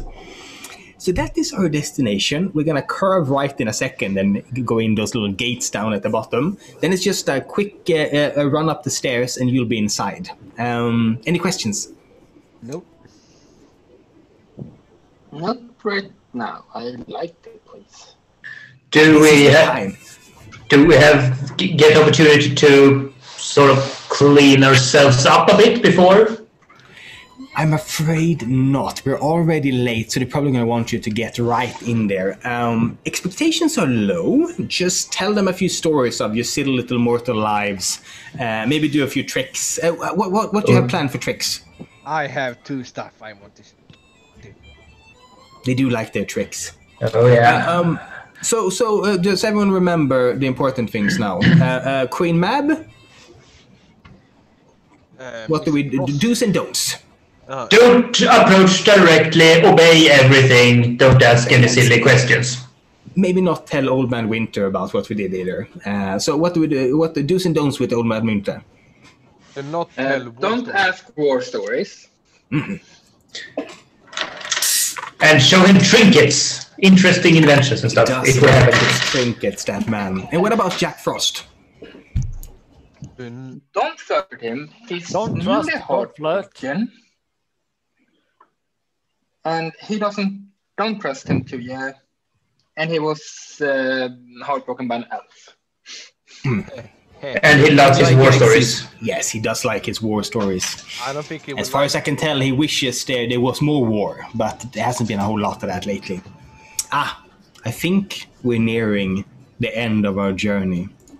As you start and you get closer and closer to this giant castle, head inside, and light, golden light, spills all over you. Excuse me, is it still cold in there? They keep it heated for you. You'll get some manner of trinket to keep you warm when you come inside. Everything will be dealt with at the door. I like your cloak on me, though. I can keep your cloak on if that's okay with you. Oh, yes. You can keep the cloak. That is perfectly fine. And then you roll up as the train stops for the last time. You find yourself at the station of the Winter Court. He points to the door and says, "My guests." I will head on in. Okay. Yeah, I will I will try to take the lead. You head. He looks at you, and he looks kind of like proudish as he looks over at you. As you head upward, you reach stairs. The stairs lead up, and it's just this like giant golden door, and you can hear the party on the inside. There's voices that sound strange in languages you don't quite understand. There's music that sounds impossible. And there's smells that you never smelled before in your life. The party seems to be on the inside as you head up the stairs. Smell? It's a smell. It's a lot of smells. Now, as you head up the stairs, suddenly the conductor runs ahead of you. He just comes up the stairs towards the doors. And then he stops and turns towards you and smiles. So I'd like to thank you. I could not have done this without you. I really could not. And as he turns to look at you, suddenly he starts to change. As the conductor hat falls off, his clothes change and he holds up the orb in front of himself. I did tell you to never trust Jack Frost, he says. I really could not have gotten this without you. I really could not. That fucking barrier really had me stumped for a while. So I'll see you guys inside. Listen to all my advice. And then he turns around, holding the orb floating above his hand as he runs up the steps. Is it possible to do a sleight of hand? Oh, it's floating in his... Do you want to attack Jack Frost? Nah, okay, no, that's good. He throws open the doors, holds the orb up and says, "Old Man Winter, look what we got." The light from the door hits you hard as you completely white out and wake up in a snowdrift in Waterdeep Park. But things have changed since last night. And you're gonna tell me what has changed. First of all, you all find something strange inside your pockets. You find one of these. A long tube. It's like a glow light, where you snap it in the middle and it starts glowing. And there's also a couple of other consequences. Things that happened last night that you don't actually remember, but that is visible on you. And you're gonna pick who has which consequence. And whoever has a consequence, something happened to you last night. Let's go with a simple one. Who wakes up with a huge slap mark all over their face? Glowing red. Well, wait, let me tell all of them. Who wakes up with their pockets full of gold? Who wakes up with the text, "I apologize," carved into their arm? Who wakes up with a cold acorn in their pocket? Who is 10 years younger? And who is missing their tiny finger? This is for the second adventure, when things are gonna start to be pieced together. What exactly happened that night in the winter ball? So who takes which? Well, this is gonna be fun. I like to point out you all wake up face down in a pile of snow in the city park in Waterdeep in the morning. So we have to choose now, or? You pick now. You pick now before we start. Okay, so I apologize. You pick apologize? I apologize for everything. And I choose 10 years younger, I think. So Knife will see like 14 years old now. Oh shit. So Tux wakes up with glowing runic script saying in Fey, "I apologize," on your arm. Yes. I can wake up with pockets full of gold. That makes some sense, actually, that Larissa wakes up with pockets full. Heavy, old gold coins. So we have 2 placed. Anyone feeling up for the last 4? I can take the hand. You have a handprint that is glowing. It's like a frost burn on your face. Oh. A slapping. I can imagine the idea of Wish doing something stupid to get his finger cut off. You wake up with a finger cut off? Yeah, that's gonna fuck him up. You wake up, leaving 2 left. Naib and Tux have to divide. Who has a cold acorn, glow, like radiating cold, and who wakes up weirdly young? Me. And Okay, I want to ask about the 10 years younger. Because I want to know the 10 years younger is appearance 10 years younger or the physics. Appearance only. So mine is the same. It will be like back to 10 years younger or? Yes, but stuff like scars and stuff are still there. Okay. So this is still here. Well, looks like, oh shit, is 7 to 10 years old. He is elementary now. Yeah. He is a tiny drow now. Teeny tiny. And then that means that Valdis, you reach into your pocket and find a blue acorn that feels cold to the touch. And all of you have one of these. And suddenly you can all realize, Jack Frost also says, conductor, there's no conductor. Those trains basically run themselves. And you realize why all those ghosts were so pissed off at him that he was there. They knew all the time. Okay. Why did you think the tracks were out? Why did you think you had to take a detour? Why did you need a starter orb? Hey, I don't know how those things work. Tux is an expert. Yeah. Well, but there will be a chance for comeuppance, because this, like you see right here, this is not done.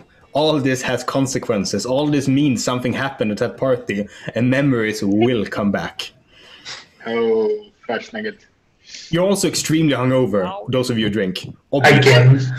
Well, I can't really be hangover.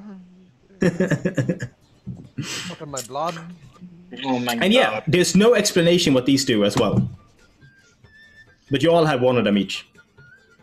It's like a glow stick, you know, when you and it just starts glowing, exactly like that. So what should I write? A ghost stick? Glow stick. Phase stick, you can write. Yeah, phase stick. What do you call it? You said. Phase stick is what you call it right now. While you have no idea. Phase stick. How is my pinky looking? Is it all healed over, or is it fresh? Completely healed. Oh.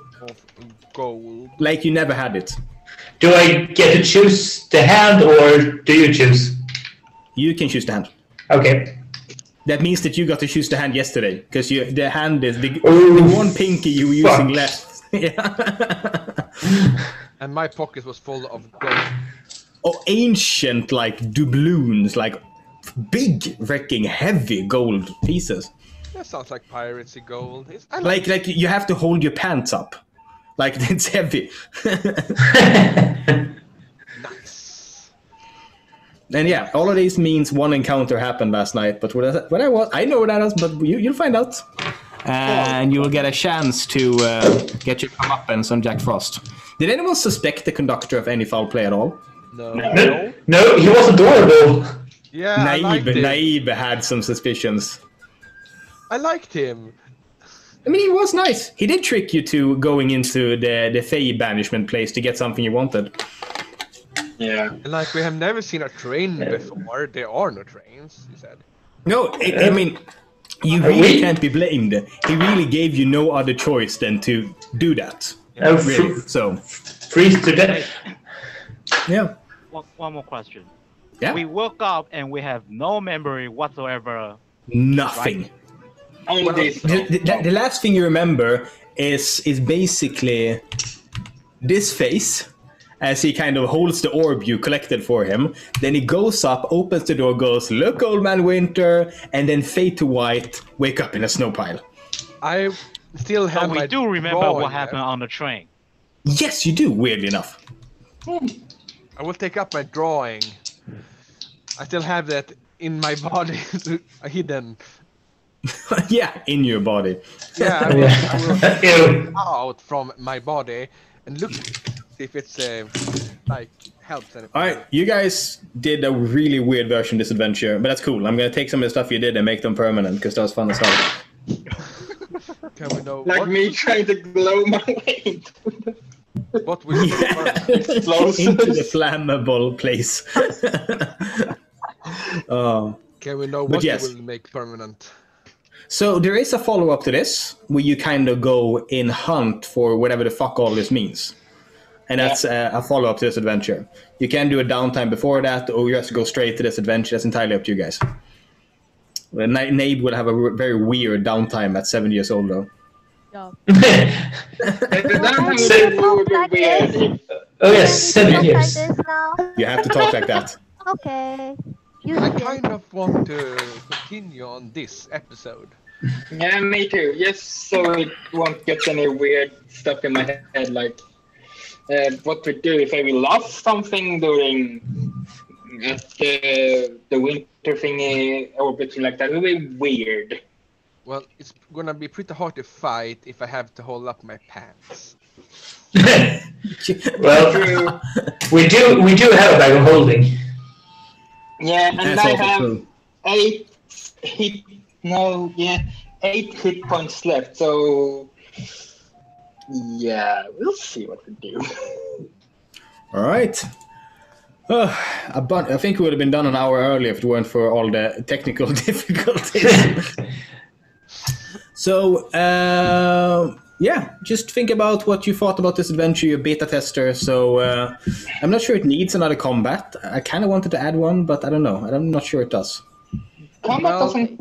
I don't think there's need. Maybe You can take a counter during the mountains, a small encounter. Do not need to have. Yeah. There needed to be. There was a lot of sitting around, eating and drinking tea. So I'm gonna fix that for the next group. If you But as soon as you got, got exactly, you managed to have fun anyways. But for a group that just sits and waits, it would have been a bit weird. So it needs a small difficulty more along the tracks, I think. Well, it is pretty hard if you think about it. If you do the stuff we did, I mean, Yeah. We did some weird stuff. if you investigate the train, Yeah. maybe put some like secret that you can investigate. If you investigate, you can find something. Yeah. I'll figure something out. It's still fun though. Super fun. Yeah, it's a with a high roll, like 20 plus or something. Maybe Alright. another card you should explore. Yeah. But I like this. I like this one. It's also fun playing the conductor nicely all through the entire thing and then going, "I'm Jack Frost, bitch," at the end. What would He have did tell you happened- not to trust him like 5 times. Yeah, yeah. Well, not just him as the conductor though, just him as the asshole. Can I ask what would have happened if I would have sleight of handed him? That depends on what. Oh yeah, I don't know. I mean, I have his stats, so I'd have to figure it out. Maybe what happened last time, you will get headache. All right, headache. You're right. Yeah.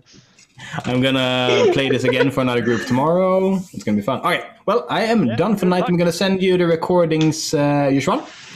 Super fun. Thank you for joining us, Ryan. So I can listen it and draw. Thank you, Ryan. Yeah. And yeah, just send a swish my way when you guys have time. But you say we have three because we have 50 days. Oh yeah, you do. That's true. I forgot about that. Yeah, perfectly fine. It's this and one more, right? Yeah. Yeah. Oh, perfect.